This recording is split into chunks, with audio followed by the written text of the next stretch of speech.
The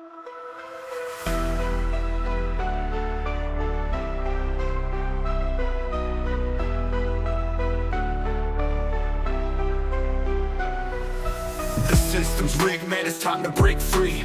Eyes wide open, gotta see what I see. Standing on the front lines, fighting for the truth. Lift the veil of lies, it's time to be the proof. Take a stand, don't... Court drafted. I do, Your Honor. All right. Good morning. Good morning. Can I just pull it up for a second? Sure.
Good morning, Your Honor. Morning.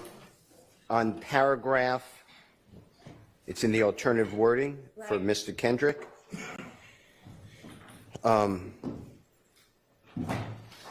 It states,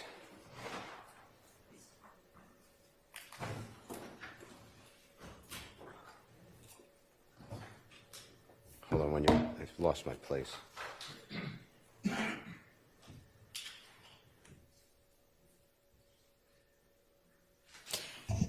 And it, you know, honestly, I'm looking at it now, and it may not even be 100% applicable. That second sentence in the alternate wording, I had just noticed that in the other guilty plea limiting instructions, that was more the language. So I was throwing that in for y'all's consideration as to whether anybody would prefer wording of that type to the couple of paragraphs above that. But yeah, I mean, whether another person has been convicted of the same charges isn't necessarily applicable anyway. So, and my concern is that the court's not addressing, yes, I understand that something could be used against, I'm just using his name, but Mr. Kendrick, not against the others, but, right. But then it says that you can use the other evidence, and there's no instruction that's only if the jury finds beyond a reasonable doubt that one or more of the persons entered into a willfully and knowingly. And right, but we're talking about overt acts. I mean, they're going to have to, that's another step or portion of what they're going to have to decide. And obviously they're going to get full instructions at the end of the trial. So I'm not going to get into, here's how you're going to consider all of these different parts of the RICO count, you know. I do understand, but as a listener, I guess, for a juror, they don't even get to decide the acts unless they first find it. They could do it any order they want, I guess, but they first find that there was a willful and knowing joinder of the conspiracy. Sure, that's a part of what they're going to have to find as to each defendant before they can convict anybody. And I'd like that language in any instruction, because otherwise, you know, let's assume that this trial ends, the state rests in December. That's approximately a month and a half, maybe 2 months from right now. Meanwhile, the jurors are being conditioned, in my words, from the Honorable Court's instruction, that, hey, yeah, we can use evidence against everybody except certain evidence. So I'm going to realize that this is against everybody before there's been no instruction, to my knowledge, in this entire case, that they have to first find that there's a conspiracy, that a person joined the conspiracy. So, They're not supposed to be deliberating until the end of this case, the close of all the evidence, all of the jury instructions. So there isn't a danger of that. okay, well, that's my problem. All right. Because, Well, I'm not going to give them a full kind of mid-trial mini instruction on how to consider RICO. They're not supposed to be doing that yet. okay, I'm not trying to say a full instruction, but just a line, maybe. I put it in I mean, I can say, you know, I'll give you further instructions later on, I would, on how to consider all of this. and whether a conspiracy even exists, or a person joined a conspiracy. That's what I'd like, because I do find, and that, yes, I understand that they'll be instructed later, but I do find that it is, jurors should have some context of this instruction. This instruction standing alone seems like it's already, there's a suggestion, I'm not saying the court's doing it on purpose, by the way, but there's a suggestion that other evidence can be used against everybody. Well, that may not be true. I'm only saying it as to if the state presents evidence aside from the guilty plea as to overt acts 56 through 59, and then aside from Mr. Ryan's trial conviction as to overt acts 79 through 81, which, I mean, they're certainly doing that for the murder of Jamari Holmes. They're doing it right now. So if I guess I don't believe that it is broader than what this is saying, which is specifically as to those enumerated overt acts. Now, I would like something, if you, ladies and gentlemen, find, based upon my instructions that will come at the end of the case or at an appropriate time, that one or more of the people on trial knowingly and willfully joined a conspiracy, and then go into something about then you may not use the guilty plea or verdict, whichever, All right, well, I against anyone appreciate else. that, but I don't think that's necessary, Okay. and I don't think that this misleads them into thinking anything at all Okay. wrong, really. Okay. And So, I still believe my original that the evidence shouldn't come in at all, because I'm struggling with the instruction. So, you know. all right, well, I with that think being said. in terms of if anybody would prefer the language,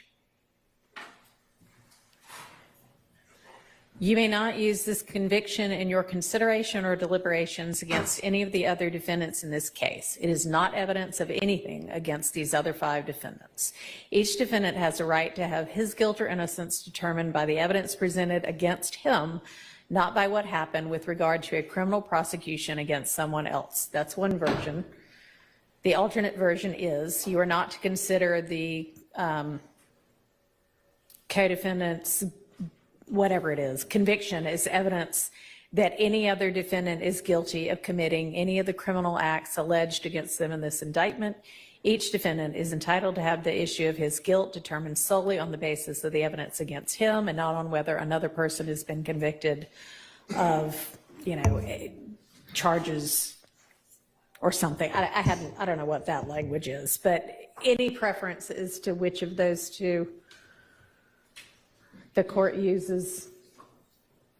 No, nobody cares. Okay. I can't. I don't want either one. Sorry.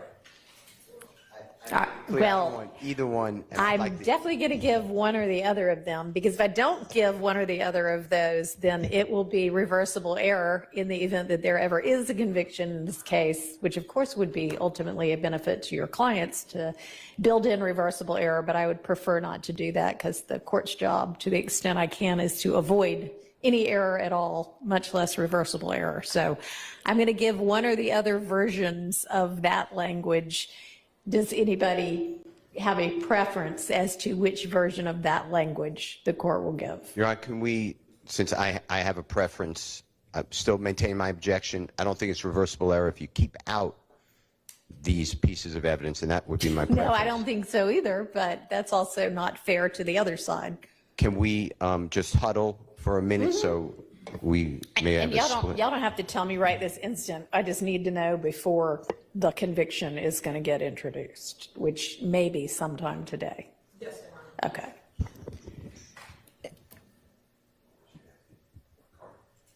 And if they're huddling now, once they're finished huddling, we just having another announcement to the court. All right, how about announce, and then if they want to huddle, they can huddle. And good morning, Your Honor. Good morning. The state does intend to call Mr. Lee this morning.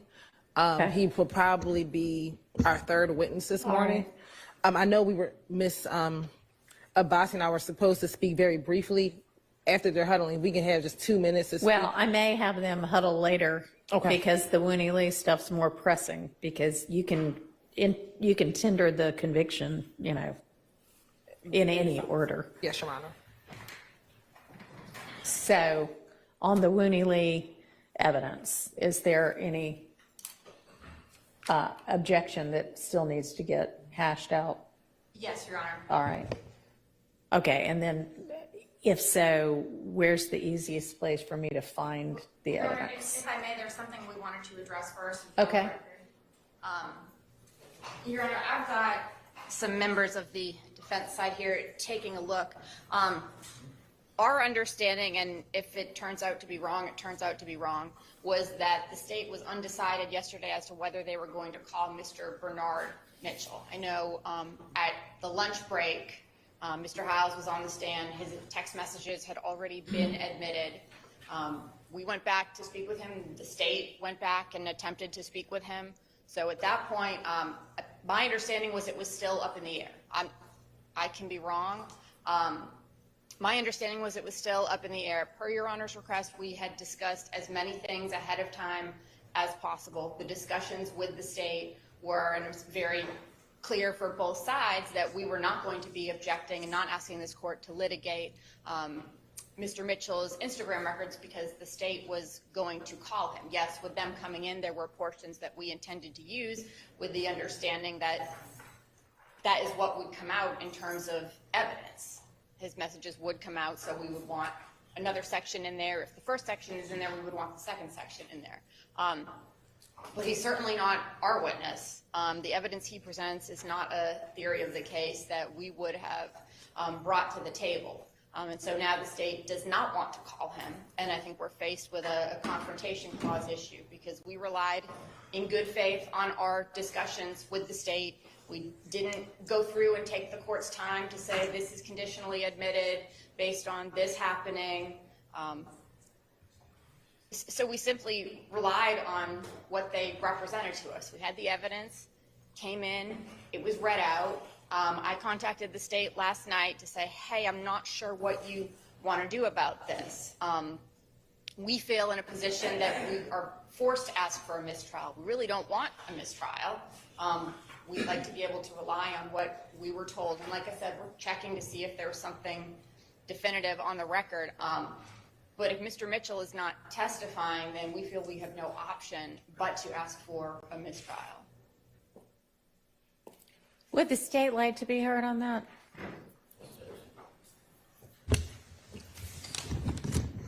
I guess the state's response, Your Honor, is that the state, after the lunch hour, indicated to Talking to the mic. Pick one up, maybe.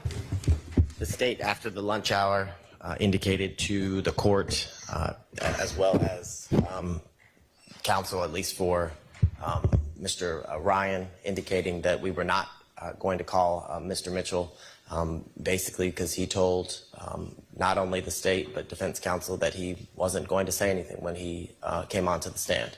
That was the same thing that was told to us by Mr. Uten. And my recollection is that it was an either or is what the understanding was. It was we were going to maybe call either Mr. Uten or Mr. Mitchell, and yesterday we decided neither. So I don't know how there could be a confrontation issue that's being claimed today. If we decided to put Mr. Uten up yesterday and not Mr. Mitchell, the records would have still come in the same fashion without Mr. Mitchell testifying.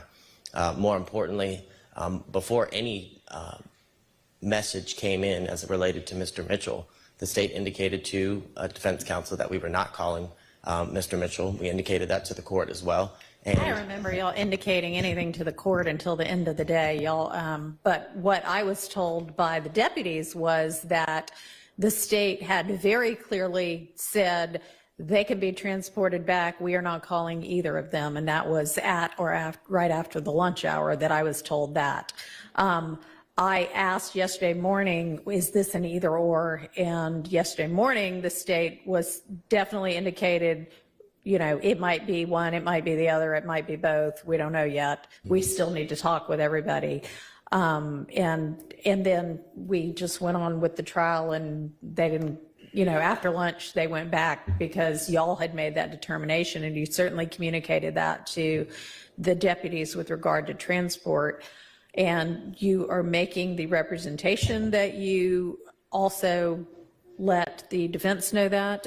Did y'all disagree that the state let y'all know they didn't intend to call either witness? Excuse me. At the very end of the day, I had inquired to the court, said, you know, discuss what's going to be the order tomorrow, and I said, well, Mr. Mitchell, Mr. Uten, checking. Mr. Kokomo took a look, and before lunch, what was represented to the court said, you know, who are we going to get to? And they said, we may not get to him today. So that was before lunch. That was before lunch, and then we came back in, and everything was published. And everybody I mean, not everybody, but counsel for Mr. Ryan and counsel for the state spoke with, I guess, Uten and Mitchell over the lunch break. We went back. He didn't want to speak with us. That's fine. We went separately from the state. Right. We didn't discuss anything with the state about who would or wouldn't be called at the lunch, and I don't believe before we started in the afternoon. That's not my memory. The announcement before lunch was we may not reach him today. They spoke with him. Obviously, at the end of the day, I still thought they would be called.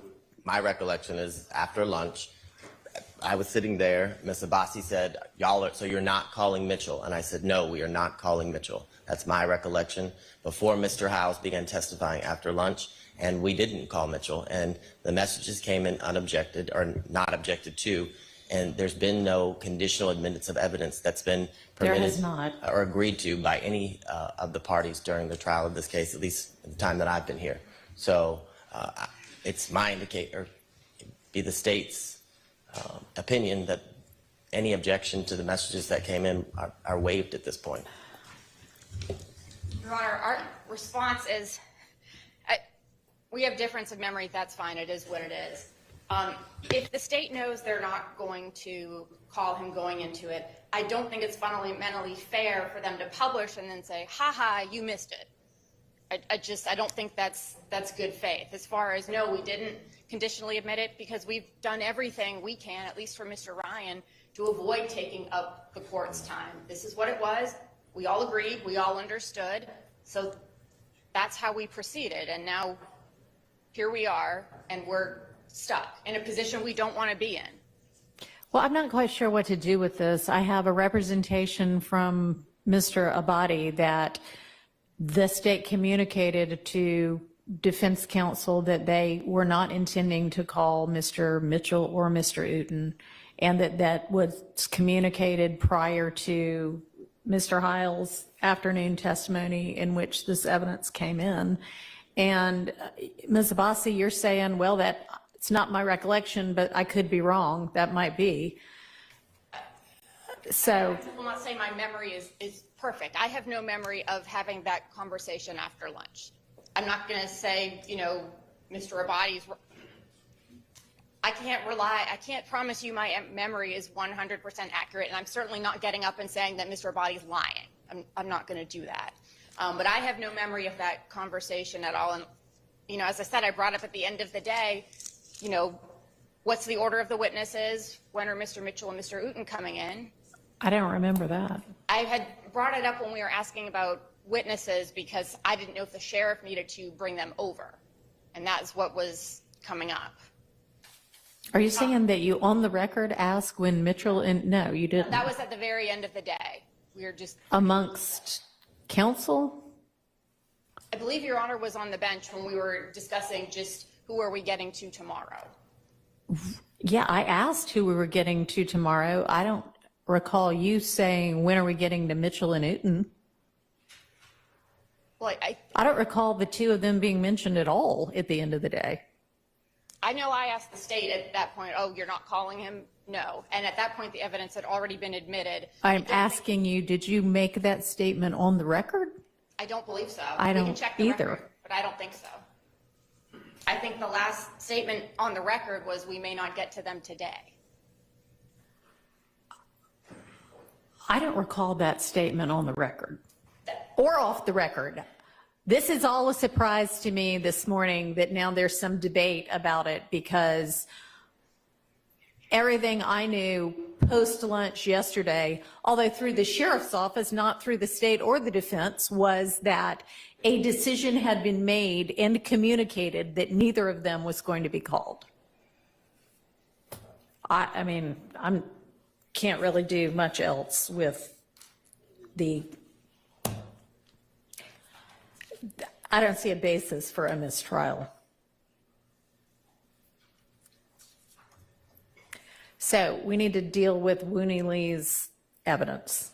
And y'all are just going to have to communicate or put more things on the record or something if you want to avoid misunderstandings in the future. That's fine. We'll litigate everything first.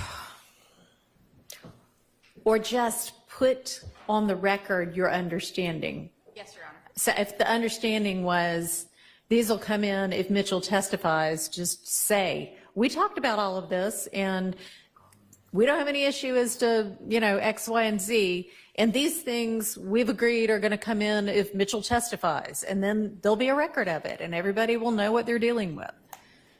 I mean, I guess the state can make the suggestion. I mean, we can call him and the state will have no questions for him and then defense counsel can cross him if that will solve the issue. I mean, at this point, he might have yet again been sent back, even though my staff was making Herculean efforts this morning to try to get him over because somebody wanted him.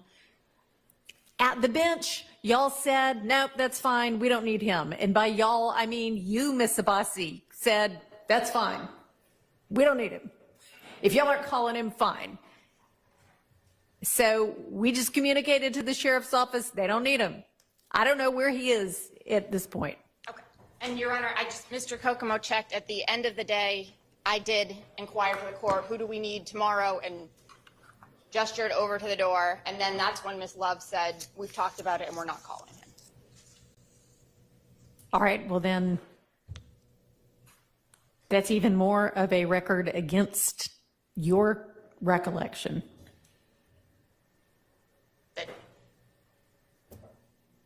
I guess I don't understand. There wouldn't not have been any reason for me to ask about whether people were coming from the back after the evidence had already come in if I knew he was appointed to be testifying. So you're saying you pointed towards the holding cell doors? Right, asking about witnesses for tomorrow.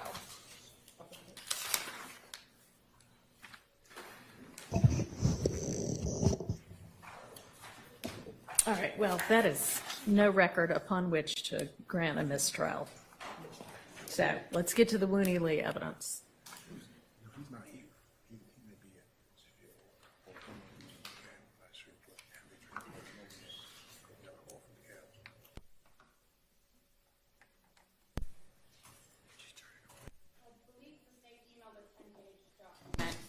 Yes, Your Honor. We sent it.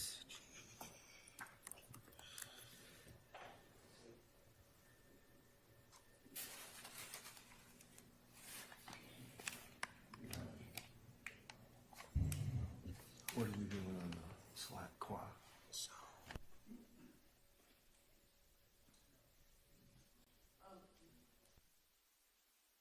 Sent the email on yesterday at 9 a.m., Your Honor. To whom? Well, you know what? I don't think Ms. Percival is on it, so let me forward it to Ms. Percival. I'm sorry. I can't hear what's being said. We're forwarding the reduced. We're just trying to get the whatever evidence we're going to litigate now up. all the attorneys should have received it yesterday at 9 a.m. Right, I'm just saying the court doesn't have it. Yes, so. I just worded it wrong.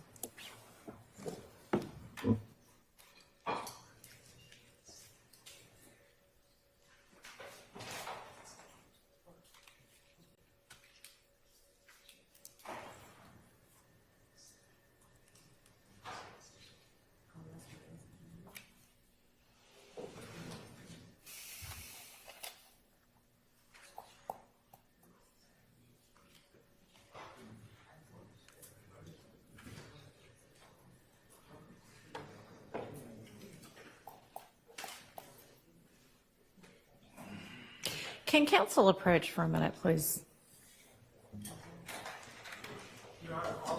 Yeah, well, whomever wants to come up.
Litigate things that they can't hear and just make them sit around. So we'll just do if y'all have to take somebody out of order, you have to take somebody out of order, but I'm not going to have them wait anymore. Call your next witness and we'll get to the Wooney Lee evidence when we can get to it. Okay? All right, I'm going to get the jury out.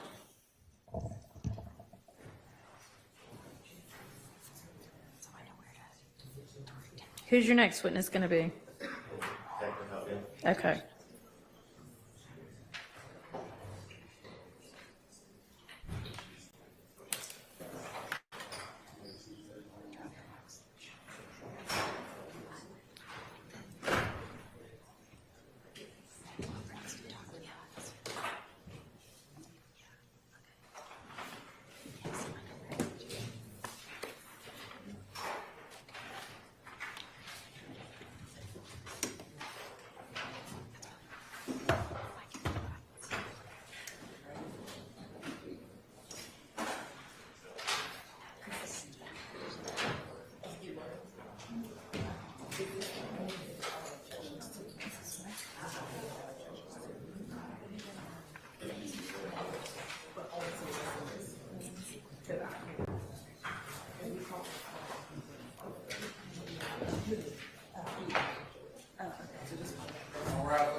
Thank you. Go ahead.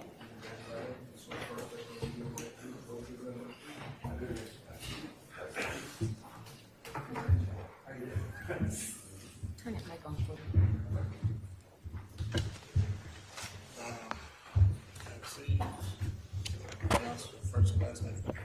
Sure. My name is Al Hogan, A-L-H-O-G-A-N, and I'm a detective with Atlanta Police. Good morning, Detective Hogan. Good morning to you, sir. Can you tell the court how you are currently employed, sir? I am a detective with Atlanta Police. Currently, I'm assigned to general investigations out on Fulton Industrial, but prior to that, I was a homicide investigator for about 10 years. And Detective Hogan, can you tell the jurors how long you have been employed with the City of Atlanta Police Department? I have been certified police officer since 1987. Had a couple of different jobs with the sheriff's departments and with the air marshals. But anyway, I landed in Atlanta about 15 years ago. And you said you had been a police officer since 1987. Prior to working with the City of Atlanta Police Department, where were you in law enforcement? I started in the jail in Fayette County, was there for a few months. They put me on the road, was certified then in 1987. Worked as a road deputy in Fayette County. I was promoted to detective, worked undercover narcotics locally, and then I was assigned for a good many years, 10 years or so, to the DEA task force at the Atlanta airport. We did drug interdictions there. In between there, I spent a brief period of time as a federal air marshal. This was before 9/11, and that job wasn't for me, so I came back. And that's when I went on through with DEA and then eventually landed in Atlanta about 15 years ago. Now, you, a few minutes ago, told the jurors that you were assigned with the homicide department for 10 years? Yes. And can you tell the jurors, were you assigned with the homicide unit here with the City of Atlanta Police Department back in February of 2019? I was, yes. And can you tell the jurors a little bit about, I guess, how you're assigned specifically to any homicide case that you're working here in the City of Atlanta? It is the luck of the draw. We're all in a rotation. There's a big board in the office. There's about 17 of us that are in the rotation. About 6 of us that work cold cases. At the time I was in the rotation, and your name is on a magnetic strip with a label on it, and everybody's name's in a row or in a column. As murders occur, the person from the top catches the murders. He's the lead, he or she's the lead investigator, and they go to the bottom, and everybody moves up. On this particular day, I was at the top. Okay. And can you tell the jurors on February 23rd of 2019, were you dispatched or called to come out to the location of 50 Mount Zion Road? Yes, I was. And can you tell the jurors what was the reason you were dispatched to that location? There had been a homicide, a criminal homicide, what they suspected to be a criminal homicide, and they asked homicide to come to work the case. And is that address 50 Mount Zion Road, is that here in the City of Atlanta, Fulton County? It is. It's in southeast Atlanta. Okay. And when you, I guess, can you tell the jurors, we've heard about different zones that are within the City of Atlanta. Which zone does this location fall within? Zone 3. Okay. And the Zone 3, does that include the area of like Cleveland Avenue? It does, yes. Okay. Now, can you tell the jurors when you arrived to the incident location, can you kind of describe for them what kind of property it was? Was it a business? Was it a residential location? It's an apartment complex. Okay. And were you the first to arrive on scene? No, sir. Can you tell the jurors?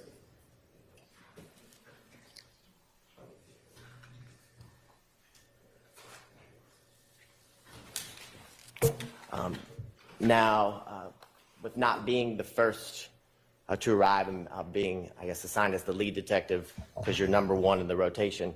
Can you tell the jurors a little bit about the first things that you do when you interact with other first responders who arrive before you, other officers and detectives? Sure. So they, just by the act of being there and doing their job, they've gathered some information that may be interesting to me or help me with my investigation. So of course, I get there, observe how things are laid out. They have delineated the crime scene and what they think the crime scene is. So they mark that out with yellow tape, trying to make that a pretty big area. This particular one was a fairly big crime scene. So I could see that when I pull in, and then I speak with the two officers that are watching the crime scene log. I speak with the general investigator who has started the crime scene drawing. I talk with the ID technicians that are there that are, and I assist them and make sure that any evidence that I see on the scene that I'm interested in or like for them to gather or document, I make sure they do that. And I just try to glean as much information from what they have from them so I can help me further my investigation. Now, after speaking with other members of law enforcement who are on scene before you, can you kind of describe, I guess, the layout? You said that this was an apartment complex or a residential complex. A little bit about the layout of the complex as you first observed it when you arrived. Yeah, it's a large complex in two phases. There's a Mount Zion Road. Obviously, it faces Mount Zion. The address is 50 Mount Zion.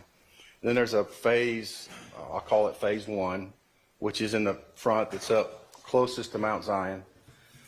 There's a creek that runs behind that phase 1 is a creek. So there's a bridge and an access road down one side of it. I think it's the east side of the property that goes past over the creek, and then there's a large recreational area, a big grass field, and then a playground for kids. And then the second phase is in the back, but there's only one way in and out to get to the second phase. And it's in the back of the property across the creek. This crime scene encompassed all of the access road to get to the phase 2, and all the way up into a pretty good portion of phase 2 where the road runs up into the parking lots, the access into the buildings in the phase 2. So in a second, Detective Hogan, we're going to put up State's Exhibit 11NN, which was previously admitted into evidence. Yes, sir. Can you see it on the screen? I do. Make this one a little bit bigger. Okay, so do you see at the top of State's Exhibit 11NN, there's, I guess, a red line that's drawn. It's right by where the time is, where it says 9:33 a.m. Right there you're talking about? Yes. Can you tell the jurors, is that building that you can kind of barely see at the top of State's Exhibit 11NN, is that the first phase or the first building of the complex? That's correct, yes. And then do you see in the middle of State's Exhibit 11NN, it looks like something, looks like a brown kind of, something that's separating the grass in the middle of State's Exhibit 11NN? Right here. So in the middle of State's Exhibit 11NN, you see trees, and then there's this. Oh, that's the creek. Okay. There's the bridge. And then it's the area that you described, I guess, where the playground and things, the recreation area. It's under here, under the trees, back over here in this area. Okay, so it's towards the, I guess, the left side, kind of middle of State's Exhibit 11NN. That's correct, yes, sir. Okay, now you described to the jurors briefly about the second phase or the second half of the apartment complex. Do you see that phase in a State's Exhibit 11NN? I do. It's this phase here. Okay. And can you tell the jurors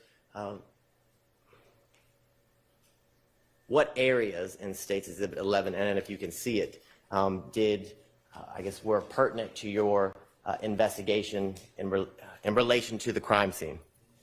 Immediately when I pulled up, I parked from the parking lot up here, if you can imagine the face goes up Mount Zion Road would be up here. I parked my car on outside the crime scene tape and walked in. I checked in with the crime scene technician.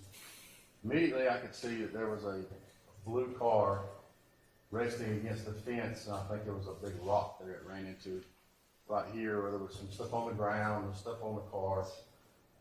And as I walked up, of course, that's going to be pretty interesting. It's not supposed to be there.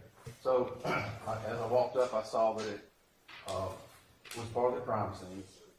There was blood in the passenger seat. There were bullet holes in the car. There were shell casings on top of the car. Items of clothing were on the ground and on top of the car. And then as I walked further past, I could see there were some tire tracks that were through the grass here, beside the building here, as well as more shell casings that were kind of scattered out in this area over here. And then they had crime scene tape stretched out across here and across there to deny any access into the crime scene. Now, you talked about crime scene tape and things of that nature. When you arrived, had the crime scene been fully secured? Yes. Okay, can you tell the jurors a little bit about how that's done and why that's done? Yeah, well, we're trying to preserve evidence. Everything in there may have something of value to us that we could use to further investigation. So obviously we don't want anybody to tamper that either on purpose or by accident. So we try to protect it. We try to make it as big as the officers that responded made it as big as they thought they needed to protect everything that I just described to you. The shell casings are easily kicked or moved.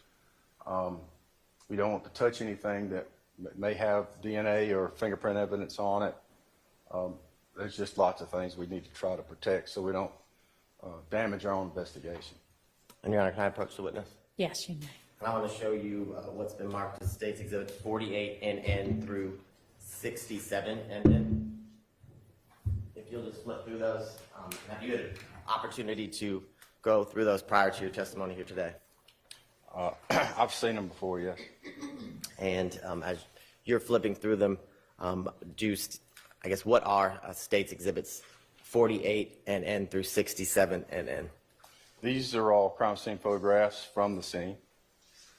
And do the photographs in State's Exhibits 48 NN through 67 NN fairly and accurately depict the crime scene, 50 Mount Zion Road, when you arrived on February 23rd of 2019?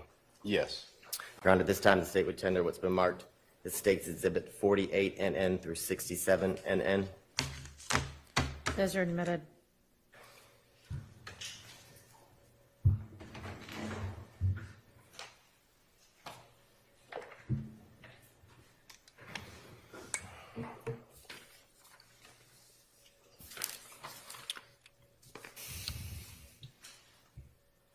Now, you talked about the area of, I guess, where you said it was a blue vehicle. Yes. And in your investigations, did you determine what type of vehicle it was?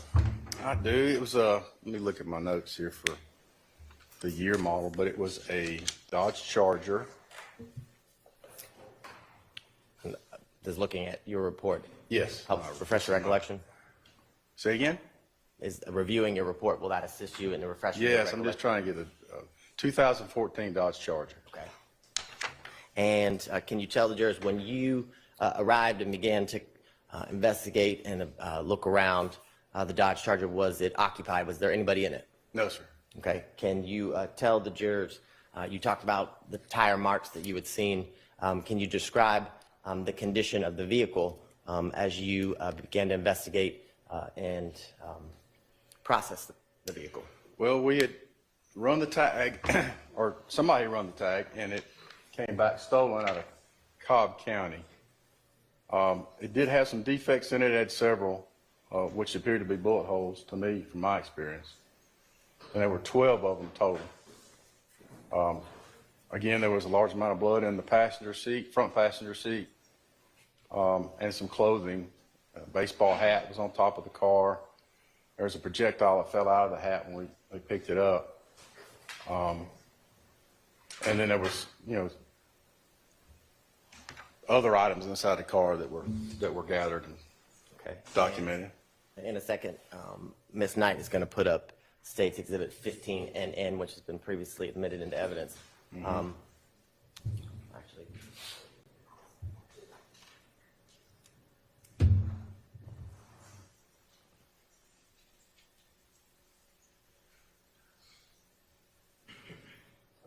my apologies, 16NN.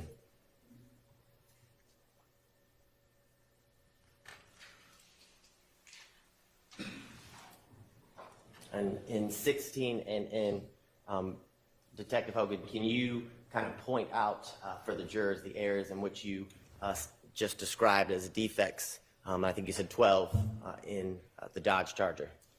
Yep. You can look pretty close. You can see whatever's kind of out of place. In this particular image, my memory serves right. This white is a defect. You can see the different whites that stand out pretty readily, and you can see why I'm assuming they're bullet holes. But in that particular picture, I see four defects. Okay.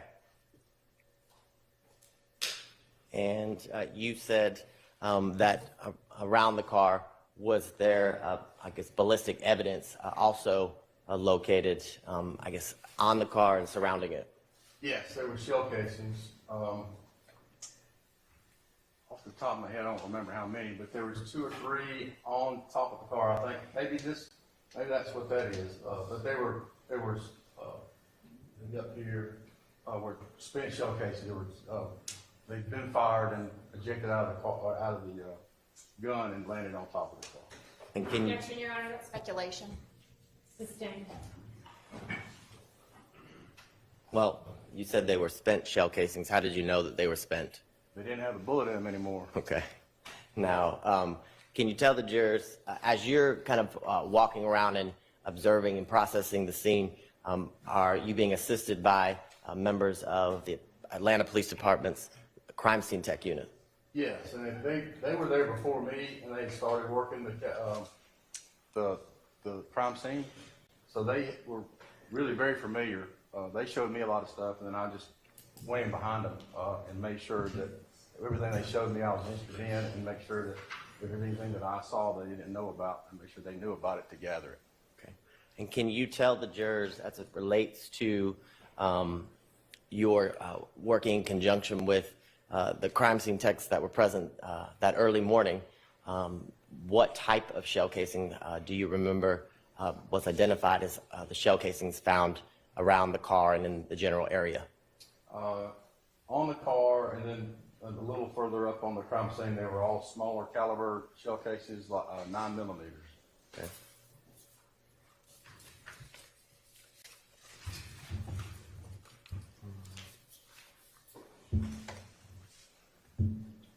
Later on, we did find some 7.62 as well, some larger caliber. And you said around the car and then I guess a little bit further up from the car. I'm going to show you what's been admitted as State's Exhibit 52NN. Can you tell the jurors when it comes up what to your recollection, the yellow placards in this photo are marking or representing? Sure.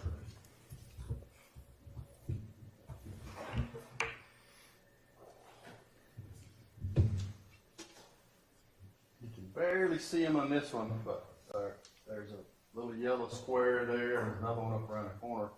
Those are placards. They have numbers on them. ID techs, when they document stuff, they document it right where it says. So they put the placards up next to or adjacent to the pieces of evidence, and then take pictures and document where they found it. Later on, after they do that, then they'll gather the evidence, and it'll be delineated on their report by that number, whatever number was nearest to the piece of evidence.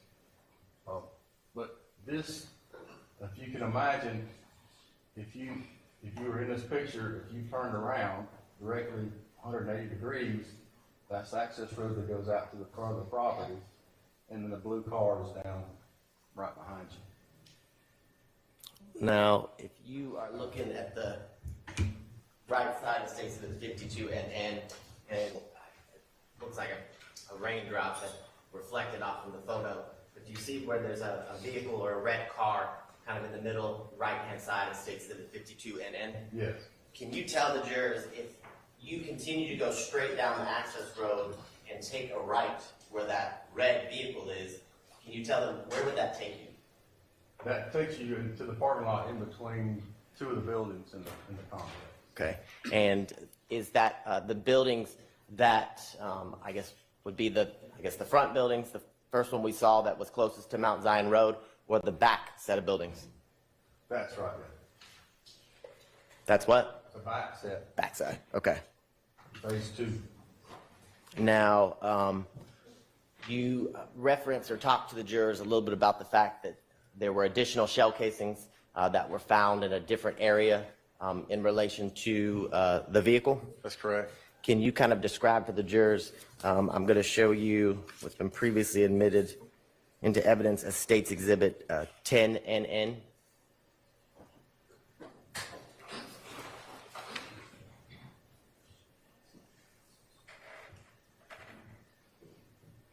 And using State's Exhibit 10NN, Detective Hogan, can you kind of orient the jurors as to the area that you described that you found the second set of shell casings? Sure. Well, I told you about the shell cases that were on top of the car. Those were 9mm. There were several more that were scattered around in the roadway and in the grass over here in this area. And then there were several that were found in the grass. These are the larger caliber shell casings over here. Over here at the corner of the building and around and on top of the car were the 9mm. The larger caliber 7.62 were in this area. And if you can recall, in that area that you just kind of described and oriented the jurors to, where the second set of shell casings you found, how many did you find? Looking at your report will refresh your recollection. Yeah, let me look and see. I don't remember. If and when your recollection is refreshed, just look up and I'll re-ask you the question.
If it helps, I can direct you to maybe page 4. Yeah, if you would, because it's not jumping out at me. Yeah, if you look to page 4 of your report, and if that helps refresh your recollection, towards the bottom. Oh, 15. Thank you. All right. 15 7.262 caliber shell casings. So it sounds like after looking at page 4 of your report, your recollection's refreshed? It is refreshed. Okay. And you described them to be a larger type of, or larger caliber of ballistics or shell casings. Can you describe to the jurors a little bit about that? Sure. Well, a handgun is a smaller caliber, usually somewhat smaller caliber. Police carry 9mm or 40 calibers. Each caliber is a different size. So each shell casing is going to be a different size to accommodate whatever size bullet it shoots. For example, the 9mm the bullets are about as big approximately as into your pinky finger. So the shell casing has to be the size for that to fit in. A 7.62 is normally associated with a long rifle, like an assault rifle. And it's a much bigger bullet. It has a lot more gunpowder behind it. It shoots a lot faster and longer. So the shell casing for that is going to be larger and distinctive for that caliber of weapon. And based on your investigation, is it, or based on what you saw and observed, were, I guess, all of the shell casings that you saw was larger, the 7.62, kind of grouped in one area? Yes, And they were all then- found in one area. The shell casings that you described earlier, a few minutes ago, that you said were smaller caliber or 9mm, were those all kind of grouped within, one small area, separate and distinct from the The 7.62? majority of the shell casings, the 9mm were discovered here. The only exception to those would be the ones that were found on top of the vehicle where it was abandoned. Now, can you tell the jurors, do you see the red line that kind of travels throughout State's Exhibit 10NN? The long one? Yes. Yes. Can you tell the jurors, based on the investigation at that point, the shell casings that you had found in different areas and the tire marks that you described, why, I guess, that red line is there and what it represents? For me, that was, I created this, so,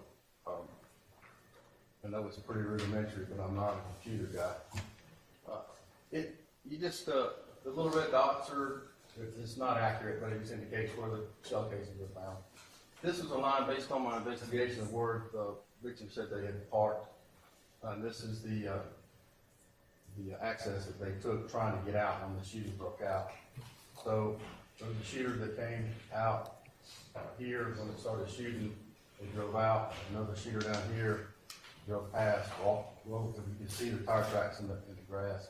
Drove off the road, back on the road. The car was not functioning, so they rolled to a stop here in the negative.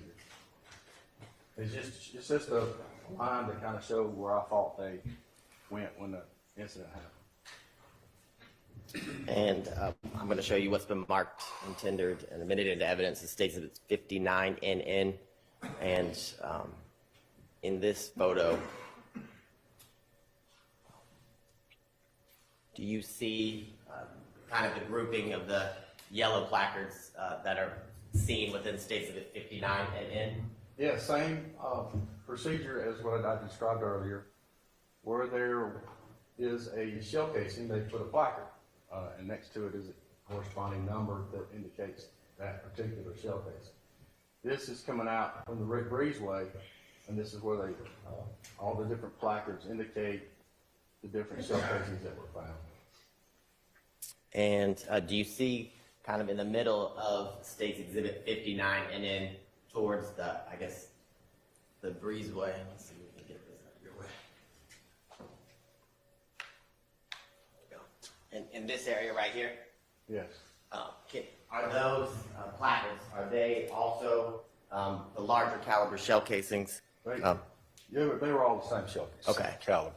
Yeah. And are photographs taken of each placard from, you know, a far away distance or a full range distance, mid range, and then close up? Yes. Okay. To your recollection, was that done in this case? I wasn't present, but I'm assuming they do it the same way every time. Okay. And for time and efficiency, is that what we see in State's Exhibit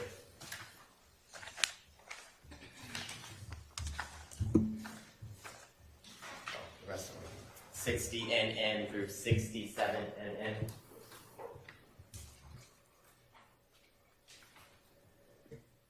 Yes. Okay. Now,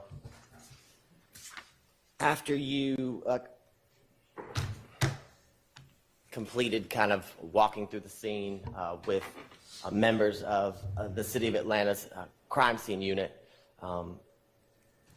while on scene, did you get information that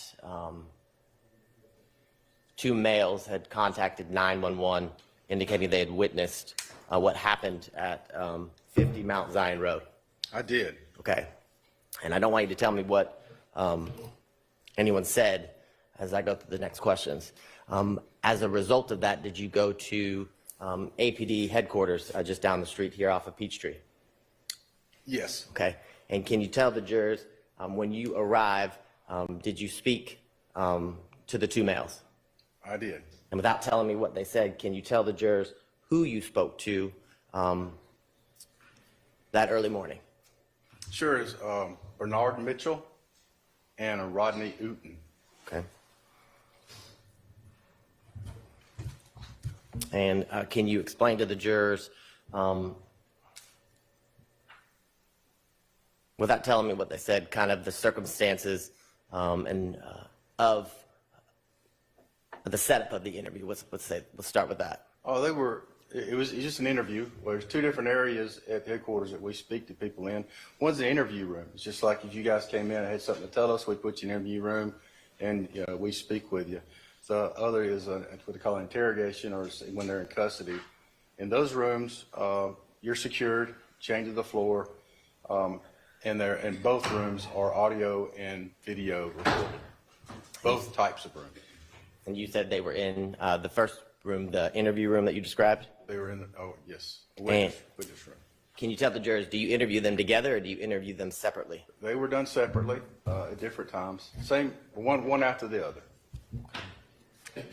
And after speaking with both Mr. Uten and Mr. Mitchell, can you tell the jurors, do you speak with a female, Miss M. Smith, after speaking with both Mr. Mitchell and Mr. Uten? That's correct, yes. And can you tell the jurors, do you speak with her that same day, later on February 23rd of 2019, or at a later date? It was on the same day, on the 23rd. Okay. And can you kind of explain to the jurors in relation to when you arrived to the scene and kind of worked and processed the scene with members of the police department, about how long after you arrived did you begin to interview people in relation to your investigation? Multiple times in the report. It all came together fairly quickly once it started rolling. Let me see if I notated it in my report. Do you know specifically in the report where I need to be looking? Well, let me ask you generally this question based on your recollection. Was it a matter of hours that you began speaking with witnesses, for example, Mr. Uten and Mr. Mitchell? It was all in the morning time, yeah. It was like 6 in the morning when I got to the crime scene. It was well before lunch when I was talking to Mr. Mitchell and Mr. Uten. Okay. And when you spoke to Miss Smith, can you tell the jurors kind of the setup or the arrangement for that interview? That was in the witness area. It was later on in the day. I think it was after lunch, thereabouts. But same, voluntary. She came in and I spoke with her. And when you're speaking with Miss Smith, is it just you and Miss Smith, or are there any other members of your team that are also present? Detective Casey was with me. Okay. And can you tell the jurors, as you began the interview with... You're talking about Mariah, right? With Miss Smith? Or with the other two? So I'm talking about Miss Smith. Okay, yeah, Miss Smith. Yes. Detective Casey was with me, yes. Yes. So can you tell the jurors, when you began the interview with Miss Smith, can you kind of describe for the jurors her general demeanor that early morning? Sure, yeah, she was upset, nervous, crying, young girl, and you can imagine, she said she was a witness to a shooting and a murder, and she was upset. Objection, proper bolstering. Now, as you began the interview, can you tell the jurors, how did you start? Sure, well, I started all the same way. I introduced myself, and we start talking about, and I asked, talking about the situation that they witnessed, and I asked for their statement, and she began by telling me a series of events that she relayed to me at that time that I knew were not to be correct based on what I knew from the crime scene. Okay. And when you say knew what not to be correct in relation to the crime scene, can you explain to the jurors, I guess, what you mean by that?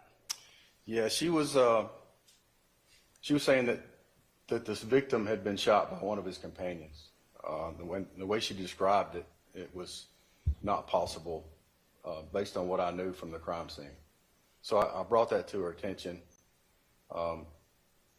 After some consoling and some speaking with her by me, she realized that she changed the story to what the truth was, which we knew that she was not telling the truth.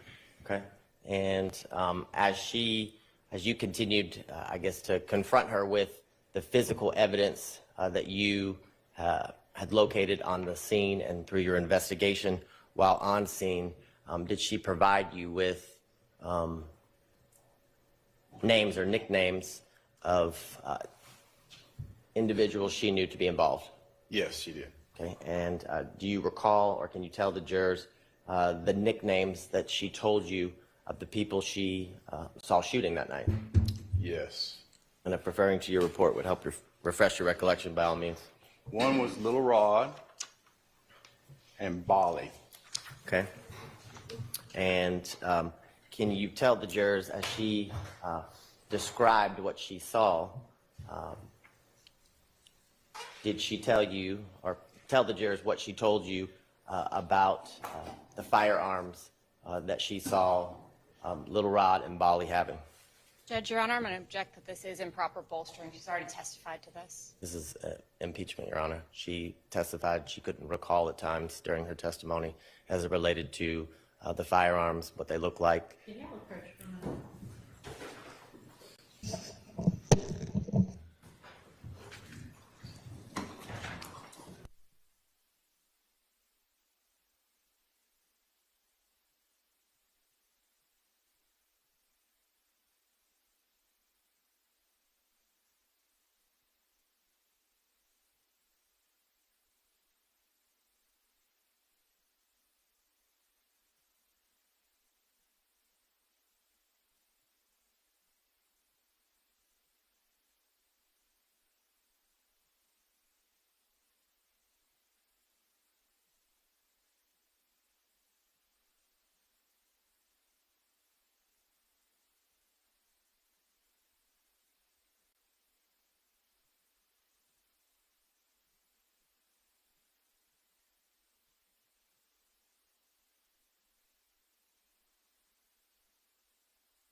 When you described, you've been describing the fact that the first part of the interview you had with Ms. Smith, she gave you a number of facts and scenarios that were not aligned with what you knew to be consistent with your investigation at the crime scene, correct? That's correct. And as your interview with Ms. Smith continued, I believe you indicated earlier about the statements that Ms. Smith made going forward about what she observed on that early morning of February 23rd of 2019 as it related to the shooting. The facts that she relayed to you after you confronted her with what you knew to be true about the physical evidence on the crime scene, the facts that she was giving did they become consistent with what you knew through your investigation at the crime scene? They did become consistent, yes. Okay. And as you continued to interview Miss Smith, did she continue to provide you statements as it related to what she saw and heard that were consistent with what you've described to this? Your Honor, leading the witness.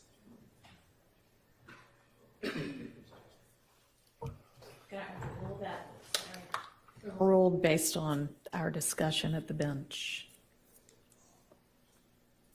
So let me see if I can remember what I was asking you. So as she continued to describe things that she saw and heard and observed on the crime scene that early morning when the shooting was occurring, were those statements consistent with what you knew that you found on the crime scene earlier during your investigation? Yes, sir. Okay. Now, can you tell the jurors, we talked a little bit about she was able to provide nicknames. Can you tell the jurors, without telling me what she told you, but was she able to provide you with Instagram handles or usernames for the two people she gave you nicknames for? Yes. Okay. And as a result, I guess in conjunction with that, was she actually able to pull them up and show you photographs as it related to the person she knew as Little Rod? Yes. Okay, and I want to show you what's already been admitted into evidence as State's Exhibit 23NN and 24NN.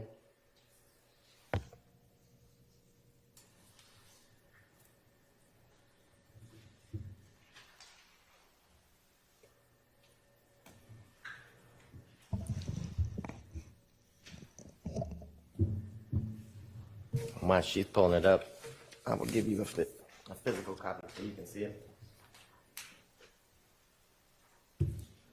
Oh, yeah. And while Ms. Knight is pulling it up, if we can get the technology to work, are those the photographs that Ms. Smith was able to provide you in relation to the person she knew to be Little Rod? That's correct, yes. And can you tell the jurors, do you see her signature on those photographs? I do. Don't pull it up. And can you tell the jurors what date is her signature on those two photographs? The 24th of February of 19. Okay. And was Ms. Smith able to do the same thing as it relates to the person she knew to be Mr. Bali? Yes. Okay. Now, can you tell the jurors, after receiving this information from Ms. Smith as it related to who she saw shooting, can you tell the jurors, were you able to determine the identity of the people she knew to be Bali and Little Rod? Yes. Okay, and who were those people? Little Rod's name is Rodelius Ryan Jr. Bali's name is Damon Blaylock.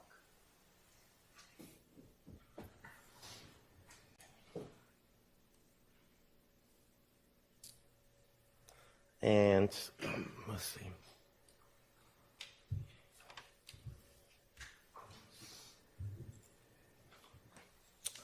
Now, before we move on from Ms. Smith's interview, can you explain to the jurors, so during Ms. Smith's interview, you described how you confronted her with the physical evidence as it relates to the statement she made initially at the beginning of the interview. You remember that? Yes, sir. And can you tell the jurors, when you confronted Ms. Smith with the fact that what she was saying didn't make sense with what you already knew, did you tell her the identities of the people who were shooting? No. Did you, before speaking to Ms. Smith, have any idea who they were? I didn't know him from a can of paint. No, sir. And was that something she was able to tell you based on what she described as what she saw and heard that early morning on February 23rd of 2019? That's correct. Yep. And while you were interviewing Ms. Smith,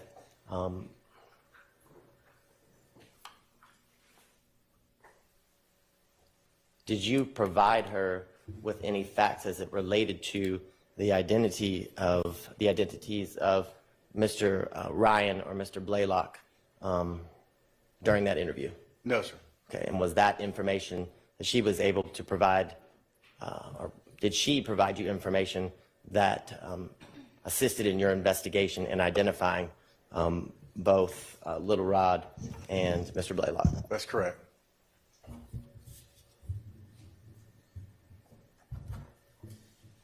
Now, after speaking with Ms. Smith, can you tell the jurors, did you attempt to identify another female described to you during Ms. Smith's interview?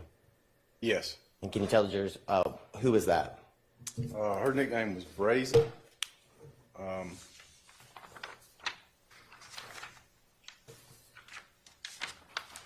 She was with Miss Smith. And if, your report. Tyhera Hartfield. Oh, excuse me, that's her mom. Oh, yeah, Tyhera Hartfield. That's right. So it sounds like using your report refreshed your recollections? Yes. Okay. And in your identifying Miss Hartfield, can you tell the jurors, based on your investigation into Miss Hartfield, what her living situation was? She was a runaway, listed as a runaway at the time. And ultimately, before, let me ask you this question. Based on the information that you've talked about here today, can you tell the jurors, did you make charging decisions? I did. Okay. And can you tell the jurors, did you swear out warrants for the arrest of Mr. Ryan and Mr. Blaylock? Eventually I did, yes. Okay. And can you tell the jurors, did you ultimately get to speak with Ms. Hartfield? I did. Okay. And without telling me what she said, did you, I guess, speak or interview her in a similar fashion that you've described as it relates to Mr. Mitchell, Mr. Uten, and Ms. Smith? Yes. Okay.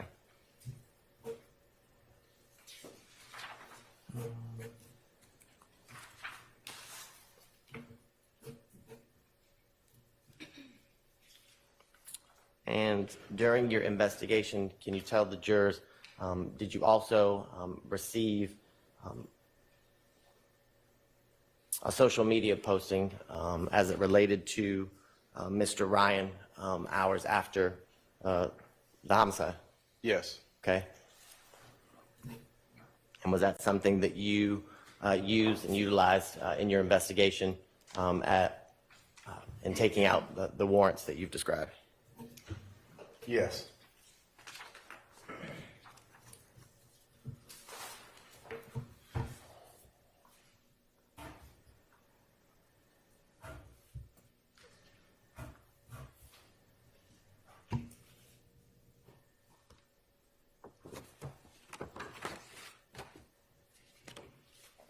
One moment, Your Honor.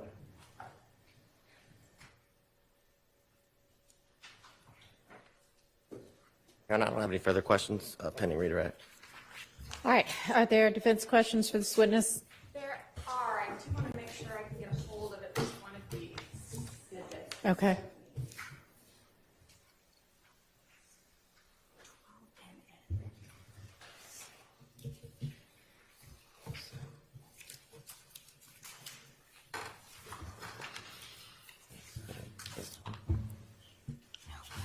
Maybe it's 10. I cannot find it anywhere. It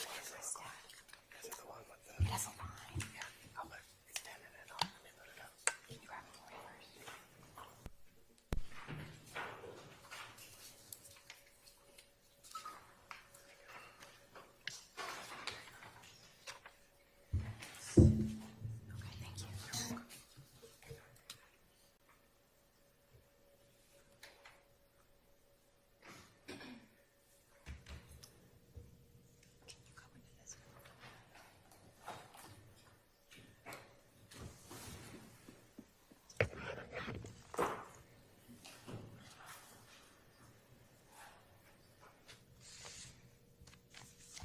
right, good morning, Detective. Good morning.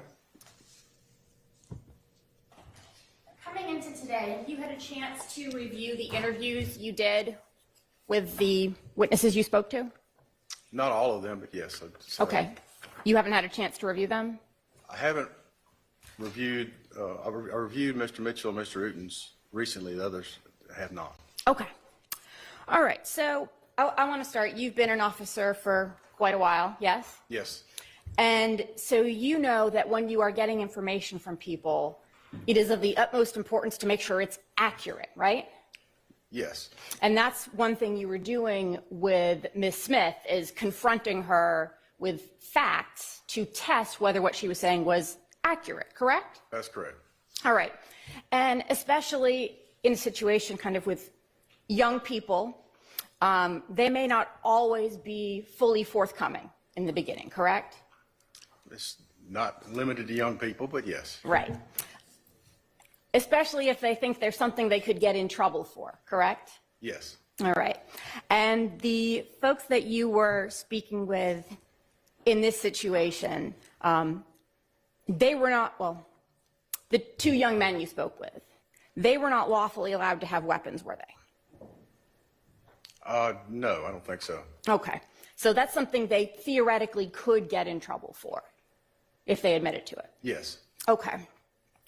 So when you're speaking with them, when you're speaking with Ms. Smith, you're asking questions to make sure you can verify things. One of the things you told Mr. Mitchell you would do was get his Instagram records, correct? I may have.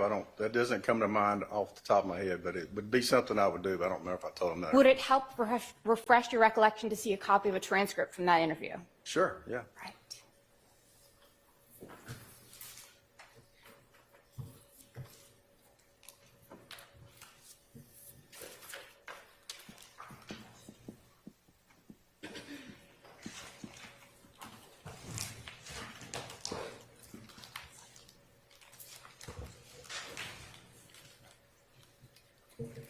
One moment. Here we go.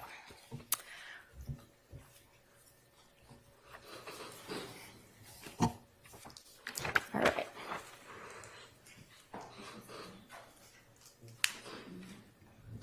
I'm going to direct your attention to page 19 here. If you could quietly read that to yourself. Let me know when you've had a chance to refresh your recollections from that.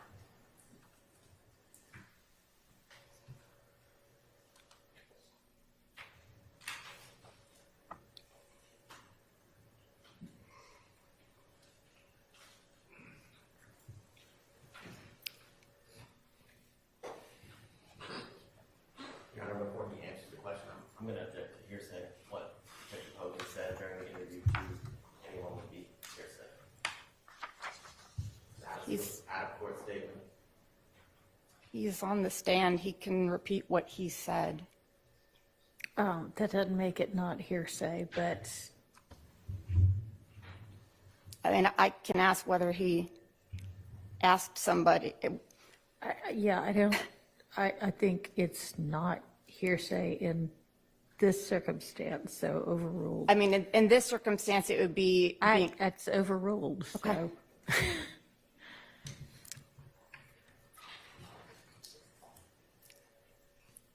So were you planning on getting Mr. Mitchell's Instagram records? I may have been. It's hard to say. This is a lot of years ago, so it's part of my tools that I use for in each or any case that I have that I work. If there's an opportunity to pull those, and I need those, then yes. But I don't remember if I wrote a warrant for his Instagram or not. Okay. You said if you have the opportunity, you certainly had the opportunity, right? Yes. Okay. And with those, if you had them, you could come back to him and say, hey, was this true? Was this not true from what you told me, correct? Yes, I could, yeah. Okay. And Mr. Mitchell and Mr. Uten, they were both cooperative, correct? Yes. So if you wanted to follow up with them, they gave you no indication that they wouldn't speak to you or anything like that. They were readily available. Yes, not at the time they were cooperating with me that day, yes. You didn't attempt to contact them any other times, though, did you? I don't recall doing so, no. Okay. So in this case, do you recall what search warrants you did take out? No, not all of them, no. Okay. Do you recall taking out warrants for Instagram records? I do. Do you recall whose records you requested? I know I got little rods, I got valleys, and without going through the index on my report, I can't tell you exactly, but I know I got little rods and I got valleys. I got Rodelius Ryans and I got Damon Blaylocks. May have gotten Mariah's and Brazy's as well, the Tyara Hartfield and Miss Smith. Okay. What was your purpose in getting those records? As to any information there that might help with the investigation. Okay. Did you look at those records? Not personally, no. I looked at some of the pictures. It comes in a format. Again, as I indicated, I'm not a computer guy. I'm not even on social media. I gave that information to somebody who could put it in a format that was easier to read, and then those people looked through it, and they let me know what they found. So it wasn't for you to get more information. Someone else was supposed to get more The information. information is going to come to me. It just didn't come through me. So at what point did you get the information of what was contained in those Instagram messages? When they gave it to me, I don't know what day it was. Who's they? I don't remember who the analyst was that did the examination of those records. Okay. And the examination of those records, I would assume you included in your report? Some of them, yes. Some of them. Could you let me know then when? I assume if you put them in your report, it says then when you got them, correct? It says when I put it in the report. Let me see.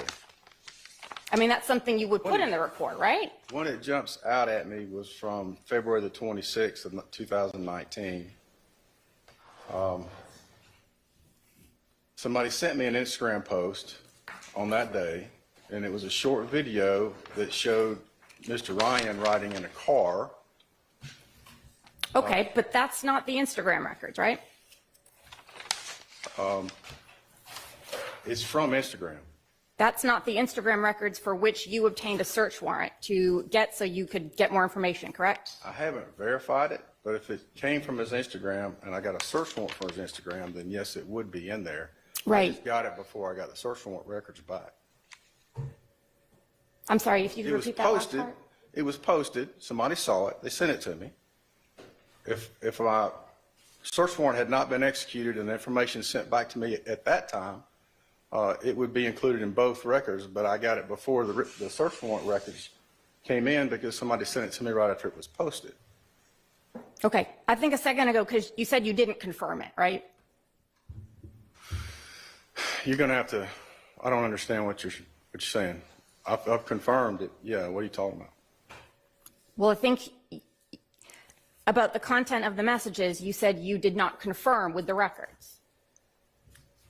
I just said I'm assuming. Right. If it's in his Instagram records, I received it before the records came back from the search warrant. I'm assuming that that information that I received that day before the records came back would be in the records when they arrived to me. Okay. So without those records, having looked at them, there was no way for you to go to Ms. Smith or Mr. Mitchell or anyone else and say, hey, you told me X, Y, Z, but your records say something completely different. Right? I did not do that, no. Okay. You could have done it though, right? Yeah, sure. And that would have been confirming, right? Sure, yes. I want to ask you about what you testified to earlier about the actual crime scene. Mr. Abadi asked you questions about where you found certain things. Do you remember that? Yes.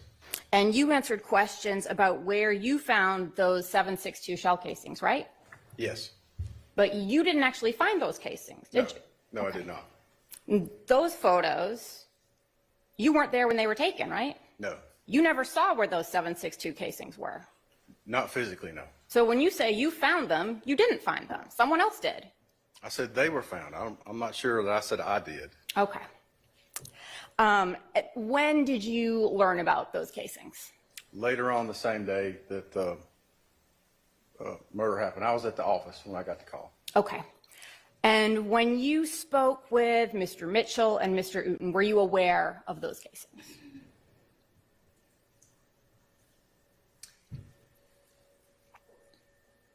As I recall, it was around the same time. I don't remember exactly the sequence of events, but I spoke with them later on in the morning. It was sometime around the same, a lot of things were happening at the same time, that we got the call about the shell cases. That's one of the reasons I did not physically see them, because I was busy at the office. So I asked the responding officer to collect them and supervise them. But I don't remember the sequence of when exactly they came in. Okay. Would it help refresh your recollection to see a copy from your trial testimony? Sure. I'm sorry, not your trial testimony, the last proceeding, several proceedings ago.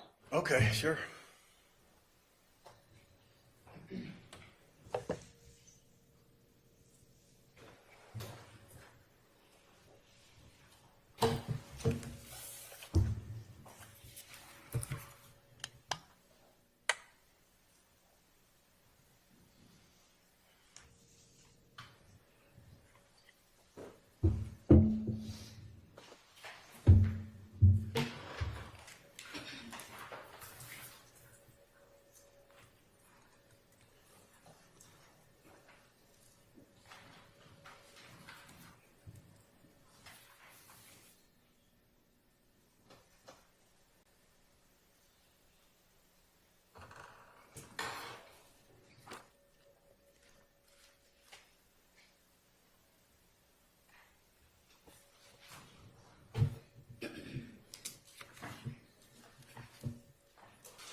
All right, I'm going to direct your attention to page 1076 from the prior hearing.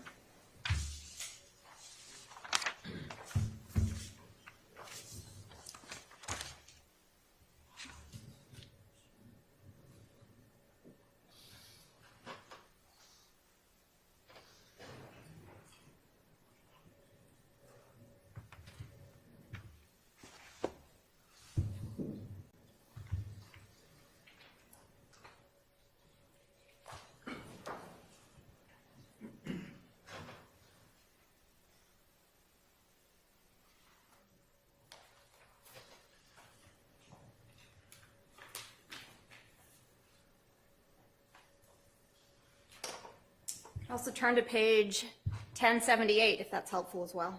Okay.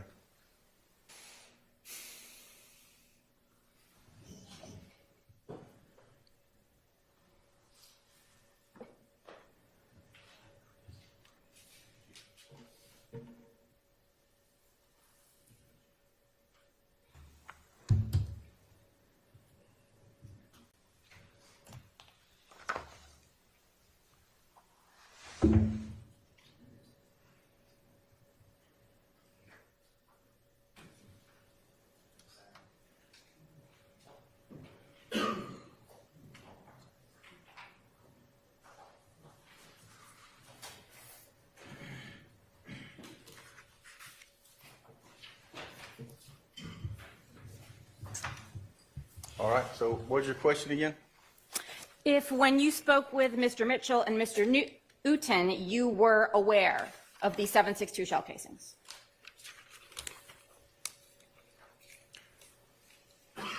I was aware that they described to me two shooters, but I don't recall if I knew about the shell cases at that time. I may have, I don't remember. You said that they described to you two shooters? Yes. Okay. You've got a transcript in front of you, so you've testified about this before, correct? This matter? Yes. Okay. And you don't recall attorneys asking you at length whether anyone besides Ms. Smith mentioned two shooters? I read here that they were asking me about that, yes. Okay. And your testimony was that Ms. Smith was the only person who said there was 2 shooters, right? Yes. That's what it says here. I mean, when you, Wait, before we get too far around here, let's make sure we got the right context. if you want to flip to page 1,100. No, let me read these first. Okay.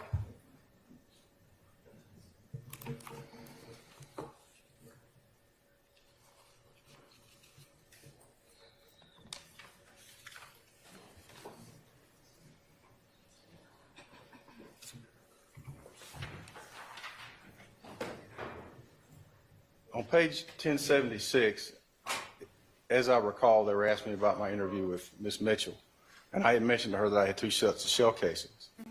They were trying to determine if she... Okay, well, I don't need you to testify about what someone else was trying to do. So what I'm saying is context matters. In this particular instance, I was describing my interview with her, and in the process of the interview, when I was confronting her with the evidence, I told her that I had 2 sets of shell casings. Yes, I understand that.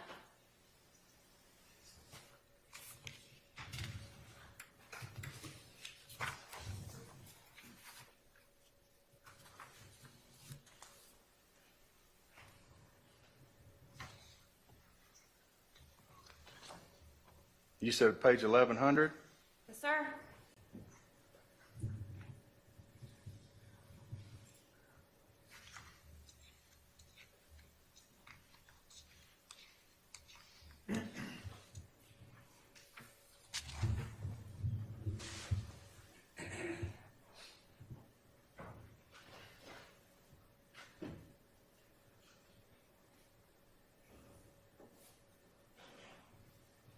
Okay. So having reviewed that page, Mariah was the only person who said there was 2 shooters, right? According to that transcript, yes, ma'am. That was your sworn testimony under oath, right? That's what I said. Yes, yes, yes. All right, so that was the truth that you said it then, right? Yes.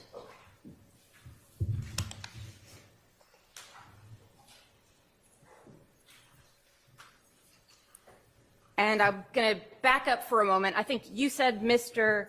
Mitchell and Uten, they told you about not 7.62, but a weapon which would have fired larger shells. Is that right? Yeah, they described a long gun coming out of the breezeway. Yes. Okay. And when you were speaking with them, that was not consistent with the scene as you had seen it, right? Again, I don't remember exactly when I got all the information about the shell casings. So at that point, I was getting his statement, and I took it as he gave it to me. Did you not previously testify about the shell casings? I did not know about it when I interviewed Mitchell and Uten. Okay, well, if my recollection was that then, I don't remember that now. If I didn't know about the shell casings then, if that's what I said, then that's what I said. Okay.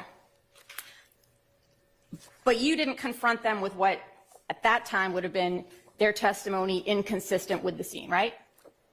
No. Okay. And they both told you 1 shooter.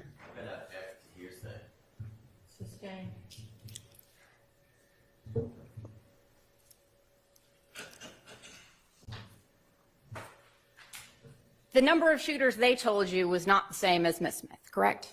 That's the same question, just worded differently. We've already been through this. I'm going to overrule that one.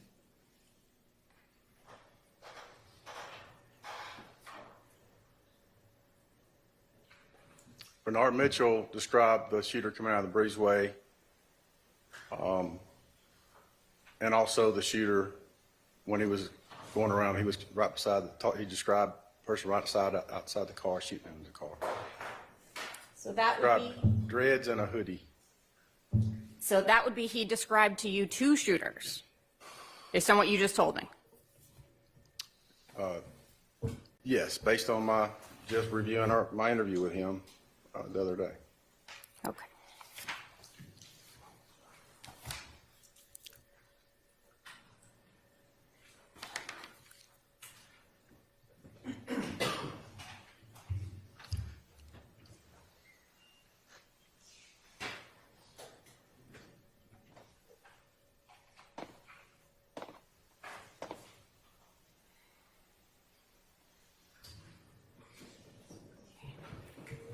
All right, I'm gonna have you take, so you don't recall testifying that Mr. Mitchell actually never said anything about two shooters?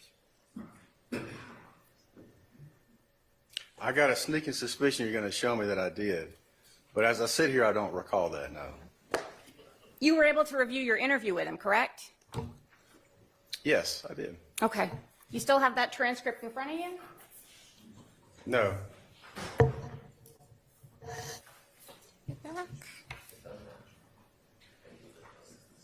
Oh, is this it? Yes, sir. Oh, okay.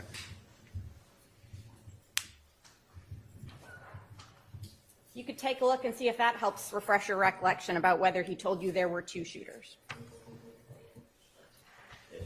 It may or may not refresh his recollection, but I'm going to object to hearsay from Mr. Mitchell. I'm going to object to hearsay. This is impeachment of what the officer previously said. Which was hearsay. I'll let you ask about whatever he previously said. Do you have a page or an area that I need to look through? Exactly, it's a long interview. No, sir. How many pages are we talking about?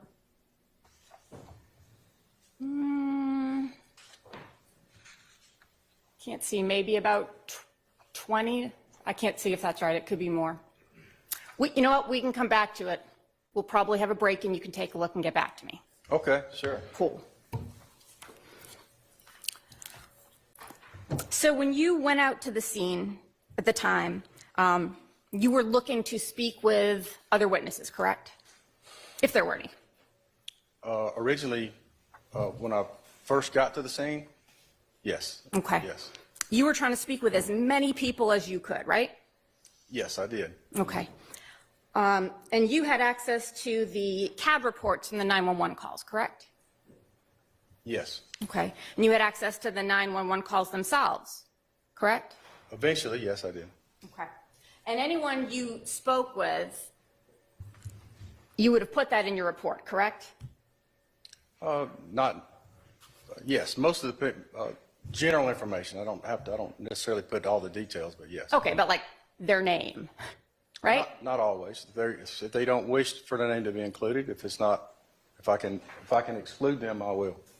Fair.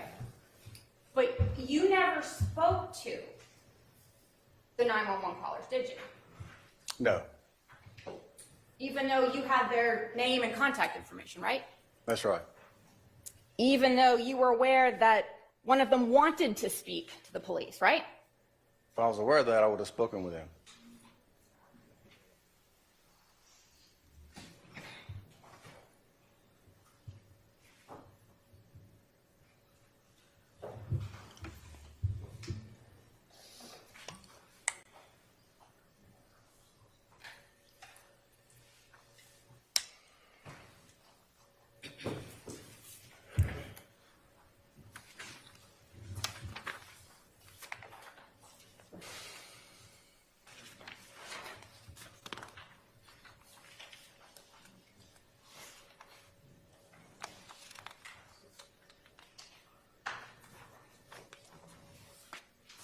All right. I'm going to approach you with what has already been previously admitted into evidence and marked as states 1 NN Nancy Nancy.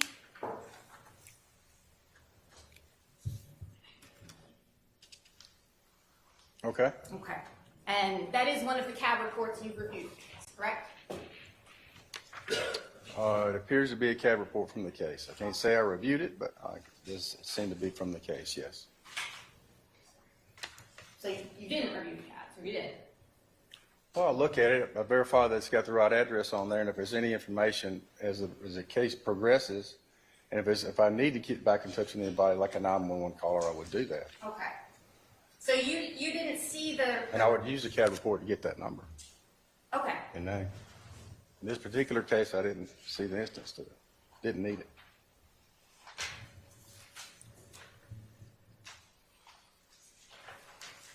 You didn't need to see the person who wanted to speak with you? I wasn't aware of that person. So you didn't review the CAD? I looked at the front page. I didn't read every word. No, ma'am. Okay. And so you didn't listen to the 911 calls? No. Okay.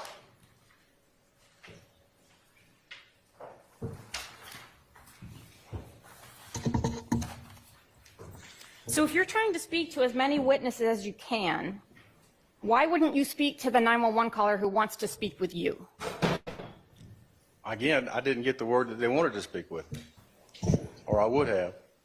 My plate was pretty full. I talked to a lot of people when I did a lot of work that day. Oh, okay, you were too busy. Yes, I was busy. Okay.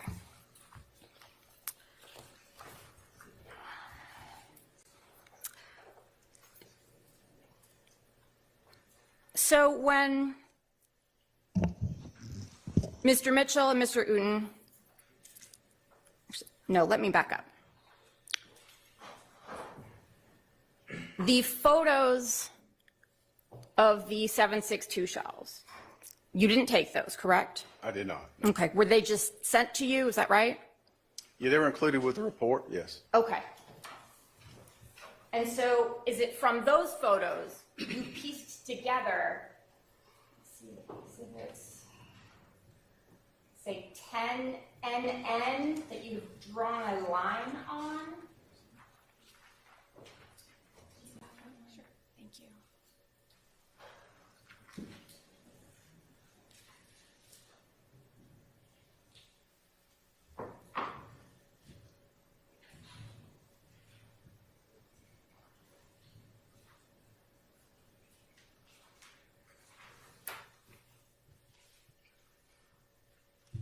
NN, you drew this line, correct?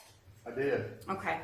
And this Earth image or whatever it is, that accurately depicted the apartment complex as you observed it, correct? That's correct. Okay. So, and the line on the left side where it starts, that's your belief, that's where the 7.62 shell casings were? That's correct, yes. All right. I'm going to put up on the screen for you what has been admitted as 59 NN.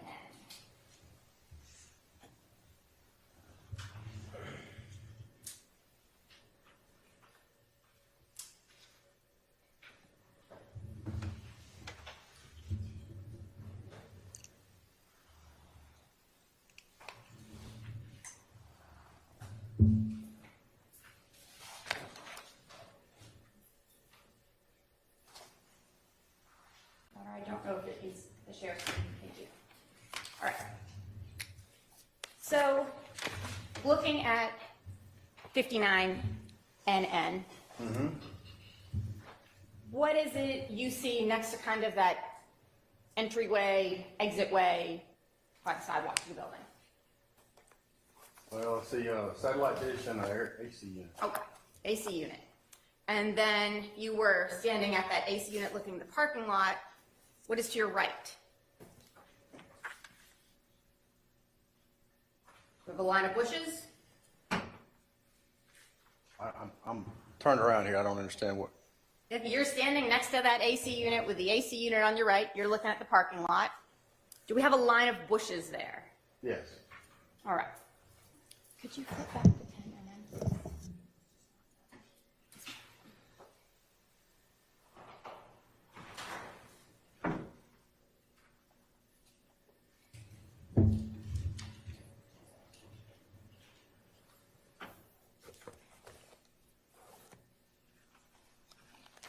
So looking at 10 NN, officer, you said it was consistent. What happened to that line of bushes? They're not there. Okay, what happened to the AC unit? It's not there.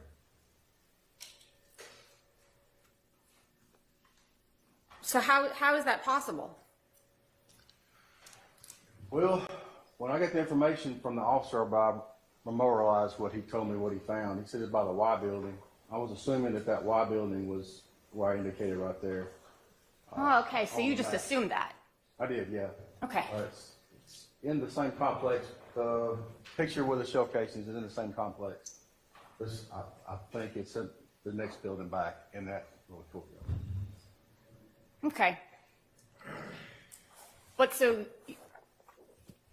You didn't go out to the scene and see where those 7.62 casings were, right? I've said that a couple times. So you can't say for sure, actually, that 10NN is even where those were found, right? That's correct. Okay.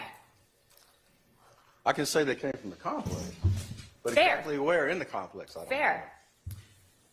And with this image, I'm going to point you to, I guess I can't really point to it.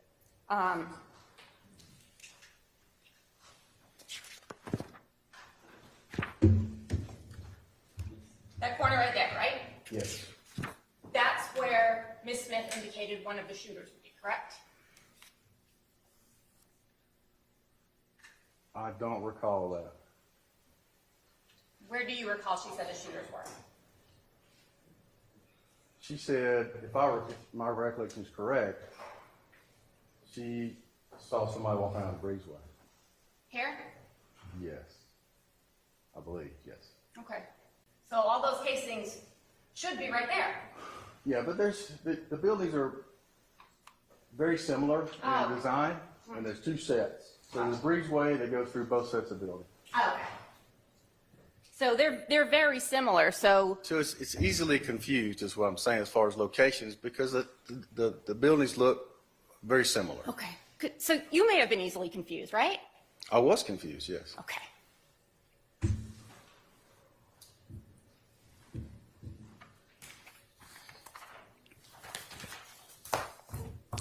And Ms. Smith, during the earlier parts of her interview, she had only talked about one shooter, right?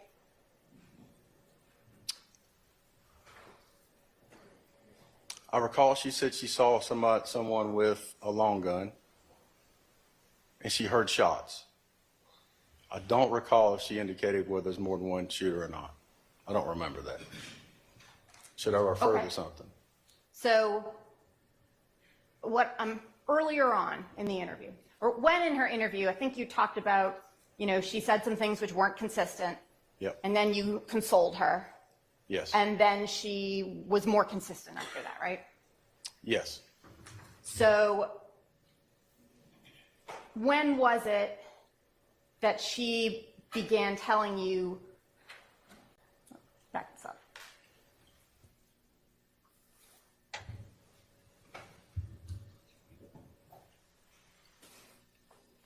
At what point between those did she go from one shooter to two shooters?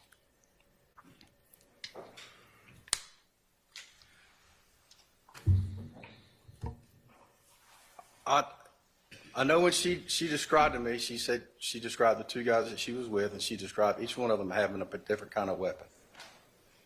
I recall that, but I don't recall if she stated that she saw anybody shooting. She stated she heard shots and ran. Okay. Saw both of them with guns, but I don't recall if she said she saw them shooting. I guess my question was, when in her interview, before or after the consoling? It was after the consoling. Okay.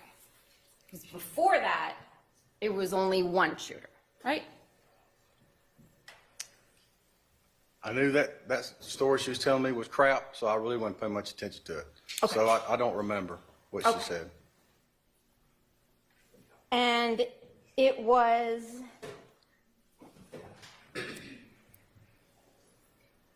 between what was the consoling? We'll go there. What was what? When you consoled her. Mm-hmm. What do you mean by that? Well, I'm a husband and a father. I've got a daughter. I just spoke to her in a fatherly tone, assured her of her safety, and calmed her down and encouraged her to tell the truth. Okay. But she didn't start doing that until after she was told to, I think, sing her ass off, right? I don't recall if that was said or who said it. You don't recall that? I'm not saying it wasn't said. I just don't remember who said it. Yeah. Okay. And there were discussions during that interview about whether she was implicating herself, right? I don't recall that. I don't recall if that was said or who said it. I'm not saying it wasn't said. I just don't remember who said it. Yeah. Okay. And there were discussions during that interview about whether she was implicating herself, right? I don't recall that. I'm not saying it wasn't said. I just don't remember who said it. Yeah. Whether she was implicating herself, right? I don't recall. Whether she could be going home or not? I don't remember that. She wasn't concerned with, or didn't seem as though she was concerned about getting in trouble? She was concerned about getting in trouble, yeah. Okay.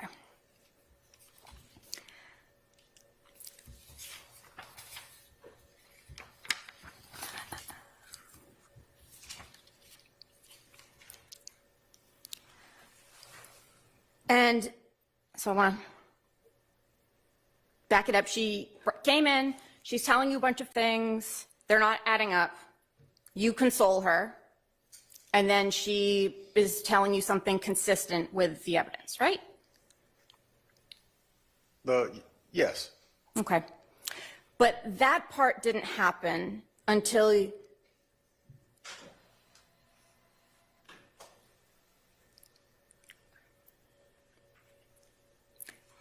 you were the first one to bring up that someone had a rifle, right? As opposed to just a small gun, right?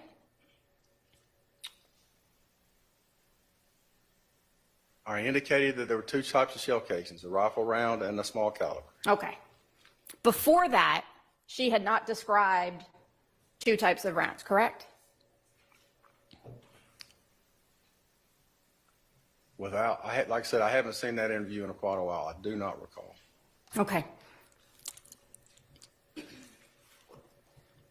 You're the one who brought up a second person there to ambush, right? I described two types of shell casings indicating that it was two shooters, yes. Implication there is two shooters. Okay. So you made that implication, and then we had two shooters, right? Yes. Okay. What more did you do to confirm what she was telling you?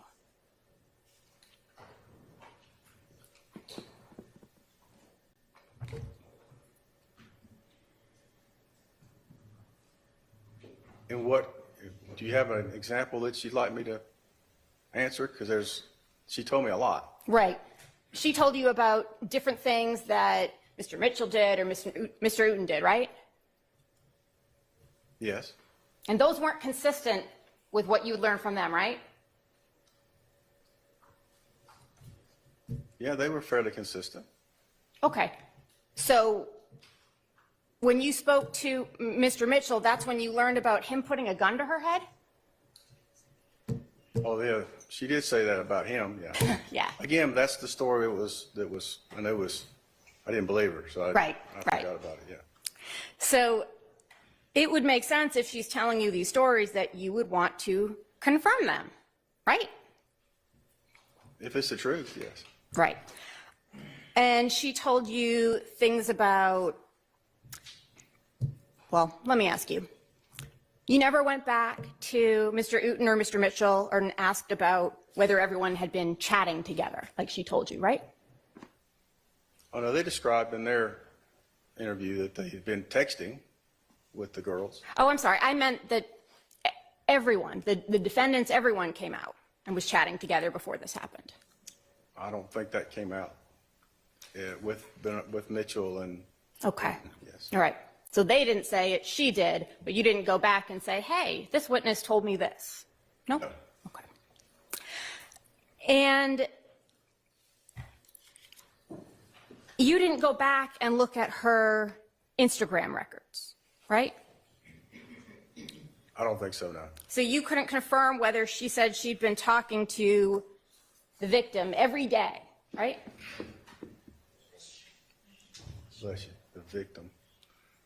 No, I didn't. Okay. You could have though, right? Because you said you got a records, or you ordered them, did a warrant for them? Yes. Okay. And she told you about a specific type of van that Mr. Ryan's mother drove, correct? Yes. You didn't go check and see if she actually had a van like that, did you? Yes. You did? Yes. And that's in your report? I don't think so, but I did do it. I noticed it. Let me look. It might be in the report. We went to go talk to his mother. Mm-hmm. She was cooperative, right? She was. You didn't ask to search the van, did you? No. And that van would have been, based on what you were told, used basically as a getaway vehicle, right? Yes. So it could have a murder weapon in it, right?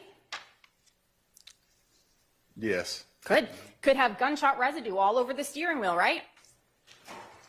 No, unless it was shot from the car. Okay, those wouldn't transfer from someone's hands?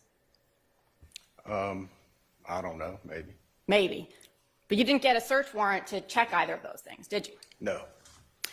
And within just a few hours, you had an address for Mr. Blaylock, correct? I did. And you didn't get a search warrant for that apartment either? No. So you made no effort to look for what would have been the alleged murder weapon, right? That's correct. Okay. That would have been useful, right? If you had that, that's great evidence. I've worked 100 murders. I never got one. Never. Ms. Abbasi, let's pause for a minute and take our morning break. And if you, do you want him to look at whatever that Oh, sure. portion was while we break? Okay. All right. Sure. He's welcome to, and Officer, I'll hand you your other transcripts and you can look at whatever you need to.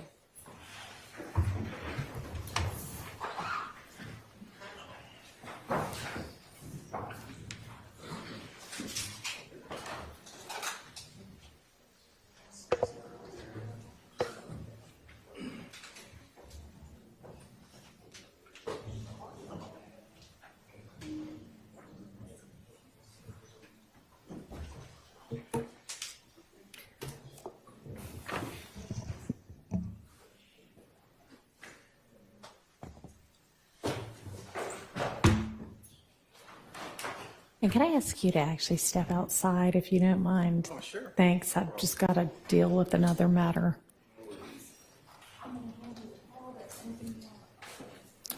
How about you start with whatever it is that you wanted him to actually, that you asked him on the stand about? Okay. I mean, you can give him all of them, but I'd like for him to start with the one that you specifically asked about. They'll be here. All right. Okay, so there's been some back and forth about the whole Mitchell, that's his last name, right, thing. And Ms.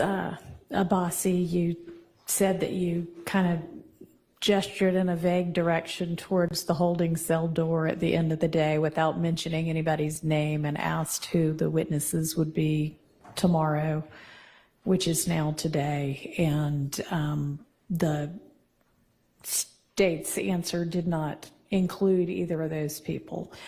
And then, of course, there was some point in time in which the state was maybe going to get Mr. Mitchell, and I don't know what they were going to do, put him on the stand, just, I don't know, as a concession to Ms. Abbasi, maybe? I don't know. Anyway, just FYI, Mr. Mitchell is here and available. I'm just letting y'all know that.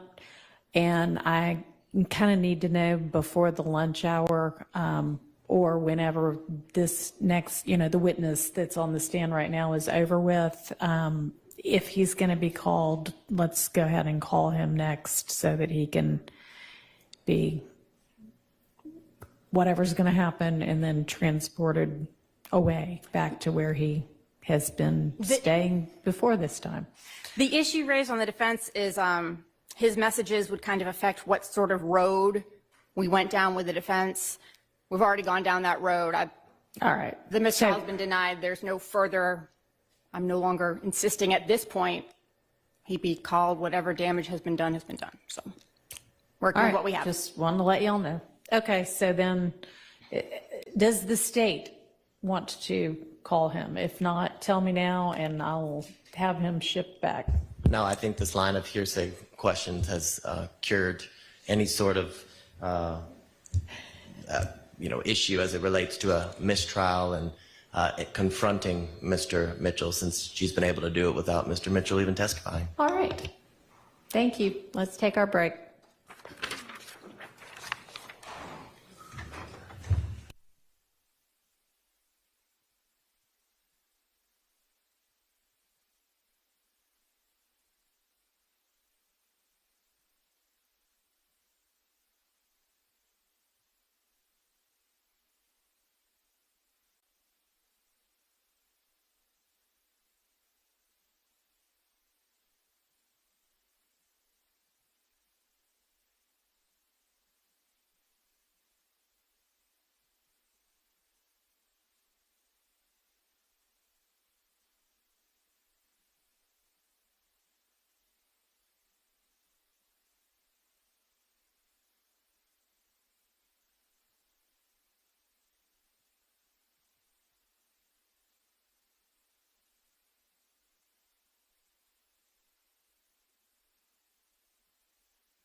took out for Mr. Ryan? For murder? The only person who ever gave you any indication that Mr. Ryan knew Mitchell, Mr. Uten, the victim, anyone in the car, was Mariah. She's the only person who said they knew one another, right? That, you confused me a little bit. Say that again. Say it again. The only person who said that Mr. Ryan knew Mr. Uten, the victim, Mr. Holmes, Mr. Mitchell, only person who said they knew each other was Mariah, correct?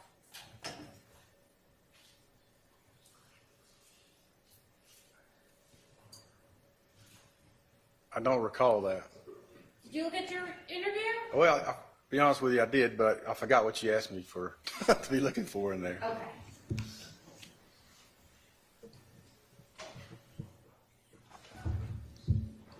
Maybe it's a question. Ask me each person at a time. So, Mariah, you're saying Mariah said she knew Mitchell. Mariah told you, was the only Mariah indicated, whether through this or something else, Mr. Ryan had some contact, knew the existence of Mr. Uten, Mr. Mitchell, Mr. Holmes, right? You never went to any of them and said, hey, do you know this guy? No. Okay. And they never, gave you any names saying, I think it was this person, or I have a problem with this, nothing. They, who? Mr. Mitchell and Mr. Uten. They said they did not know who shot at them. Had no idea. That's correct. And didn't ask them if they, had any problems with Mr. Ryan or Mr. Blaylock, right? Yeah, they're correct, yeah. Okay. And Mariah, she never told you anything about being locked in a basement, did she? I don't recall that, no. Okay. And she didn't tell you anything about Mr. Blaylock attacking her, did she? Other than when Mr. Blaylock. Oh, no. Okay. No, not that I remember. All right. And so based on the evidence you had, the person who fired the 7.62 was tall, right? I was described, he was described as being tall, I believe. Just All right. a second, let me double check it, as they said.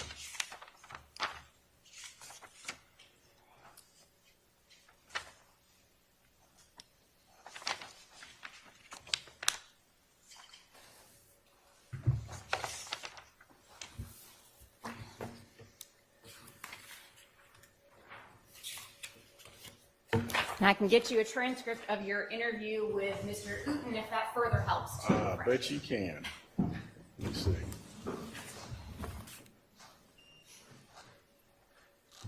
Yes. Okay. So Mr. 7.62 is tall, and based on all of that evidence, was your conclusion that Mr. Blaylock was the one with the 7.62, right? Page 18? Page 18. Of what? Which one am I looking at? Your report. Well, if you got a page 18, you're doing better than me. I got 17 pages. Oh.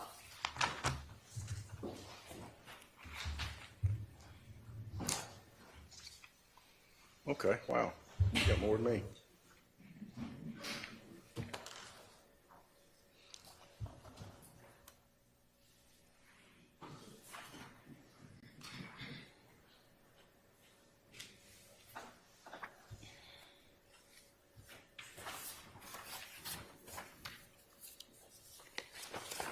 Okay, I see what you're referring to, yes. Yep. So final conclusion you came to based on everything you reviewed was that Mr. Blaylock had the rifle. That's what I wrote, yes. Gotcha. All right, so we have rifle rounds, and then we have all these other casings from a smaller gun, from a 9mm, correct? Yes. All right. And those casings were found very, very close to the vehicle where the victim was, correct? There were casings on top of the car, yes. Okay. And casings on top of the car, you don't know how they got there, did you? Or do you?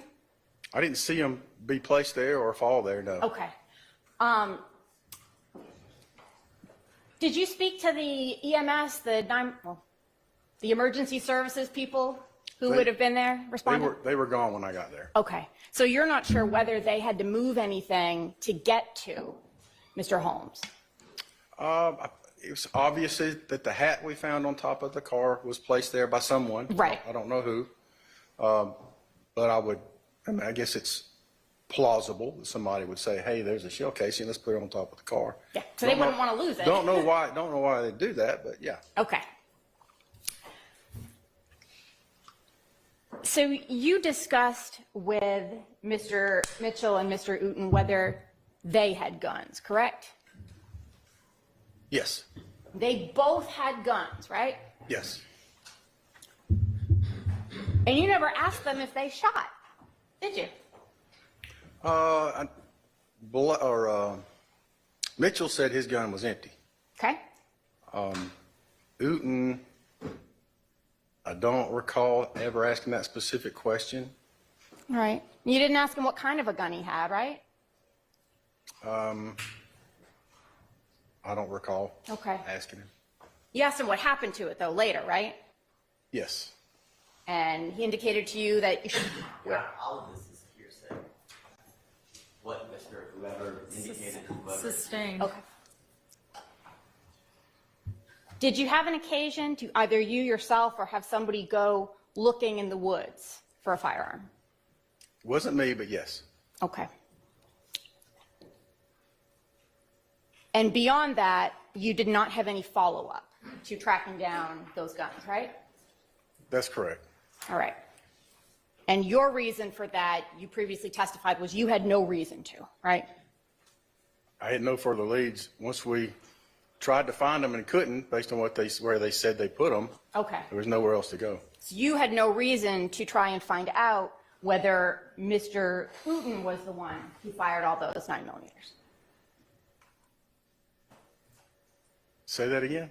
So you had no reason to try and figure out if Mr. Uten is the person who fired all those 9mm. Right, I didn't try.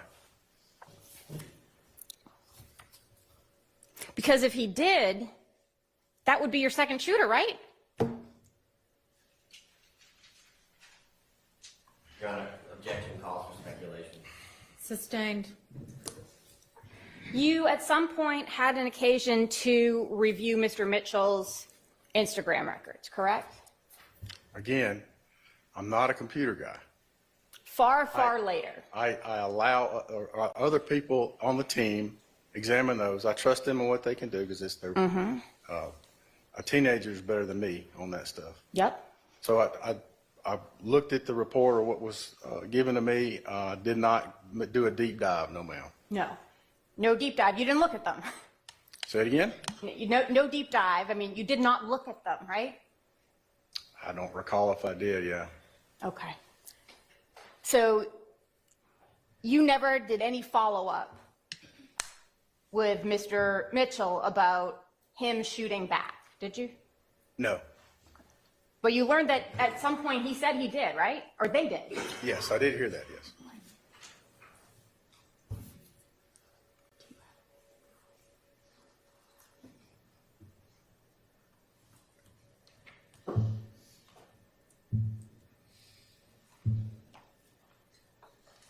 Thank you, Detective. Oh, you're welcome. You need to give this stuff back? Are there That's all yours. You're welcome. other defense counsel with questions for this witness?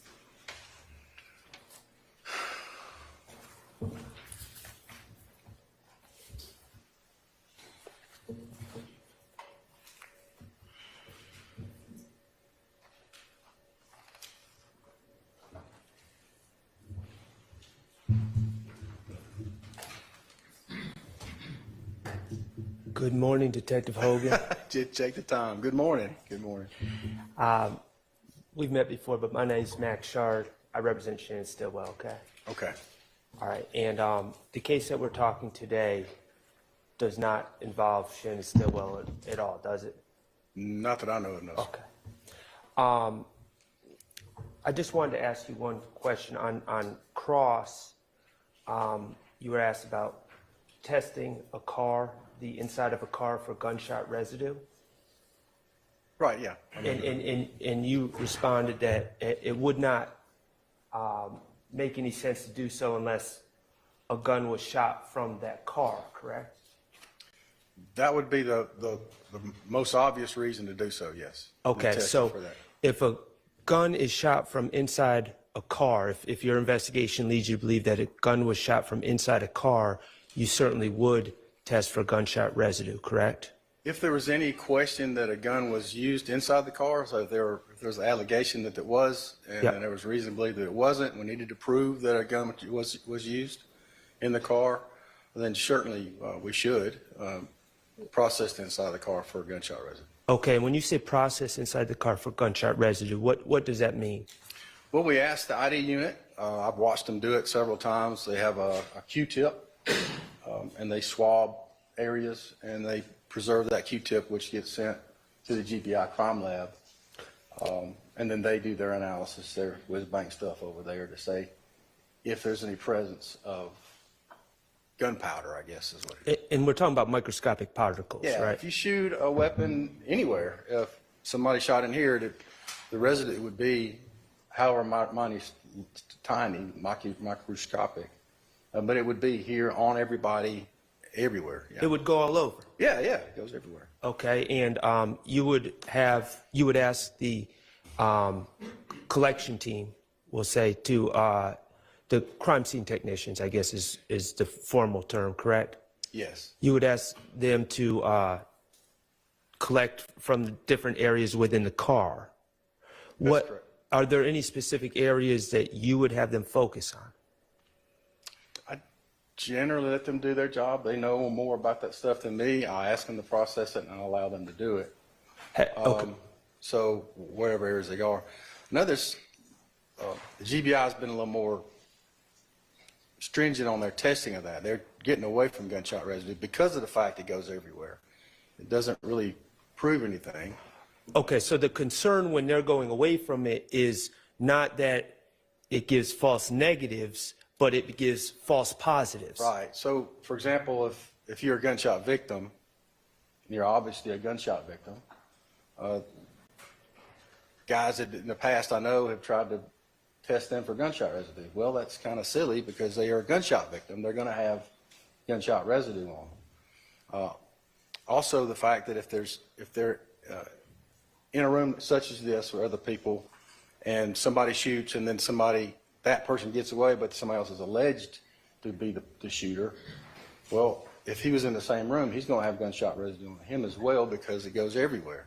So it sounds like what you're saying, if you get a positive result from gunshot residue, it may be unreliable for proving what you're intending it to prove. You don't necessarily have to be the shooter if you were in the room when the shot went off. But if you get it, but from what I'm understanding, if you get a negative, that's still a reliable result. It's just the positives can mean different things. Yes. All right, great. And in your experience at times, you said you defer to the experts on the collection method. Have you known them to remove different parts of a car for further testing for gunshot residue? Yes. Oh. Sustained. I can approach it. It is going to be relevant. All right, I'll give you some. And I'm just going to ask one more question. Is one of those parts that the experts remove at times the headliner of the car? Yes. Okay. Thank you. No further questions. You're welcome. Any other defense? Go ahead.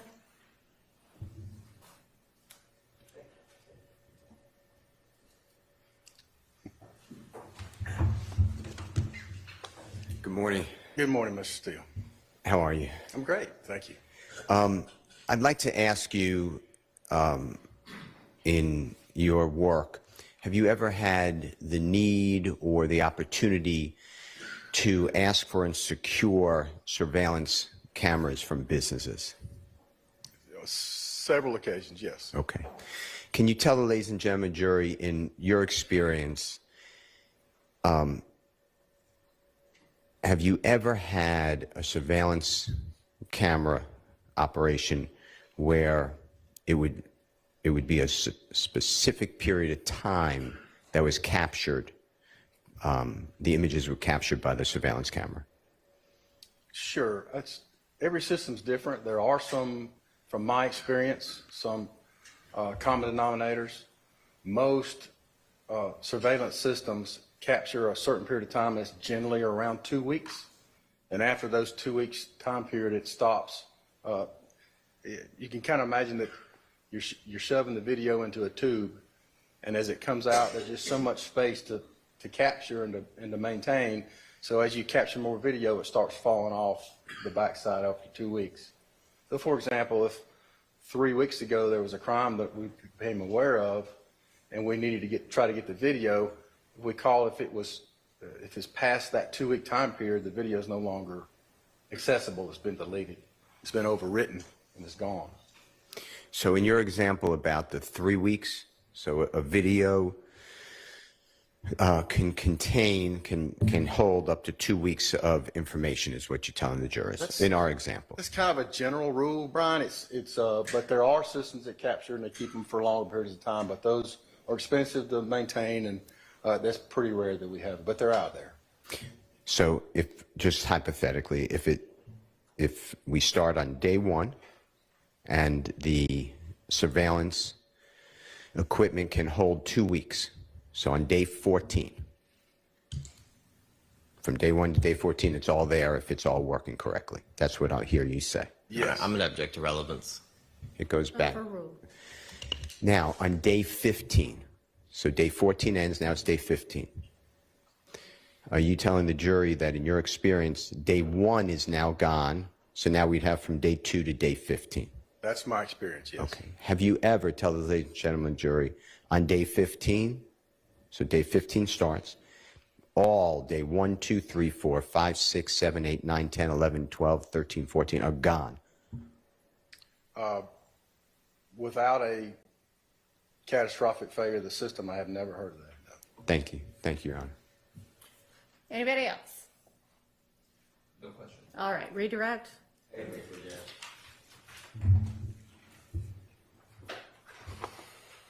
Detective Hogan, do you recall Ms. Abbasi asking you about your interview with Ms. Smith and how she, I guess, about how she described the long gun? You remember her asking you about that? Yes. Do you remember her specifically asking you about the use of the term rifle? Yes. And do you recall, based on your interview, Ms. Smith was only able to describe the gun as a long gun, correct? Yes, she was not well versed in. You can answer the question. She was not well versed in guns. She was using pretty generic terms. Yes. Now, I want to bring your attention to something that Ms. Abbasi just, one of her last questions, she talked to you about how Ms. Smith just kind of described or said how Mr. Ryan or somebody would know any other parties. Remember her asking you about that? Yes. And do you remember what Ms. Smith's response was, or conversation with you was about how Mr. Ryan knew Mr. Mitchell? Your Honor, I'm going to object to this. That's not the question. The question was whether anyone besides Ms. Smith described them knowing one another. I think she opened the door as to how. Go ahead. Do you recall? Of how Ms. Smith knew Mr. Mitchell? No, about how the question that Ms. Abbasi asked you was about how Ms. Smith described to you and talked to you about how Mr. Ryan knew Mr. Mitchell. Do you remember her having that conversation with you?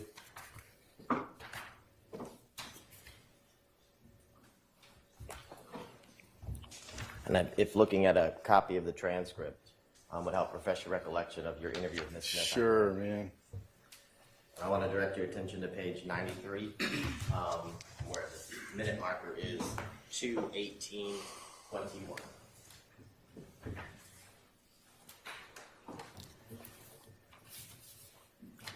And Your Honor, I'm going to object to this at this being hearsay. We're not impeaching her.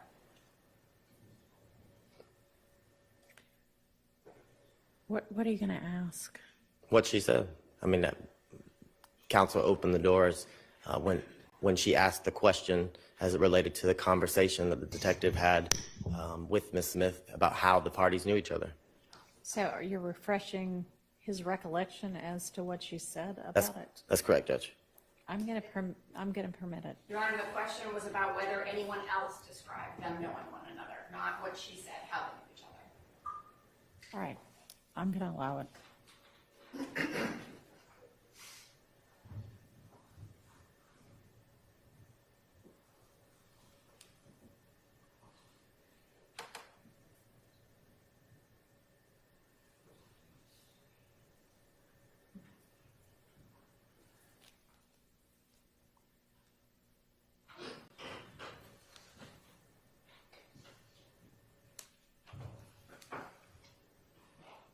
I can ask the question again, Detective, after you've reviewed.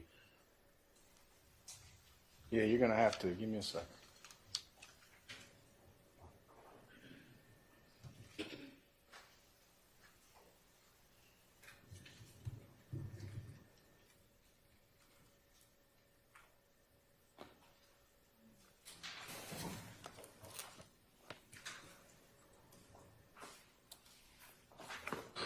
Okay, I'm with you. Okay, so in reviewing page 93 of the transcript of the interview with Ms. Smith, can you tell the jurors, is your recollection refreshed as to what Ms. Smith indicated or told you about how Lil Rod or Rod and Mr. Mitchell were familiar or knew each other? Yes. And can you tell the jurors, what did she tell you? She said that Little Rod told her that BJ took his gun, Mitchell took his gun. Now, I also want to talk to you about a question that Ms. Abbasi asked you as it related to describing, as you spoke with Ms. Smith, that this was an ambush. Do you remember her asking you about that, using the term ambush? I remember using that term. Can you tell me where to look? I don't recall it in the interview. No, what I'm asking you is during your cross-examination, Ms. Abbasi had asked you some questions as it related to you describing or using the term ambush. Do you remember that? Yes. And can you tell the jurors or describe to the jurors why your investigation and through your investigation, tell the jurors why you called it an ambush?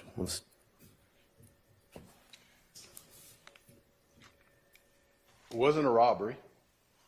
The shooters never approached the vehicle. They were lured to a certain spot. Your Honor, I'm going to object to him testifying as these are actual facts. He can say what he investigated, what he did or did not Sustained. find. So I'll rephrase the question. Can you tell the jurors what in your investigation drew you to characterize or classify this shooting as an ambush? It wasn't telegraphed. It was sudden.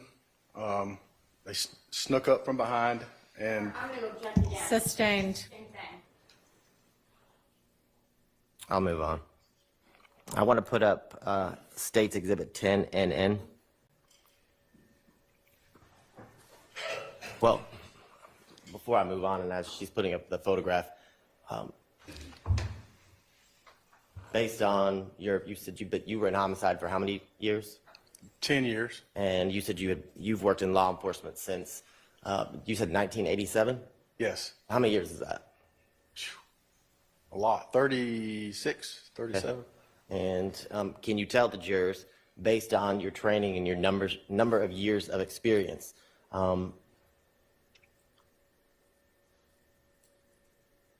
Have you, well, let me ask you this. Before you worked in homicide, did you work cases that also involved shootings, but no deaths? Yes. And can you tell the jurors, based on your number of years of experience and your number of cases that you've worked that involve shootings, what the term ambush means in relation to your investigations? Something that's sudden, unexpected, where the victim in that situation is pinched in or in a small area that he's hard to get out of or he can't get out of. Sit and duck kind of a thing. Okay. Now, you see the photograph in State's Exhibit 10NN? Yes. Can you tell the jurors, is that drawn to scale? No. And can you tell the jurors, did you intend that photograph to, or that drawing to be an exact replica of the scene? No. What was the purpose of using State's Exhibit, or drawing State's Exhibit 10NN? It was just a way to kind of demonstrate what my theory was at the time when I created it. And in your drawing, can you, well, I want to take you to State's Exhibit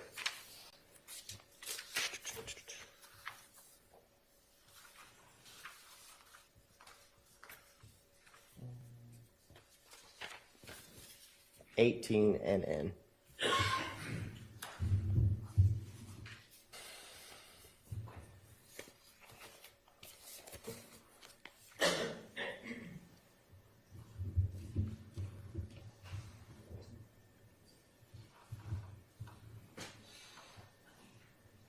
Now, in State's Exhibit 18NN, can you tell the jurors in this photo and your actually being at the scene, can you tell the jurors how many breezeways are in the building that we're looking in front of right there?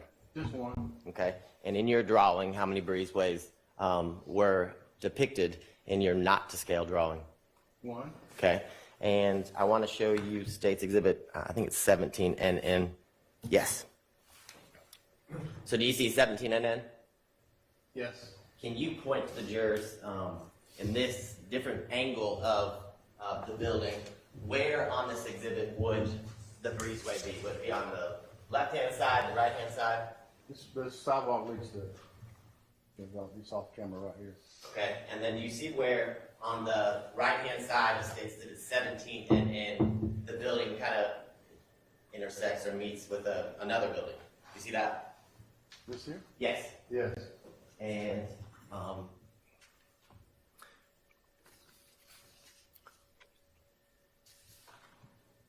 I want to show you State's Exhibit 59NN.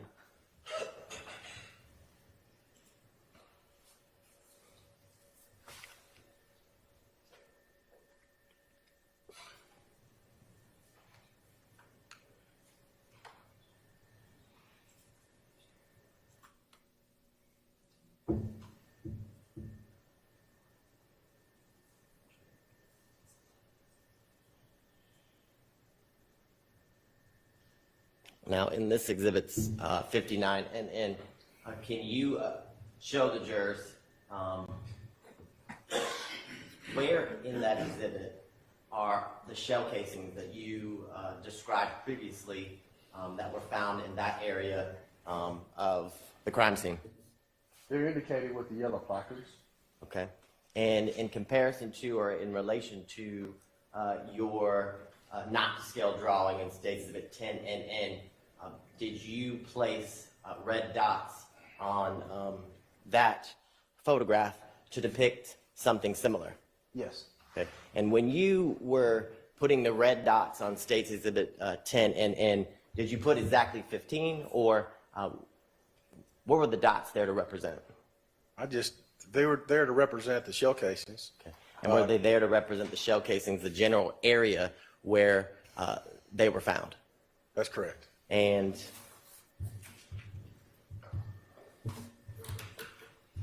was your, in reviewing your drawing, States Exhibit 10 and N, is where you generally put the red dots consistent with where we saw the actual shell casings found on the crime scene? When I created the drawing, that's where I thought they were, yes.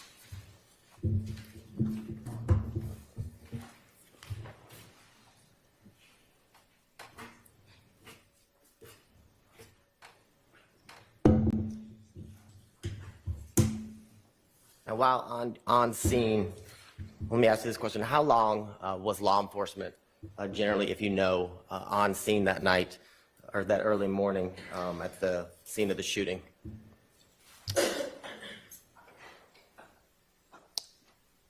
3 to 4 hours, maybe a little longer, I guess.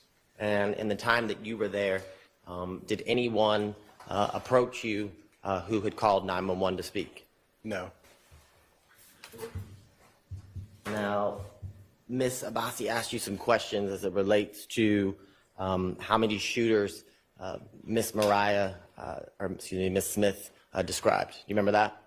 Yes. Can you tell the jurors, after the initial part of your interview that you described earlier with Ms. Smith, did she consistently, when she began, after you confronted her with the physical evidence, describe the fact that there were always 2 shooters? Yes.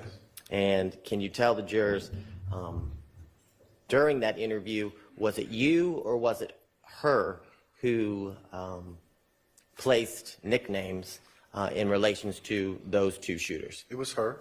And before Ms. Smith told you that, did you have any idea of the nicknames of who she said the 2 shooters were? I did not.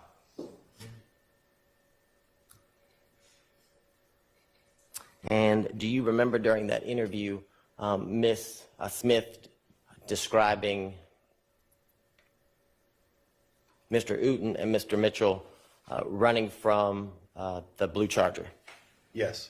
And can you tell the jurors, at any point during her interview, did she describe to you that as they were running? Your Honor, I'm going to object to this as leading.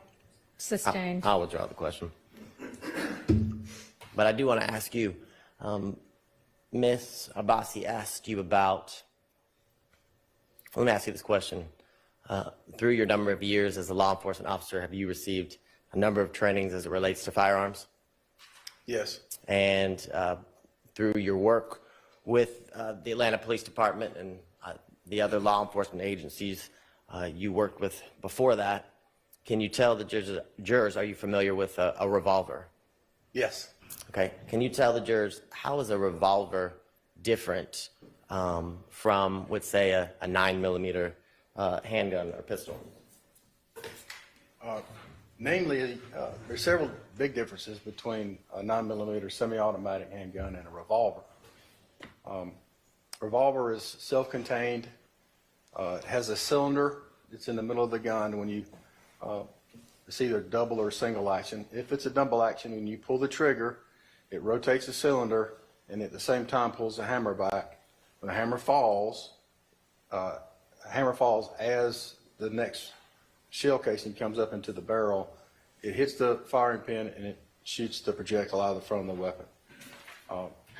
Biggest difference there is there's no shell casings that come out. The operator can open the weapon and dump the shell casings out, but it doesn't automatically eject them. Semi-automatic, 9mm, when you pull the trigger, it's a very similar action, except there's no cylinder. There's a spring that when you pull the slide back, a shell or a projectile with a shell is lifted slightly up from the clip. There's a clip that catches the projectile and puts it in the barrel ready to shoot. And then when you pull the trigger, a firing pin goes forward, projectile goes out the front. The slide automatically from gas pressure gets pushed backwards. The next shell casing is lifted up by a spring. It ejects the shell casing out, usually to the right, and then it goes forward, picks up the next projectile and shell casing to go into the barrel, ready to shoot again. Okay. Now, in the vehicle, the blue Charger, can you tell the jurors were the defects that you observed in the car in the front or in the back of the vehicle? Back and side. Okay. And were there any, I guess, defects in the front of the vehicle? Don't think so, no, sir. And is the defects being found in the back of the vehicle consistent with the vehicle being backed in or parked with the back end closest to the breezeway and the front end kind of closest to the access road? Your Honor, I object to this as speculation. Well, he said consistent with, overruled. The damage that I saw was consistent with it being attacked from the rear and from the driver's side.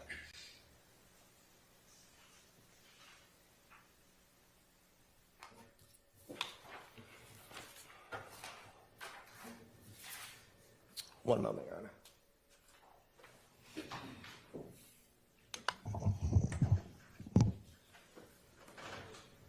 No, I'm further at this time. Be very quick, Your Honor. Go ahead. Detective, when you were speaking with Mr. Mitchell and Mr. Uten, you were trying to figure out if they had any idea why the shooting would have occurred, correct? Yes. And you addressed with them whether either of them had stolen anything, right? Overruled. I did. Okay. And you had no indication that that would have been the reason here, right? I tried to figure out with Mr. Mitchell, especially, of the motive for what happened. Wasn't successful in speaking to him about that. And Ms. Smith's statement about Mr. Ryan having stolen a gun, what did you do to vet that statement? Mr. Mitchell stole a gun. I'm sorry. My apologies. What did you do to vet that statement? Nothing. You said no? I didn't vet it. Okay. Just took it. Mr. Abate asked you about whether, after Ms. Smith began talking about two shooters, whether she remained consistent about that. And you had no reason to press her and suggest otherwise, right? Because that was your theory, right? That's correct, yes. Okay, thank you. Mm-hmm. All right, thank you for your time. Well, I guess I shouldn't have assumed that no other defense attorneys had recrossed. All right, I just happened to be correct. Okay, all right, thank you for your time. You're excused. Thank you, Judge. And this seems like a good time to break for lunch, so we will break for lunch until, I think we've probably got some work to do during lunch, so I'm going to give the jurors until 1:30.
All right, we need to deal with the Wooney evidence.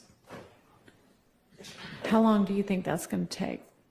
It should only take about 15. All right, why don't we just do that before we break then?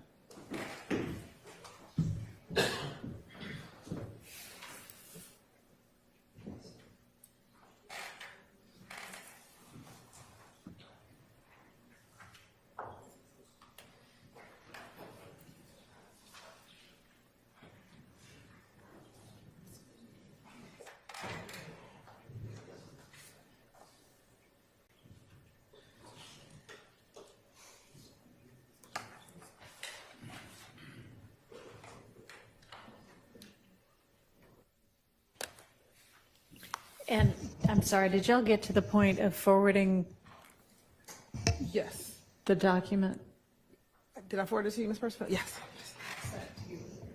this morning? Yep, there it is. Okay. I think this morning. All right, so I've got that open, so if you can start directing me to which items are at issue. This is an, okay, Instagram. Is that right? Yes, sir. And I'll say most of the items in this packet will probably only come in if I have to impeach Mr. Lee. So we can definitely go through it, but just to set the stage, Your Honor, about what the items in here are.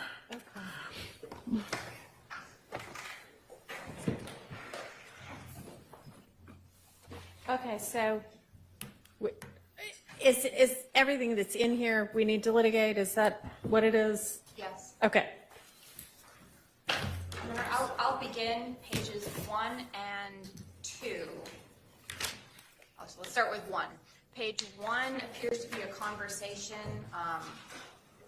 Mr. Lee is the slimelife.shoddy. This is a conversation where he says, get somebody to buy my Switch. The next page is a photo of a firearm. I'm not sure how that suggests any sort of illegal activity whatsoever. Your Honor, the fact that he has access to a switch in and of itself is illegal to have a switch for a firearm, Your Honor. Have y'all charged him with that? No, Your Honor. And for the first page, he has not been charged with the switch. And so we won't enter in page 1. Page 2 or page 3, Your Honor, which is Mr. Lee with a firearm, Your Honor. Are Again, you talking about the hand? the hand, yes, Can you establish that that's him? it's his Instagram record, Your Honor, and it's something that I would ask. No. If that's the best you can do, that's just a picture of somebody's hand holding a firearm, so that is not going to be permitted unless you ask him, is that your hand? And he says yes. And that's why I started trying that most of this is for impeachment, because it would depend on the questions that I ask of him, whether or not this becomes relevant. So that's why I started. I mean, I guess you can present him with it if he said, if you for some reason are able to ask him, did he ever have a switch? And he says no, you can, without showing the jury, present this. And if he says, oh yeah, that's me, then we've got one thing, but okay. Moving on to the next item. Page 3, Your Honor. I don't know how Mr. Lee is involved in this. I don't see his screen name on here, so I don't know. I'm not sure which page you're calling, page 3. Page Well, 3, I the have third it. page of this document, which I'm is Page page 4. 17 and/or page 2313. Your Honor, we're withdrawing this page. Okay. Page 2314 is a photo of, this time it's a leg with a gun. Your Honor, it would be the same position as the first right. one.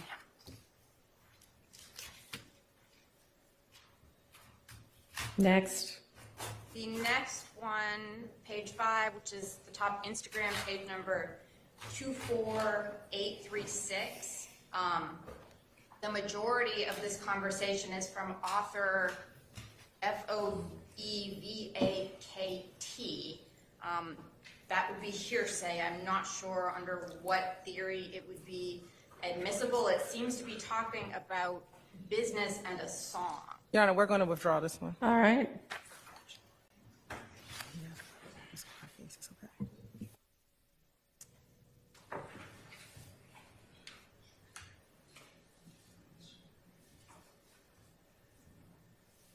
How about page 6? I would defer to other attorneys if they have any objection to page 6.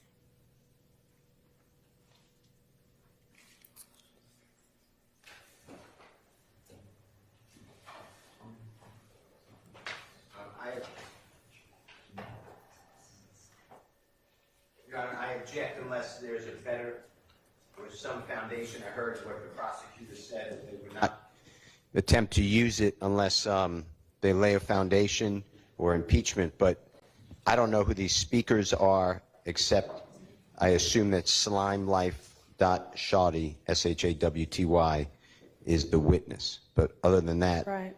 I would object. I don't know if it falls under any type of hearsay exception.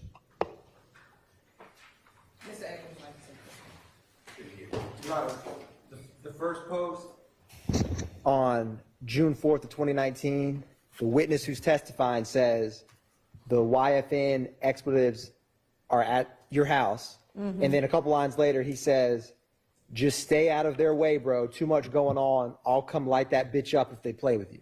So considering that we put testimony in about the mother of Mr. Bennett's home, who is a member of that same YFN group that was shot twice, we've been discussing this back and forth rivalry quite extensively. So the fact that he's talking about explicitly stating the YFN group and he's going to come light it up in reference to shooting either at or towards those people, I think it's quite relevant, and he's testifying in the stand. So any questions or explanation he wants to get for that, he most certainly can. So what about the other part of the conversation, though?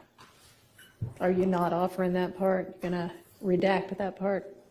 So, Your Honor, this is a back and forth conversation that he has with this other individual. And so I don't know what specifically, I mean, the bottom three, I don't know what specific line that defense is stating is not needed for the context of what Mr. Lee stated here. Well, certainly the last bit of it isn't needed, but I mean, not since all that X has been happening, we don't know who this is, and that is indicative that stuff's been going down. Yes, Your Honor. And the state, what I just read and what's highlighted is what the state, that's why we included this. Okay, and I'm asking if you're going to redact it, because if you throw that up on the screen, anybody, I know that the highlighted part is what you're highlighting, but the rest of it is easily visible. Yes, so Your are you Honor. going to redact? We can redact it and keep that just the username so it doesn't appear that he's just speaking to himself. Okay. And we will take out where he says, everything else he says. That's perfectly fine, Your Honor. All right. Page 7. Yes, Your Honor, page 7, this is going to be a combination. We have a hearsay within hearsay. We have Mr. Lee asking who Fat was talking to. Not sure the relevance because I don't know who Fat is. They might ask questions which make it relevant, different conversation. But the response from someone who's not testifying is what that person heard. So we have hearsay within hearsay. The next statement is also from this other person who I'm not familiar with who the speaker is. Mr. Lee's response is ambivalent, just say no more.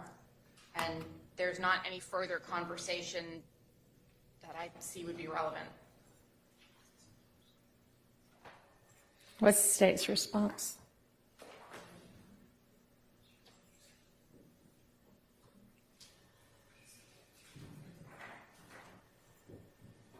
So, Your Honor, this specific exchange,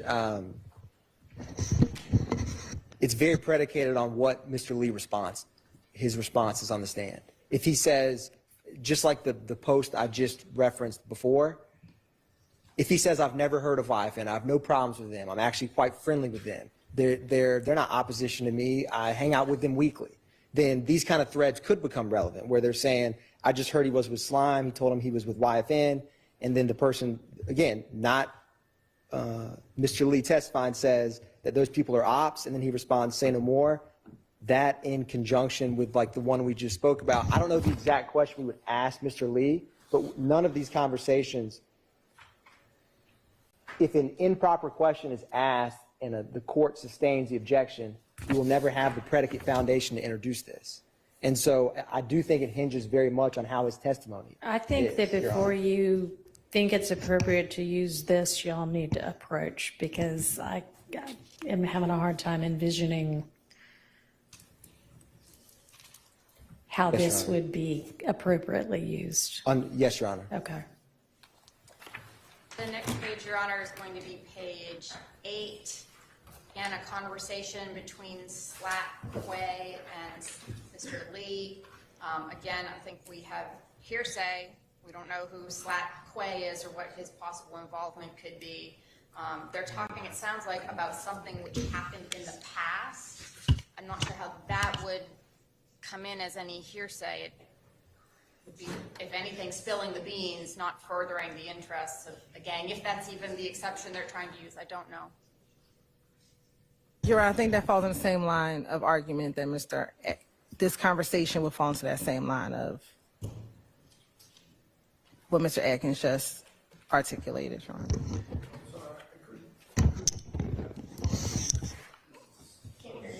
Page 29, Your Honor, would be, I think, in line with the same articulation that Mr. Atkins just did for the page before. It's the same individual. It's the same conversation.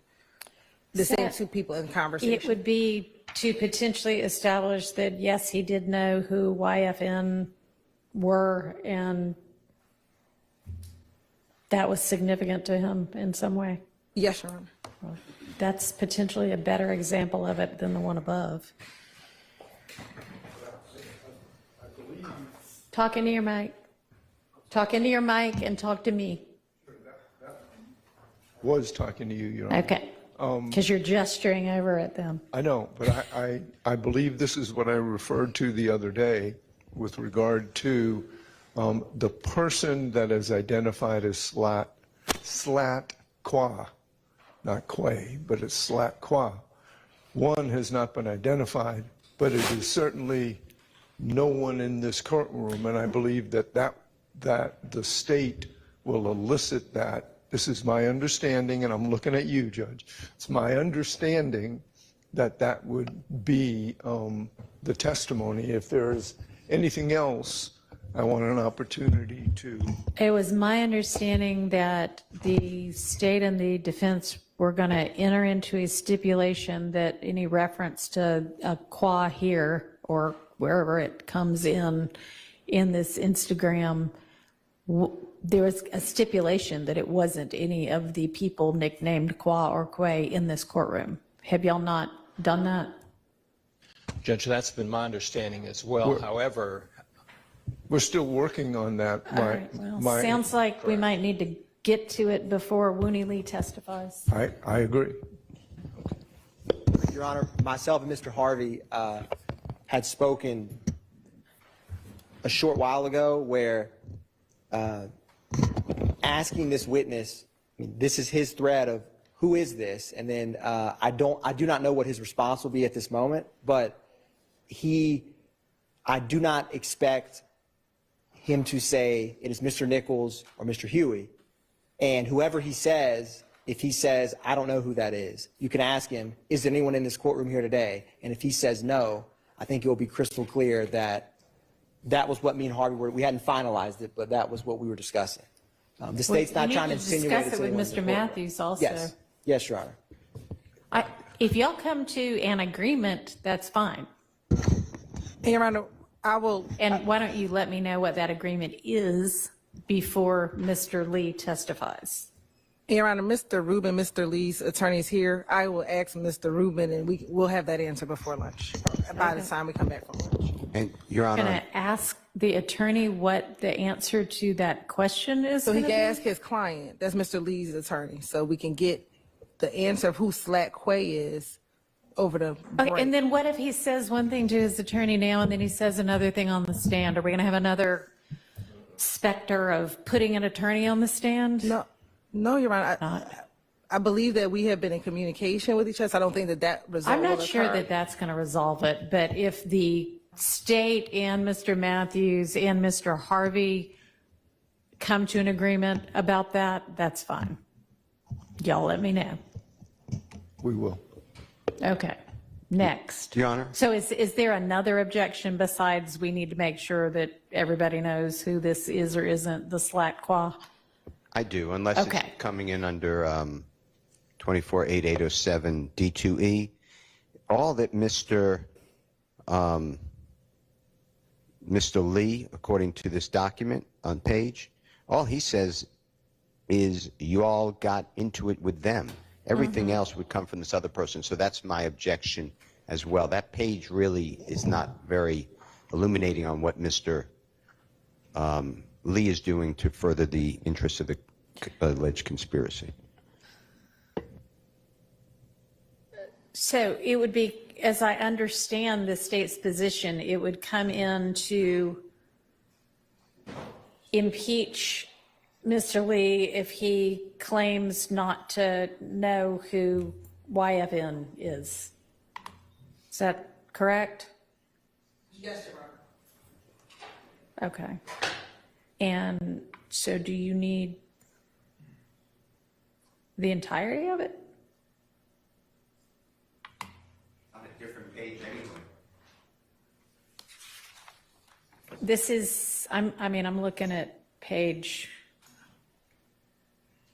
1397, the highlighted portions of 1397. It matters to the court on page 854, which I think is 2 pages forward or above.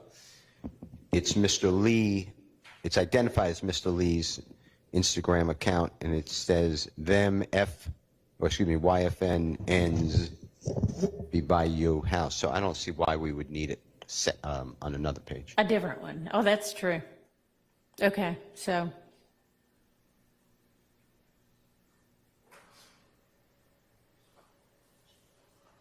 The state's position remains the same. This will become relevant depending upon the question. So this might not come in at all.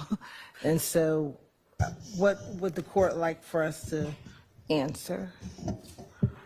So if there is already something in, Mr. Steele makes the point that you actually have Mr. Lee on page 854 of the Instagram record talking about them YFN ends. And so that would establish that he knows who they are, and so you don't need the others. So that's true. All right. And if you think for some reason one of those others is going to be relevant, again, you're going to need to approach before you use it.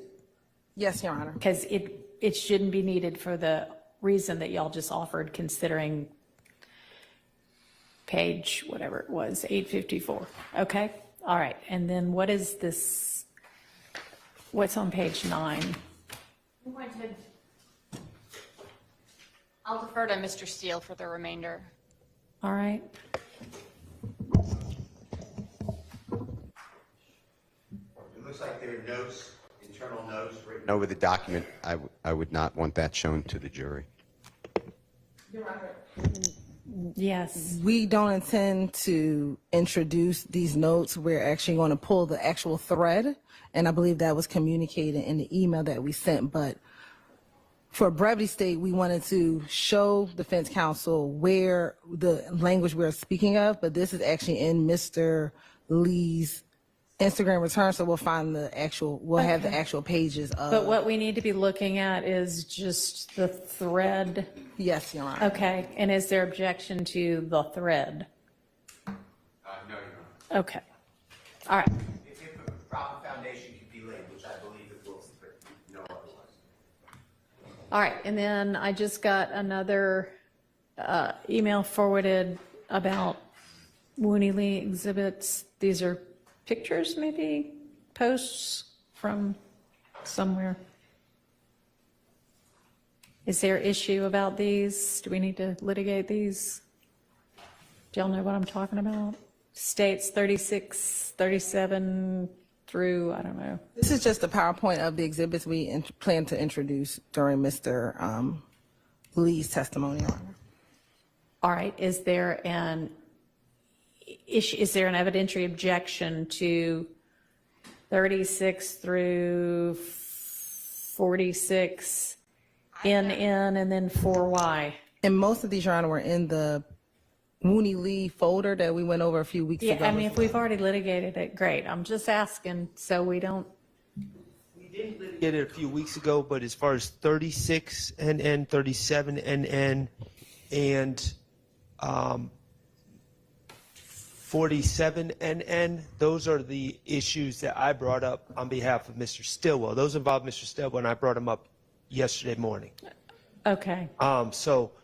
But as far as anyone else is concerned, these are not things that have been litigated, except the ones that I brought up yesterday. Okay. So, does anybody else have any objection to any of these items? Your Honor, I was proceeding on the state's email, which was sent two days ago. This is what we need to review for Wooney Lee, so I've not had a chance to go through all of these. Y'all are just too much, honestly, all of you, or most of you, not all of you, but a lot of you. Your Honor, to be clear, so when we made the witness boxes from 1 through 30, 31 through 60, and 61 through 100, for the, there may be a photo here that, you forgot to put into this witnesses folder, but all from discovery. So when we're creating these, like the exhibit PowerPoint, some of it includes exhibits that are already admitted in the trial itself. It's literally the PowerPoint in order of how the state's going to ask direct questions of this witness. So there shouldn't be any surprises with what's in this PowerPoint in terms of, I don't know what day or week it was that we went through, but I know that there was a moment where we got through all of them, where the court would say, does anyone have any objections with this witness? Does anyone have any objections with Mr. Sprinkle, with Agent Burney?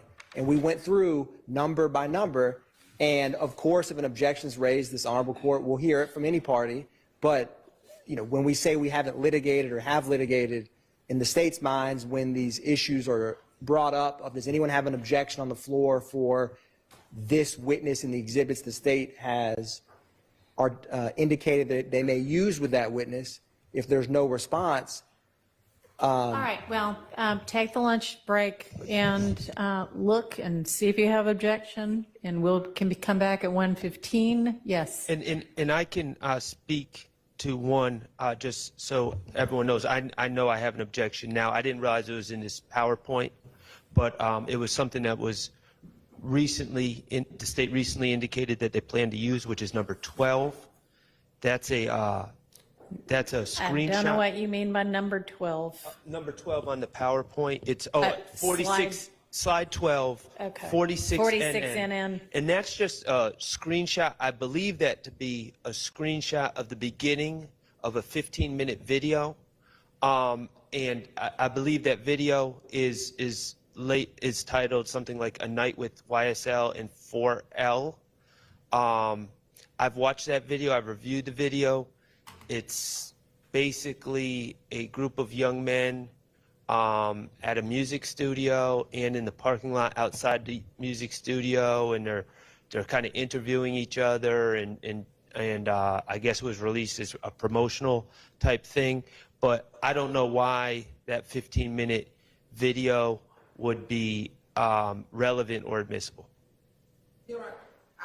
I can email over the different timestamps that are the most relevant portions of this video. It's not the entirety of the 15 minutes, and I'll do that before I leave court. So are you saying you are only planning to play Certain portions of the video. certain little distinct parts of it? Yes, and I'll send that over right now. Okay, do that right now, and then when we come back at 1:10, now, we can take it up. Definitely not making my birthday lunch. No, I'm not. No. All right, so anything else we're gonna need to deal with? Oh, so the limiting instruction, if nobody has anything else to add, does anybody have anything else to add on that limiting instruction that I'll read before Mr. Ryan's conviction is entered? Well, I don't know as to whether we made a number 1 or number 2 decision. Yeah, I decided it on my own because nobody okay, got back to me. I picked number 1.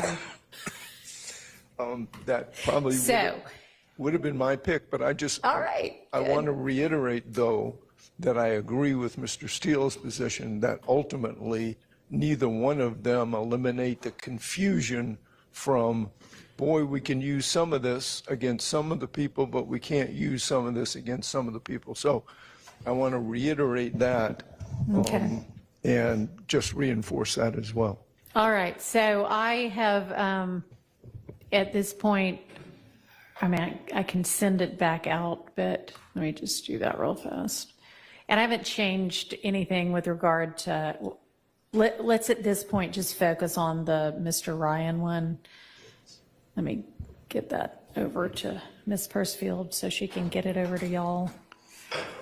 But I've taken out the reference to overt acts numbers or overt acts at all. Because when I started trying to craft something that would explain, hey, this is to overt acts, but that's not all you have to, find.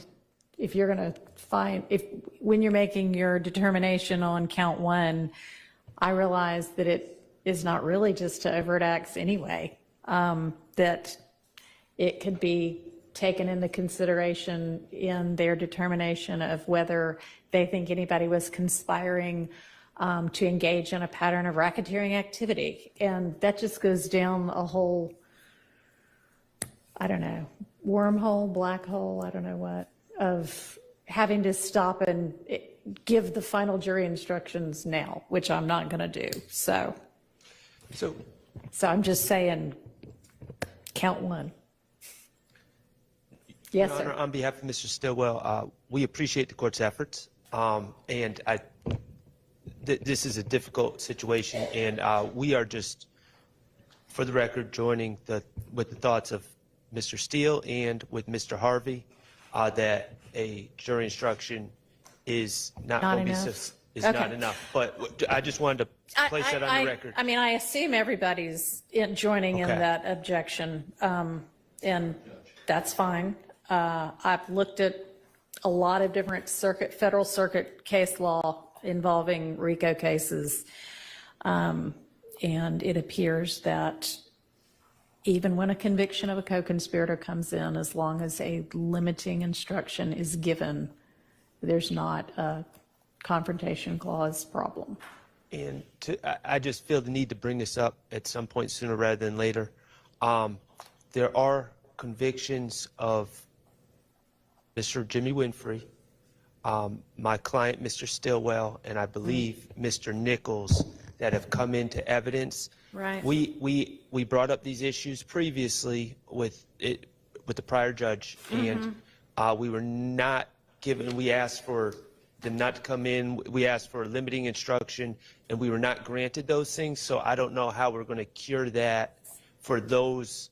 So I mean, I thought that we had discussed the Winfrey one, and I said I would just at the end, when I remind them of all of the things that are only for certain purposes, do that. I didn't know that anything of Mr. Stillwell's had already come in without a limiter. They have, and I believe Mr. Nichols. Okay.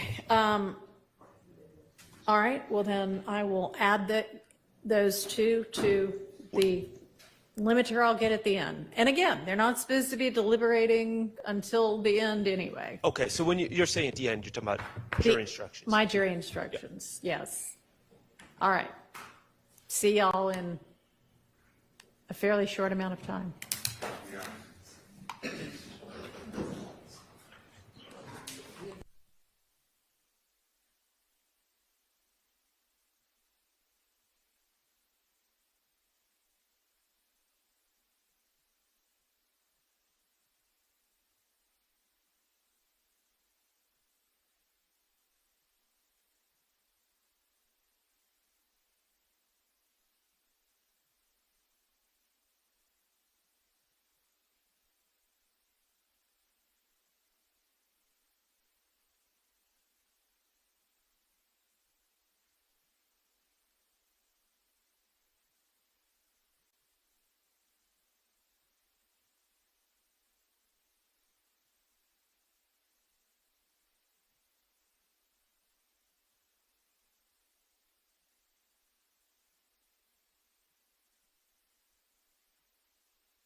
Your Honor, I know we still have the PowerPoint presentation regarding Winnie Lee. Is that what you're talking about? Yeah, that's what I'm talking about. What within there? Thank you. Your Honor, Yeah. I was able to review the times indicated by Ms. Hilton in that Okay. email, and on behalf of, I've discussed with Mr. Steele. We don't have any objection. I don't want to speak for anyone else, but I didn't see anything that we object to. Okay. In those specific Anybody? times. In those As to specific the specific times, which, Ms. Hilton, that's all y'all intend to play for that one video, 48 in or whatever it was. Okay, anybody else have objection to those specific times? In 48, I think it was, I don't know, I could be making that number up. I think it's Whatever the 46 video November, was. November. It's 46. 46, okay. All right, I'm taking the silence as no one has any objection to that. How about any of the other exhibits that are contained within this Winnie Lee? Yes, Your Honor, page 5, 40 November, November. Just have an objection unless they can lay the foundation because Winnie Lee is tagged, but I don't know who tagged him. What is this a picture of? It's a picture of him sitting in the courtroom during Mr. Ryan's trial. 45? No, 40 November, November, page 5. Oh, page 5. 40, okay, sorry. Your Honor, we actually redacted all of the other content that was actually on this post because I believe Mr. Lee will say that is him while he was sitting in the courtroom. This was during Mr. Ryan and Mr. Blaylock's initial trial of the murder of Mr. Holmes. And our initial understanding, and he has said something different today, was that he was in court when the witness who testified yesterday, Ms. Smith, was testifying and sent her a brain emoji and a rat emoji. And so this was evidence of him being in court. Okay. However, he has said to me today that he was not present during her testimony, but this does show that he had actually went to court that day. So things have changed just slightly given his testimony, but at one point he was in court watching that trial, and essentially he sent these emojis to Ms. Smith,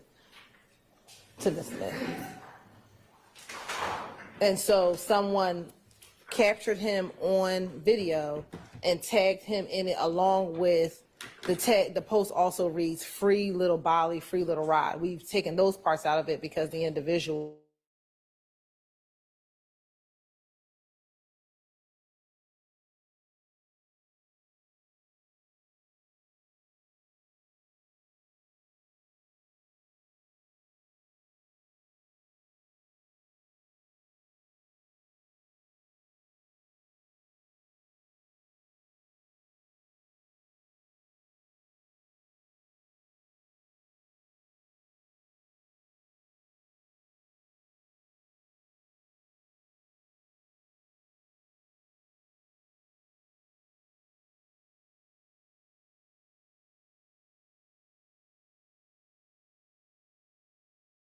Smith advised us, I believe, or matter of fact, his phone was taken on the day that the posts were made. So back in 2021, during the trial of the case, we believe that Mr. Lee was present in court. While in court, Yes. And that while in court, he sent those emojis? he posted those emojis. We believe he sent them while in court. He posted those emojis. Whether or not Ms. Smith was on the stand is something he's saying. He never saw her on the stand. That's what he is saying. What we know is he was in court when those emojis were posted. Whether or not she was on the stand or not, we don't know. But he was present in court, we believe, when those emojis were posted. And so this was just proof of the fact that he was sitting in court in or around the time that these subsequent messages that are coming after this post were posted. How are you, this is a picture of him in courtroom 7E, apparently. Yes. how are you proving that it is during Mr. Ryan's trial? Am I missing something?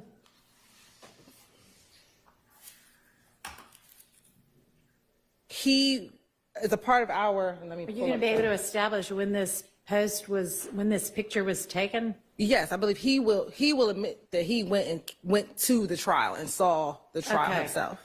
And which I believe he case, will admit that. Why will that's- you need this picture? to show proof of those things. The same way we have a responding officer who goes to a scene. So you're going to put it up and then say, is this you in court during the Ryan Blaylock trial? Yes. Okay. And I guess if he says no, he says no. Okay. So in terms of the objection, then, If they lay the foundation, I'm not sure what you mean by if they lay the foundation. So they're going to present it to him and say, is this you in court during the trial? And he'll either say yes or he'll say no. right, if he puts himself there with the date and the time that they're saying, then that's this foundation. But if he doesn't, I don't. If he says no, then it shouldn't come in because he didn't lay the foundation. I agree. Okay, so that's that one. What else? And then the next one, 41 Nancy, or November. That's just a screenshot of his Instagram. 40. Okay. Hang on. Well,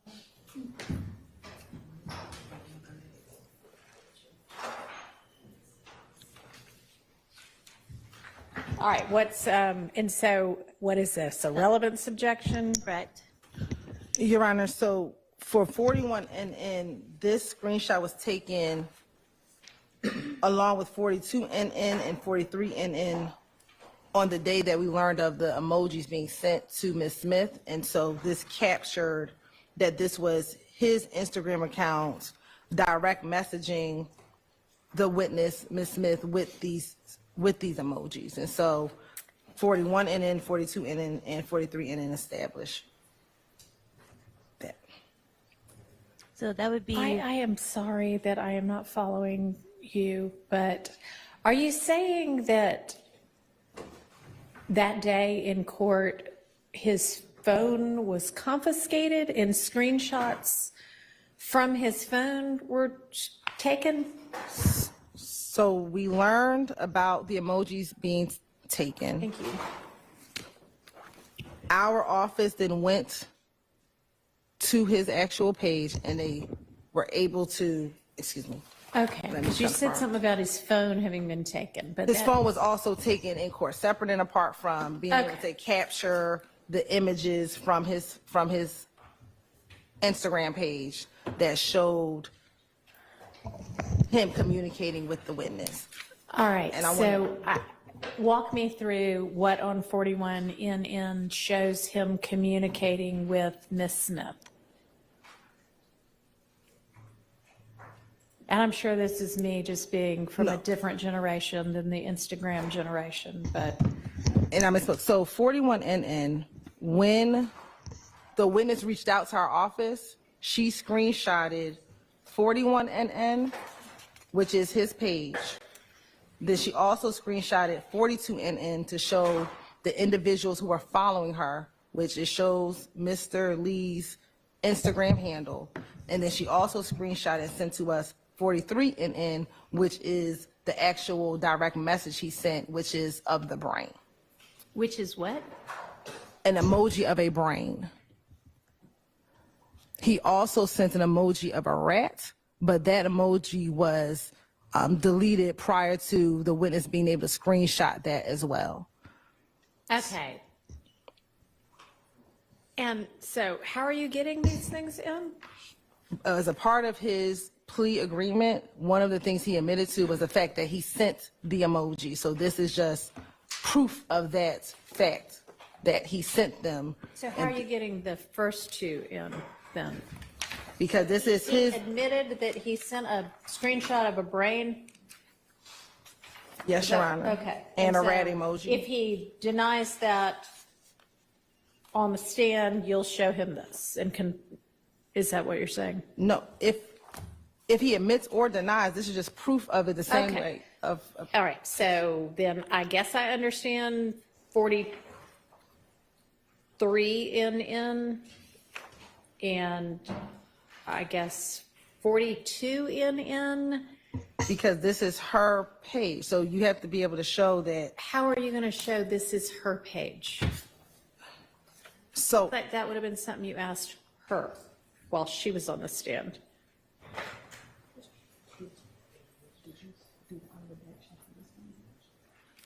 Her Instagram records are So- blessed auntie. on, What? Her Instagram was blessed auntie or blessed auntie. That's what the ADA Hiles testified to.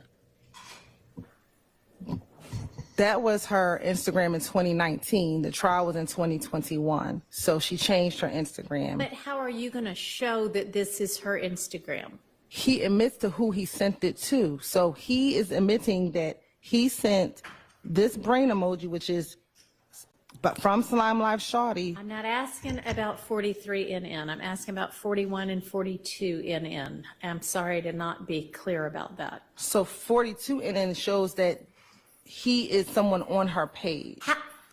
How is this her? How are you going to show this is her page? Her pictures are at the top of the page, Your Honor. That first picture is the young lady who was here yesterday. Is that just how everybody's Instagram looks? They have pictures of themselves at the top of the page, and so everybody who's young knows, oh, that's so-and-so's Instagram? Yes. Or can you post whatever you want at the top of your page? Or could somebody else have posted her picture at the top of their page? No. No, Your Honor. So, I mean, it doesn't.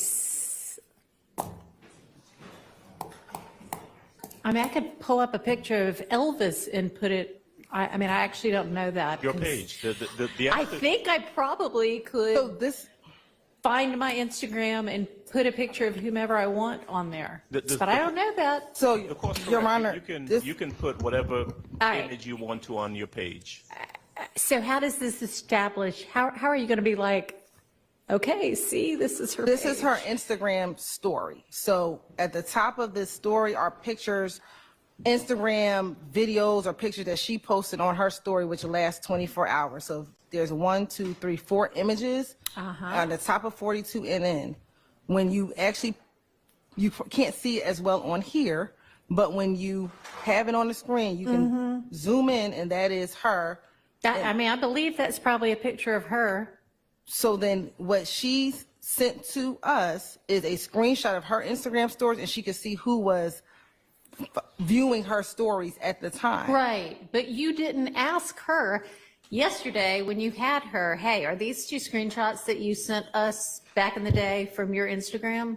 So how are you going to establish that this is from her Instagram? Your Honor, I think circumstantially from the fact that he's going to admit that he sent it to her, that he is on 42 NN, you see an individual with the same vanity name that he has viewing her page, that there's pictures of her at the top of the page, and then 43 NN showing the slime, showing his same vanity name with the brain emoji. What I does believe 41 show at all? 41 is simply to show that this was his Instagram page. Slime Life Shorty is Mr. Lee's vanity name. So this is just the front of his. All right, we already know that.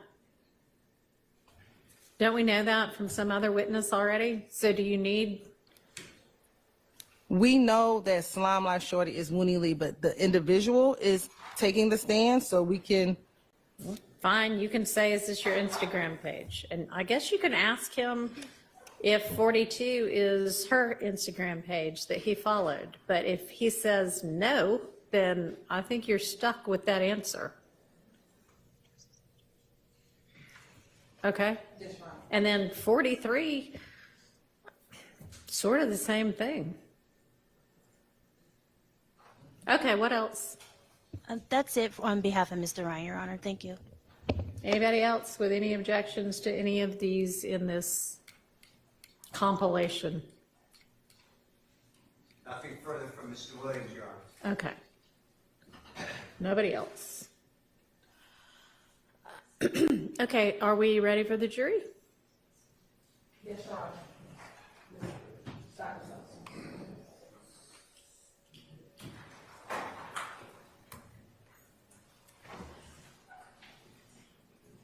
Yeah. Question.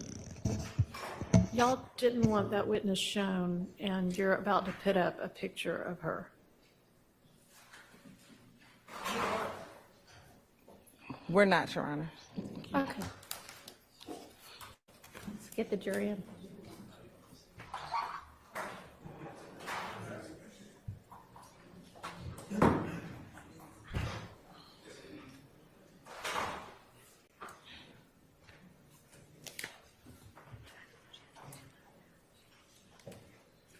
Your Honor, Dr. Sullivan is next. We're just trying to find where she is.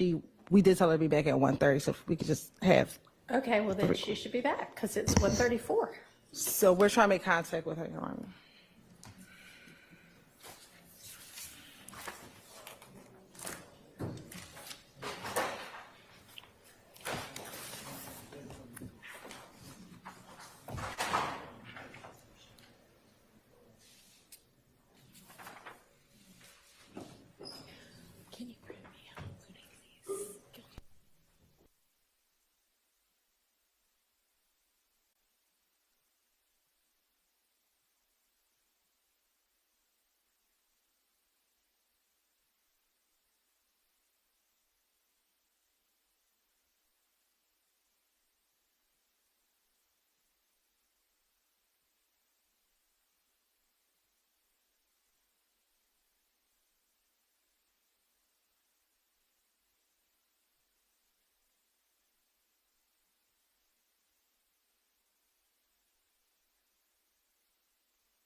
Will he be arriving soon? Yes, his attorney went to go get him.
Wunnie Lee, W-U-N-I-E, last name Lee, L-A-E. And good afternoon. How old are you? 25, And are you employed? yes, What do you do for work? music. And when you say you do music, what do you mean? I make music, What type of music do you make? hip-hop. Do you have a name that you perform under? Slime Light Shouter, And are you signed to a record label? yes, What label? Alamo Records, And when did you first sign to Alamo Records? 2018, And I should ask, how long have you been in the music industry? since then, Since 2018. Have you been signed to any other label besides Alamo? no, Where are you from originally? Atlanta, And what part of Atlanta? Southside, Cleveland Avenue.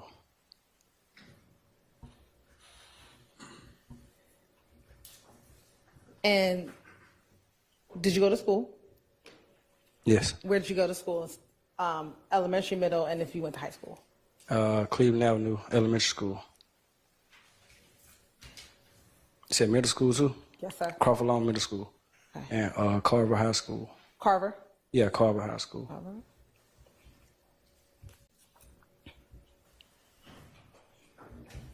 After leaving high school, is that when you started your music career? During high school, like my last year in high school, or like 11th grade or something. I didn't get serious till after high school though. You said you didn't get serious until after high school? Yeah, And that was around that 2018 year we just talked about? yeah. Okay. As you were growing up in the Cleveland Avenue area, did you ever hear of a gang called Rock Crew? I heard of it growing up. I didn't know if it was a gang or what it was, but yeah, I know what it is. And how did you know about Rock Crew? Because they had popular songs. What were some of their songs that they had that were popular? I don't know by heart right now. I just knew like there was the music back then. Do you know who were some of the artists who were with Rock Crew? One of them, Big Boo. And he was he performing as a hip hop artist?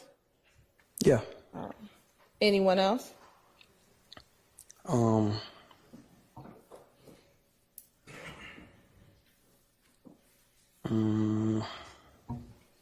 It was some younger people too, like my friends and stuff. Who are some of the younger people? They locked up or dead.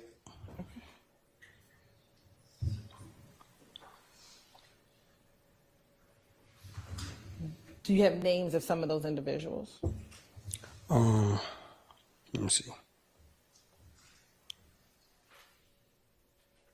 My partners who locked up right now, twin, they used to rap. Do you know their given name or Their first and last name? or their first name? Nah.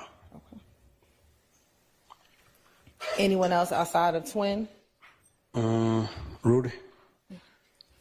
He rapped too back then when we was younger.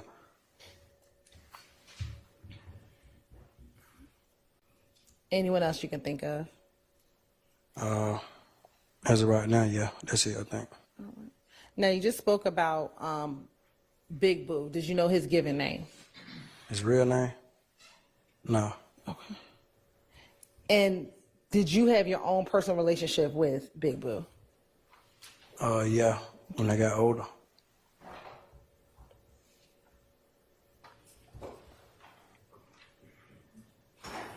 Now, did there come a time when you were younger that some members of Rock Crew began calling themselves YSL? Mm-hmm. You said, mm-hmm? You asking me that? Or Yes. you what? I'm asking you. Can you say it again? Sure. As you got older, were there members of Rock Crew who then became members of YSL? Yes. Who were those some of those individuals? Everybody because YSL music took off and rock crew music died, or just, I don't know, Boo got old, so I don't know. So who are some of these people? You're saying everybody. So who's the everybody who was a part of the music? Basically everybody from my neighborhood. So everybody from your neighborhood was doing music? There's a lot of people from doing music from my neighborhood though, but not everybody was doing music though. I'm just saying like everybody in the whole, all the people that were rapping or doing music or supported the music was on some YSL stuff now. Like it wasn't rapping rock crew or under that name. Okay. So tell me some of the people that we're talking about.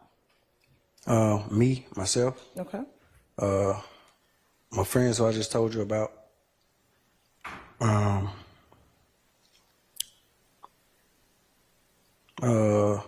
Jeffery. I can't think of everybody's name.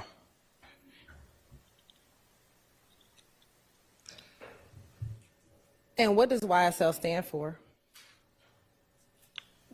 It has multiple meanings. Tell me some of the meanings. I say it has multiple meanings, definitions, or what it stands for. So tell me some of the meanings. Young stoner life, young slime life, young successful lifestyle. I think that's all I can remember right now.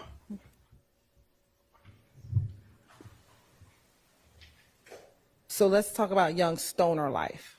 Mm-hmm. When do you distinguish between young stoner life, young slime life, and young successful lifestyle? You said when? Did I? Yeah, how do you distinguish between the two? When do you use young stoner life versus young slime life? Slime part is just like the lingo of it. Like, we would just call each other or something. You wouldn't call your friend or something like, Stoner, what's up, Stoner? We just say like, what's up, slime or something. So that's how I think young slime life is used. Young stoner life, from what I know, was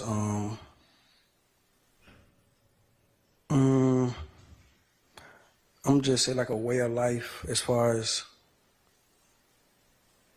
music. I mean, not the music, but like getting high or like a hippie or I don't know. And outside of the music, is YSL a gang? You said outside of the music? Yes, sir. Some people treat it like that. What do you treat it as? I treated it that way before. You treated it as a gang before? Yeah. When did you stop treating it as a gang? I don't know. I don't remember. I don't know. You said you don't remember. And when you say you treated it as a gang, what do you mean?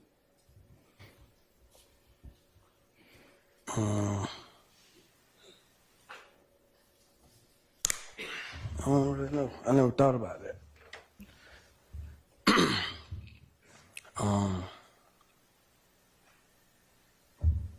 don't know how to answer that. How old were you when you joined YSL, the gang? Can you tell me what you mean by like join? Like, are you talking about? Overruled.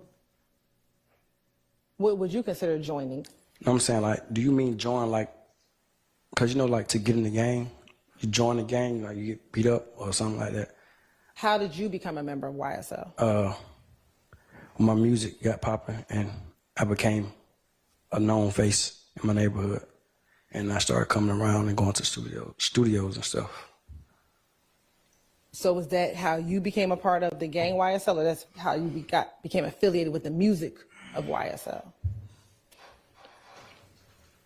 I'm gonna say that's how I became affiliate of the music of YSL. But as far as joining a gang or something like that, I never like joined. We just all grew up together. There was no time to join or when I joined. We just all know each other from school and grew up together and stuff like that. But I mean, I came around like I forgot, was 2019 or 18, one of those years, when I came around as far as like officially being YSL. How do you become officially YSL? Just coming around more and rapping.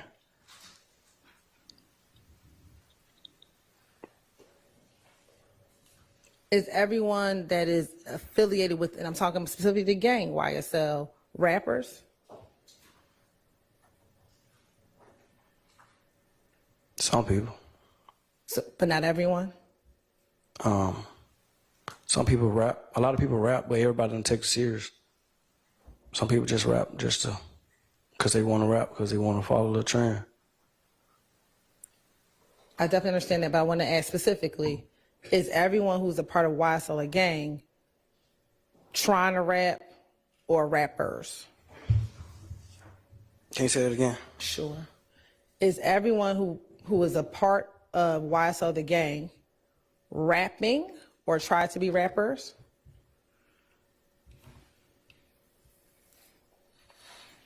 I don't know. I think so. Everybody try to rap. Is there anyone in YSL, the gang, who's not trying to rap? Yeah. I think. Now, I'm going to ask if you know a few people, okay? Do you know Marquavius Huey? Yeah. Okay. And how do you know him? I didn't know his real name until now, until this trial, but how do I know him? Me and his little brother went to school together. Me and his little brother was in the same class. And I always just knew he had a big brother named Quay. And I seen him a couple times, stuff like that. And is that what you called him, Quay? Yeah, I think that's what his name used to be back then. Okay.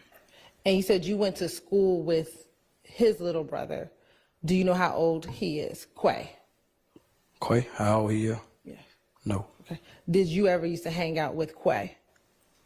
When? At any time? Not growing up. He came to the studio with me a couple times. That's it. We never hung out outside of the studio. When did you start seeing him around the studio? About, if we're in 2024, how long ago was that?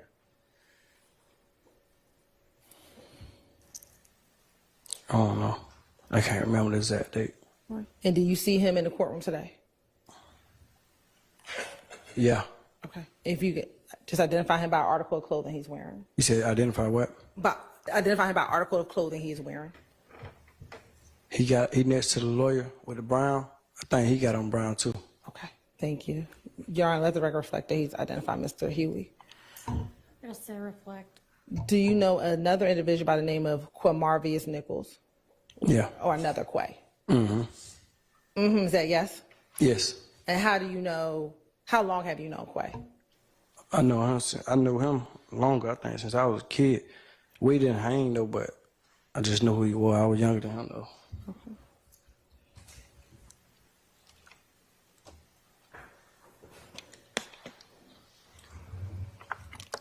And do you have a friendship or a relationship with him?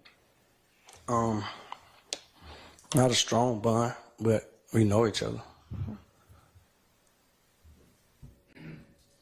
And do you see him here today? No, actually. Oh yeah, I see him now. And if you identify him as well? I can't see what he got on. He just got the dreads up. Okay. In the air. And all right. Is he towards the back of the room, the front of the room, or somewhere To the back. else? Is he sitting in between anyone? Yeah, I think his lawyer.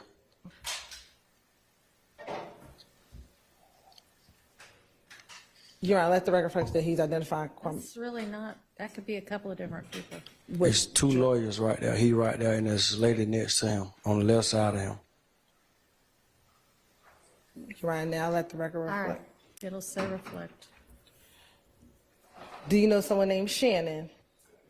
Yes. And do you call him Shannon? Yeah. Okay. Do you call him anything else or just Shannon? I think I just say Shannon. No. I don't know. How long have you known Shannon? I don't remember.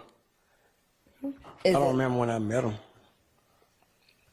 Is it longer than you've known Quay, the two Quays? No. Shorter than that? Yeah. And what is your relationship like, if any, with him? Now? Let's talk about before now. Oh, we were cool. Are you still cool now? I don't know him right now. He been locked up for a couple of years. What, I ain't supposed to say that? Disregard that. And just listen to the question that I ask you, okay? Mm-hmm. All right. Do you know someone by the name of Yak? Yes. How long? I got a question. Do you need to talk to your lawyer? No, I'm just trying to see. I ain't supposed to say that or something. Well, Don't worry about it. Just move on to the next question. all right. How long have you known Yak? I don't remember when I met him. I don't know. I don't remember. Okay. Is it longer than you know any of these other people? The first three people I asked you about. Not longer than I knew the Quays. Okay. I knew them when I was younger. Okay. I probably met Yak when I was about 18, 19, 18. When I started rapping seriously. Next, Jeffery Williams. How long have you known Mr. Williams? Like the same thing as Yak. Okay. And then Rodalius Ryan. I've known him since a kid. Are you older or younger than him? Older. Do you know how much older you are? Not exactly. A couple of years though. And do you have a nickname for him? I can't hear you. Do you have a nickname for him? A nickname that I have for him? Do you call him something? Oh, Leroy. What is your relationship like with, just generally, what is your relationship like? Good, bad, indifferent? What is your relationship like with Little Rod? Right now? Just period. Oh, good relationship.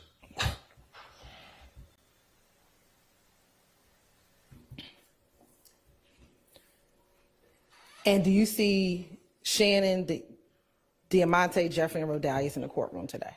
Yes. Yes.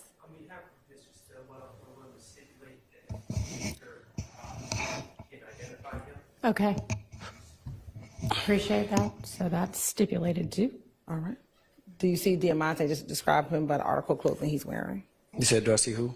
Yak or Diamante. Yeah. What is he wearing? Like a trench coat.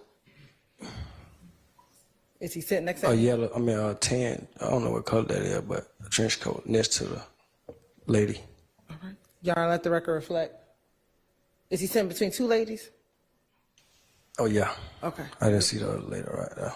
Y'all let the record reflect that he's identified Diamante Kendrick. Okay, the record will so reflect, and I don't know if jury, y'all been explained what a stipulation is. That just means everybody agrees, so you can accept that as a fact. That as to Mr. Stillwell, that this witness knows and can identify Mr. Stillwell. Do you see Mr. Williams? Your Honor, we'll join the stipulation. All right. And so it is now, you can accept as fact that this witness knows and can identify Mr. Williams. And then last, Mr. Ryan. Yes. Okay.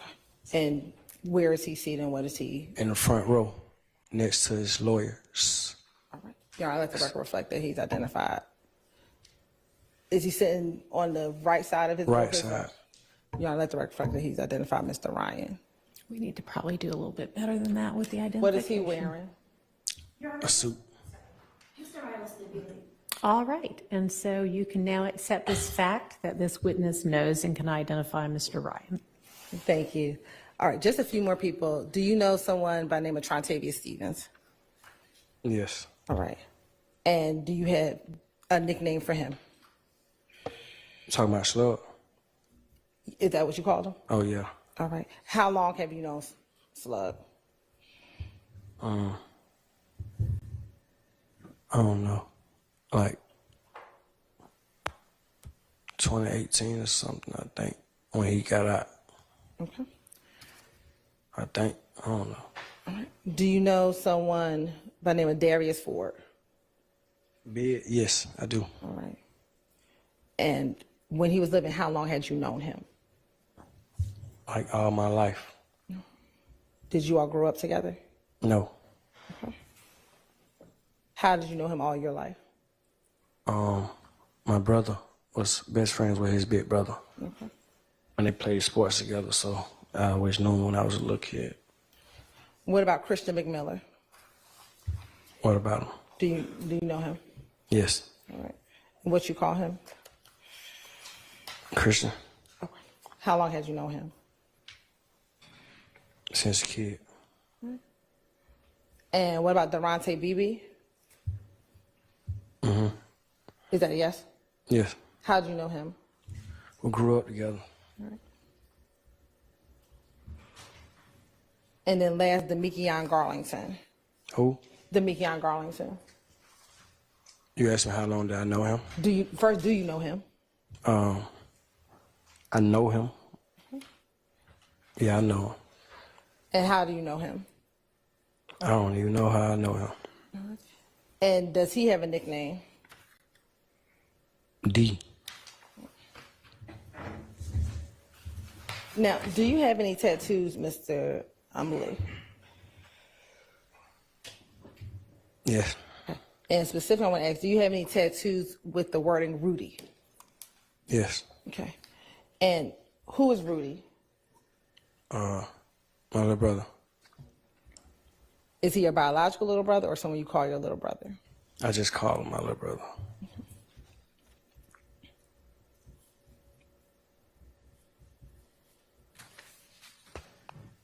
And your tattoo with Rudy, what, if anything, does it say?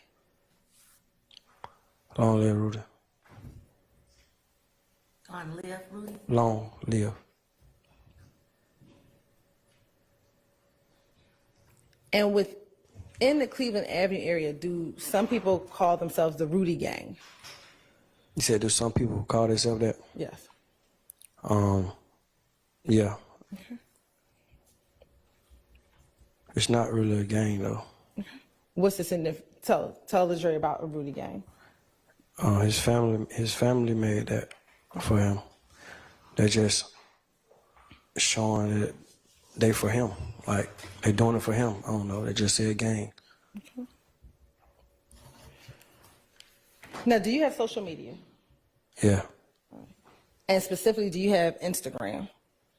Mm-hmm. Yes. Okay. What is your IG handle? Slime Light Shopping. How long have you had that Instagram handle? I don't remember. Okay. When I made it, I don't know. We're in 2024. Did you have it last year? Yeah. You know what, let me ask you a better question. From the time you got into the music industry in 2018, have you had that Instagram handle? Yeah. What is your primary purpose of using Instagram? My primary purpose is just social media. I think I would have had an Instagram whether I rap or not. So it was just social media.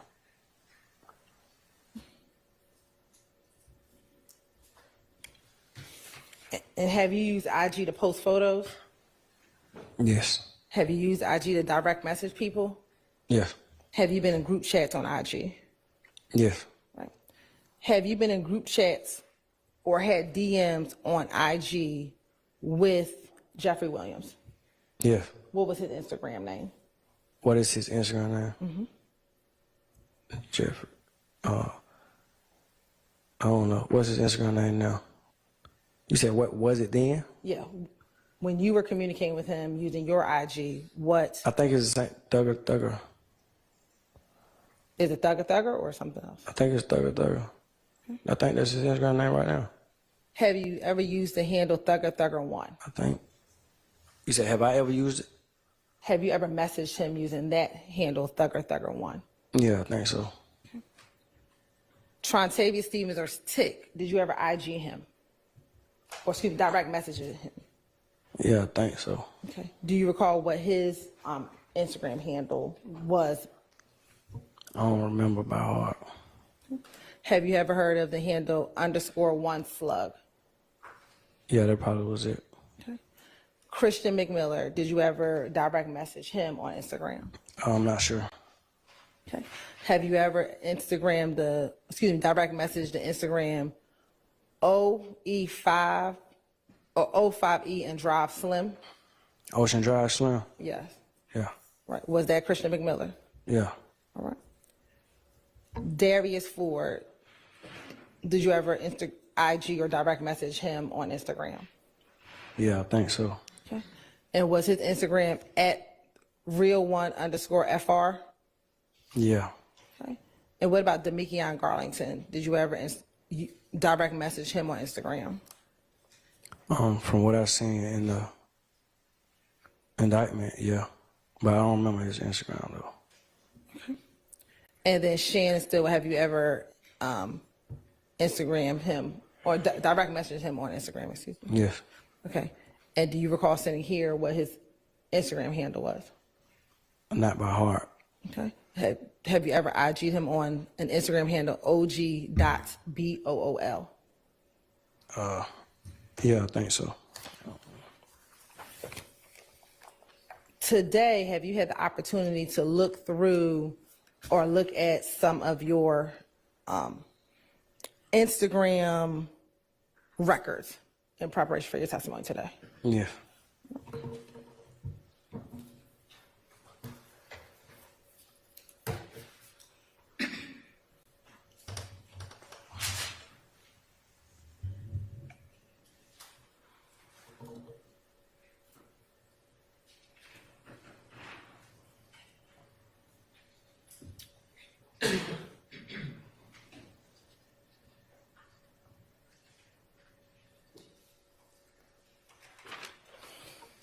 Permission to approach, Your Honor? Oh, you may. Or Mr. Sharp?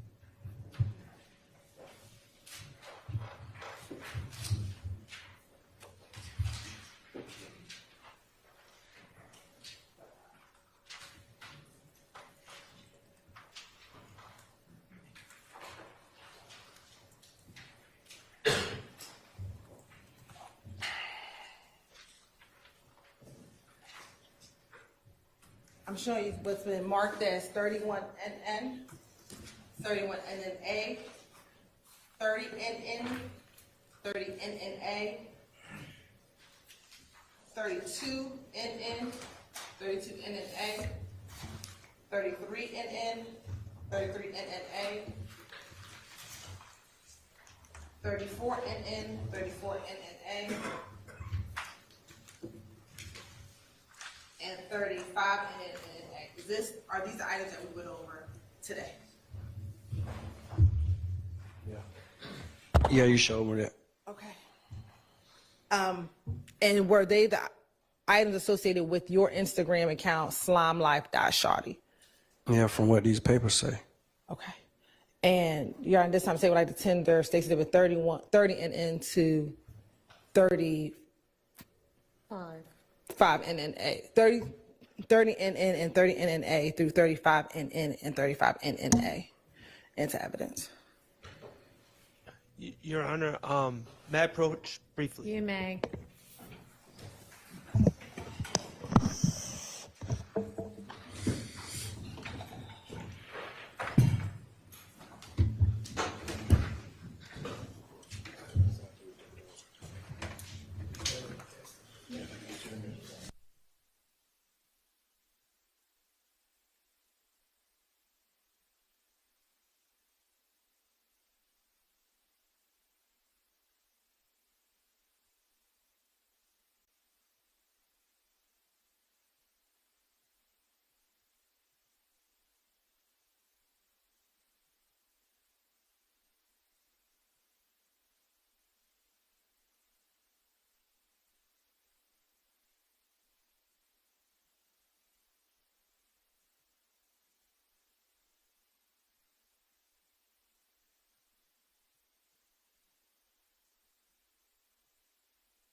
Your Honor, say would like to tender 30 and NNA through 35 NN and NNA into evidence. All right, those are admitted without objection.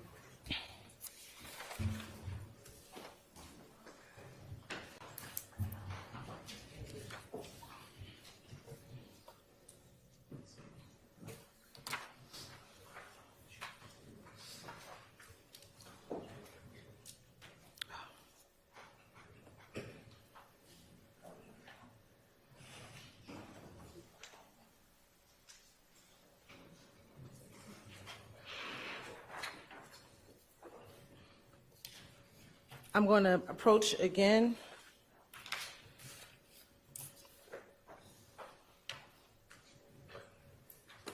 And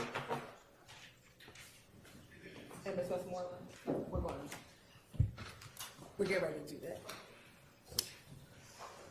I'm going to show you what's been marked as State's Exhibit 36 NN, 37 NN, 38 NN, and 39 NN. I need to keep that. Yes, you keep it. Did you see those earlier today as well? Yeah. Say no? I said, yeah. Okay.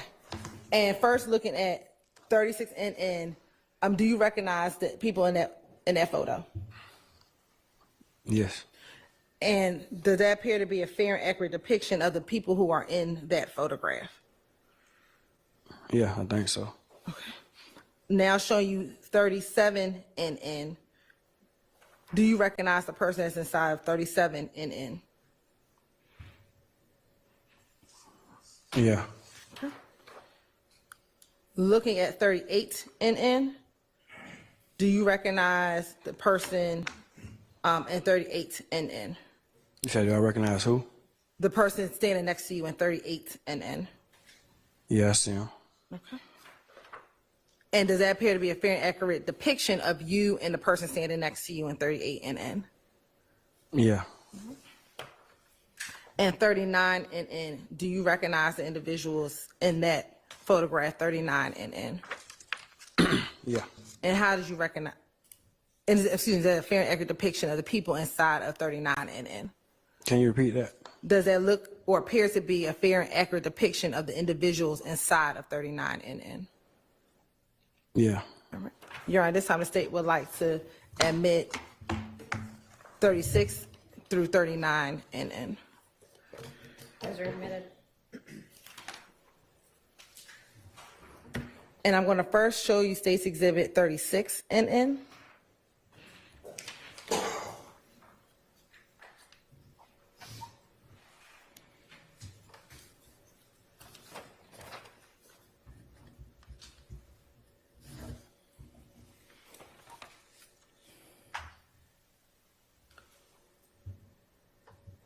Who is in this picture in 36 NN? Me and Shani. And was this photo taken in October of 2020, or was this photo taken at a different time? I don't know when it was taken. I just see when they posted. All right.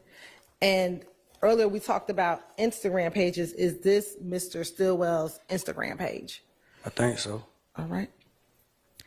And can you read for the jury what the caption says? Fuck the other side. Put them on TV about my dog. You got to slow down because the court reporter is taking it down. Go ahead and read it. Just read it a little bit more slowly. Fuck the other side. Put them on TVs about my dogs. Soldieries, bloody teeth, Glock with beam about my dogs. Cause a scene about my dogs. I'm not kidding. Let me enhance it.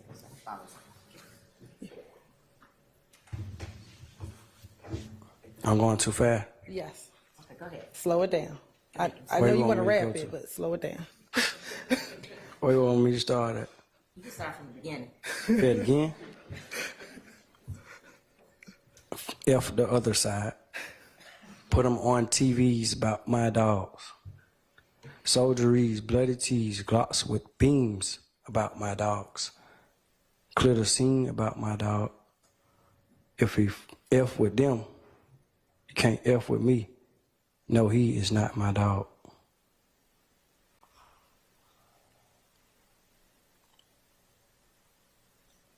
That's it? No.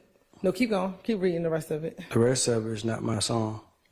Okay, so the first portion is your song. Yeah. All right. But I want you to read the rest of the post, though, for me.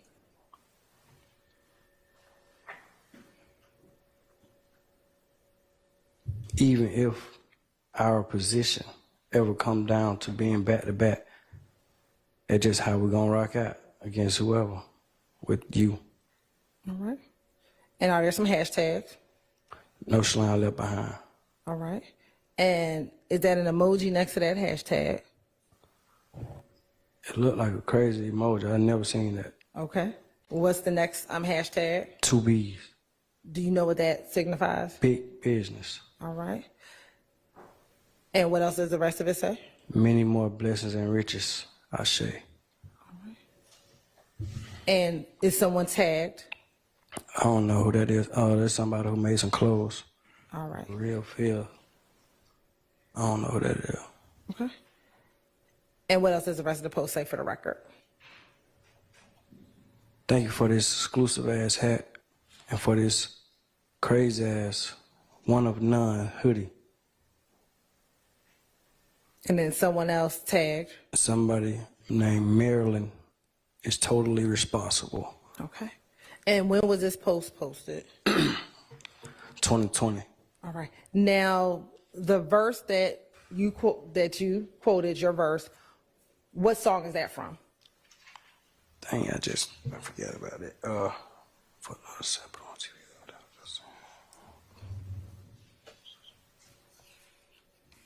Dang, I don't even remember. Okay. I really don't. I think, is it What a Love at? And was that a song that came out before 2020 or in 2020? It probably came out in 2020. Okay. And in looking at this picture, do you know where you and Mr. Stillwell were when you took it? At the studio. All right. And do you have a particular studio that you used to go to? No. Okay. Where was this studio located? I can't remember by heart, but it looked like, geez. I don't remember. Okay. Yeah, I don't think I remember. All right, that's fine. Course indulge for one moment.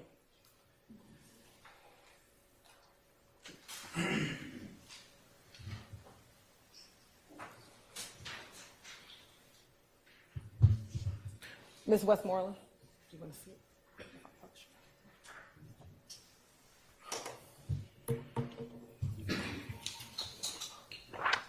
What does no slime left behind mean?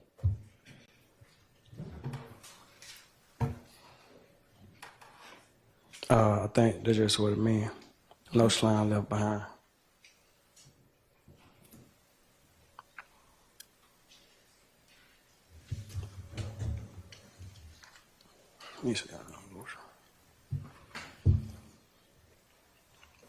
I'm going to show you what's been marked as 37 and admitted, excuse me. Oh, that was my mixtape name.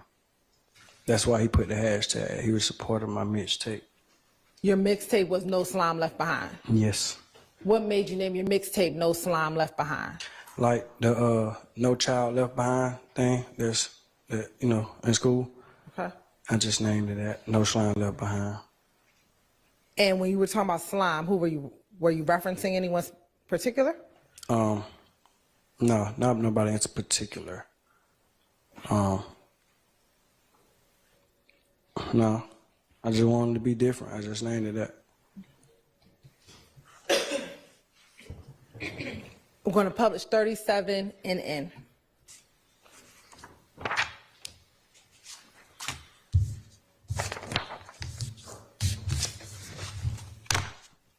Who is in 37 NN? OG Boo. OG Boo. And who is that? Shannon. All right. And can you read for the jury the caption? Read his caption. Yes.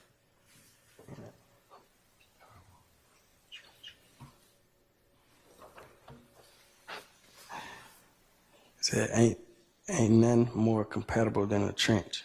A carbon while in the trenches. And then is there a hashtag? Hashtag no slime left behind. Hashtag 2 B's. life size. Okay. And is there another hashtag? Free Quay. Is there another hashtag on the screen? Oh, no. Your Honor. It's in this paper Your right Honor. here. You got me reading. Your Honor, I have to make a motion. All right, I'm going to excuse. I wasn't looking at the screen. I was looking at this paper. That's fine, don't worry about it. Can I ask you to step outside for just a minute? And jury, I'll excuse you all for just a minute.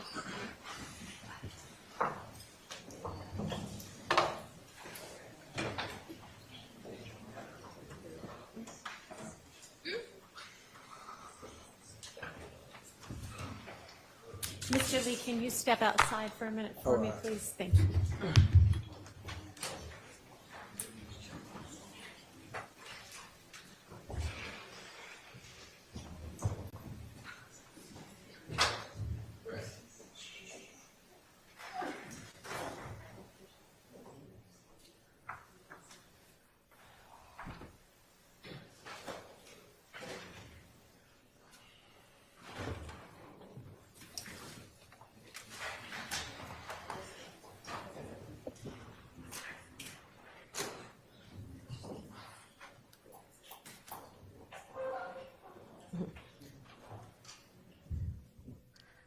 Your Honor, we're making a motion for mistrial on behalf of Mr. Nichols.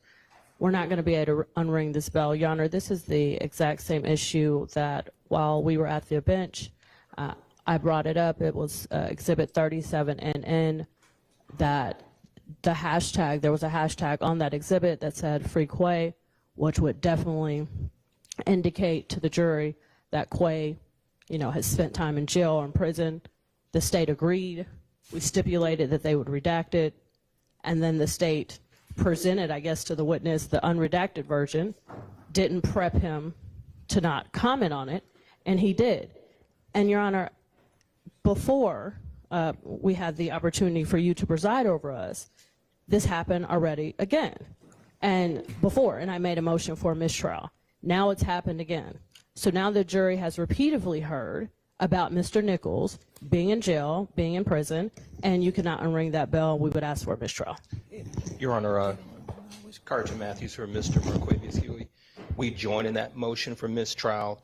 And what's important for this court to know is that 45 minutes ago, there had been a reference to a person being in jail.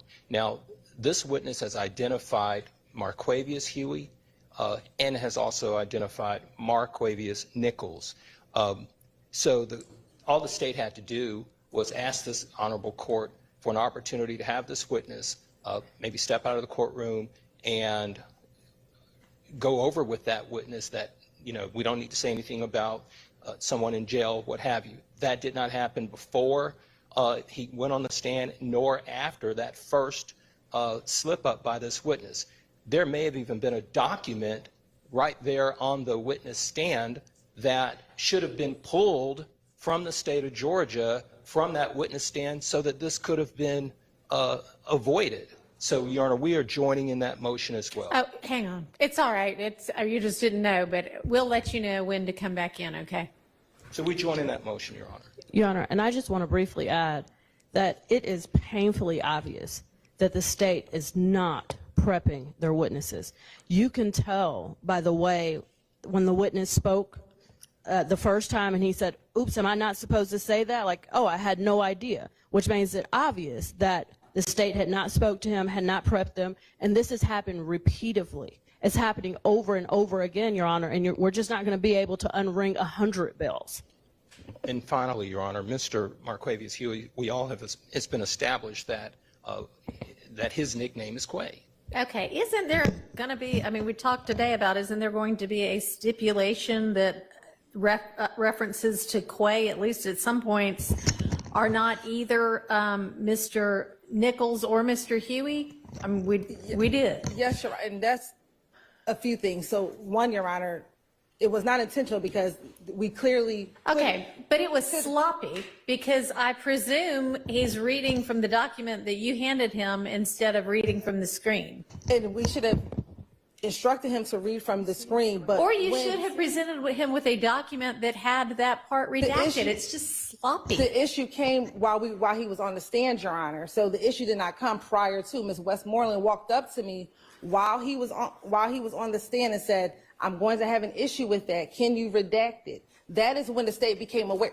Then Well, it should have occurred to you, you know what, I'm handing him a hard copy of this document that is unredacted. but not if there's multiple quays, Your Honor. If I don't know which quay that. Hang on. Can we stop having people come in and out when I've asked the witness to step out and every time the door opens, they can hear what we're talking about?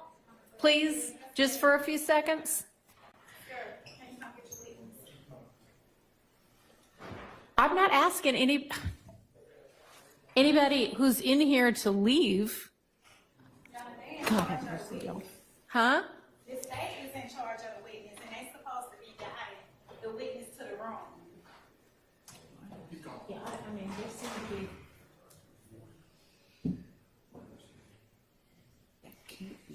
And so that is the point in which we learned of it, is we redacted it on here. Ms. Westmoreland brought it up here. Yeah, when and you I came didn't read that. I mean, so the But I jury said- didn't see it, but now the jury has heard it. I don't think it is really that, much of a crisis, because there is going to be this stipulation that Quay is not always either of these defendants. So, nor is it obvious to everybody that free whomever is such a quote about who knows, everything these days. And so it doesn't necessarily indicate that whomever Quay spent time in jail or in custody or in prison or anything. I mean, they say it about, Hollywood stars who are in a breakup. It's not so obviously, oh, this must mean this person was in prison. But also, we were already saying Quay isn't either of these people. So let's just, and whether this was one of these people, or I don't even know who it did refer to. And we don't know because it's not his post. He was reading someone else's post. So it could be a multitude of quays. You talked to his attorney earlier, right? Yes. And did you get any kind of an indication? I don't know if this was one of the things you were going to, but it's an issue now. And you said before lunch that you were going to ask Mr. Rubin. Yes, we did ask. Do you know at this point whether the free Quay referenced, this wasn't even his post, was it? It wasn't, and it wasn't an issue until Ms. Westmoreland. So when I talked to Mr. Rubin at lunchtime, this wasn't something I was going to address with him because it wasn't I did not realize it was an issue. Mr. Rubin found out for me that Slat Quay is not either of these two quays. Okay, but this isn't Slat Quay, this is just Quay. Right. I know. So why doesn't everybody, well, they don't know how it's spelled, they only heard it. Why doesn't everybody just enter into some sort of a stipulation that the free Quay or the reference to Quay just now isn't either of these people? I don't know if it is, so it was. Whether it, okay, so. Your Honor, the state can enter stipulation that we weren't referencing any. We, as the state of Georgia. Okay, that is not a reference to, if you would prefer that. I don't know what the poster is referencing. I don't honestly really care what the poster was referencing. What I'm trying to do is fix your sloppiness so that everybody won't have wasted, 10, 12 months of their lives in this trial. Yeah, we can agree. We can come up with this. Okay, do it now.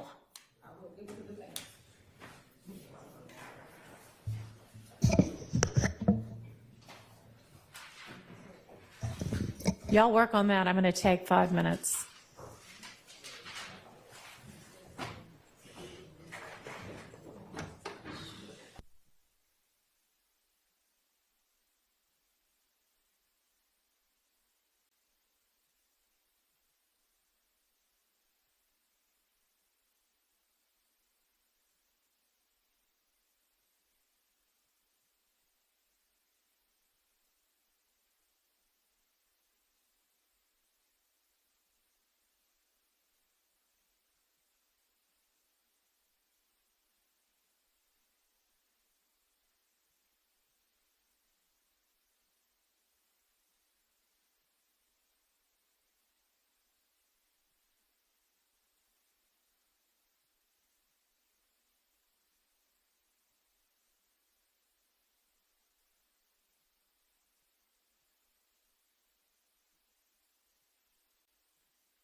What have y'all come up with?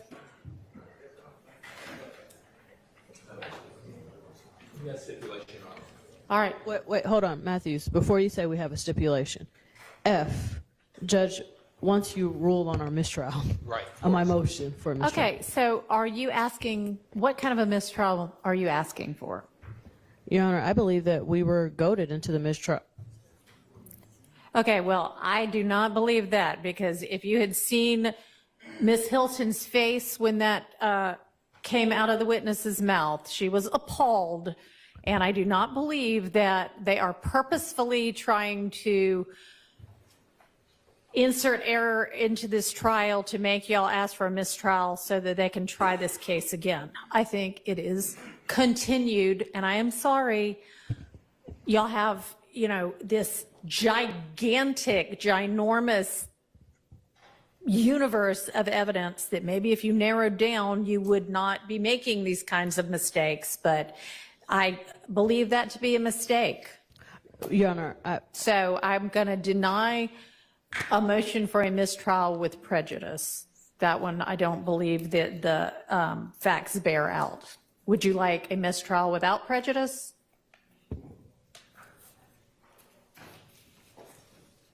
Yes. You would? Who else would? That means, of course, that the state would be free to try every one of y'all again. Judge, just a moment. Sure.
We're still talking. Okay, I didn't know, I just was.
All right.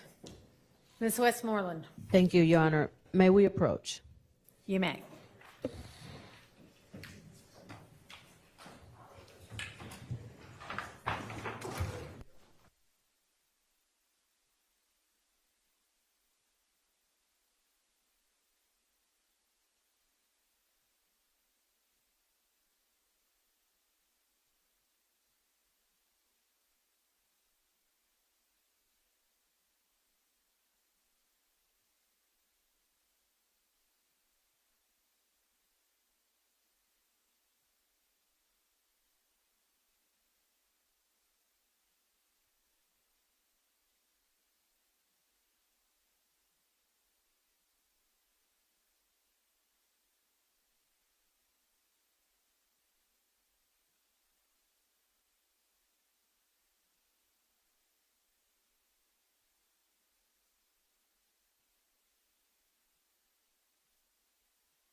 for the day.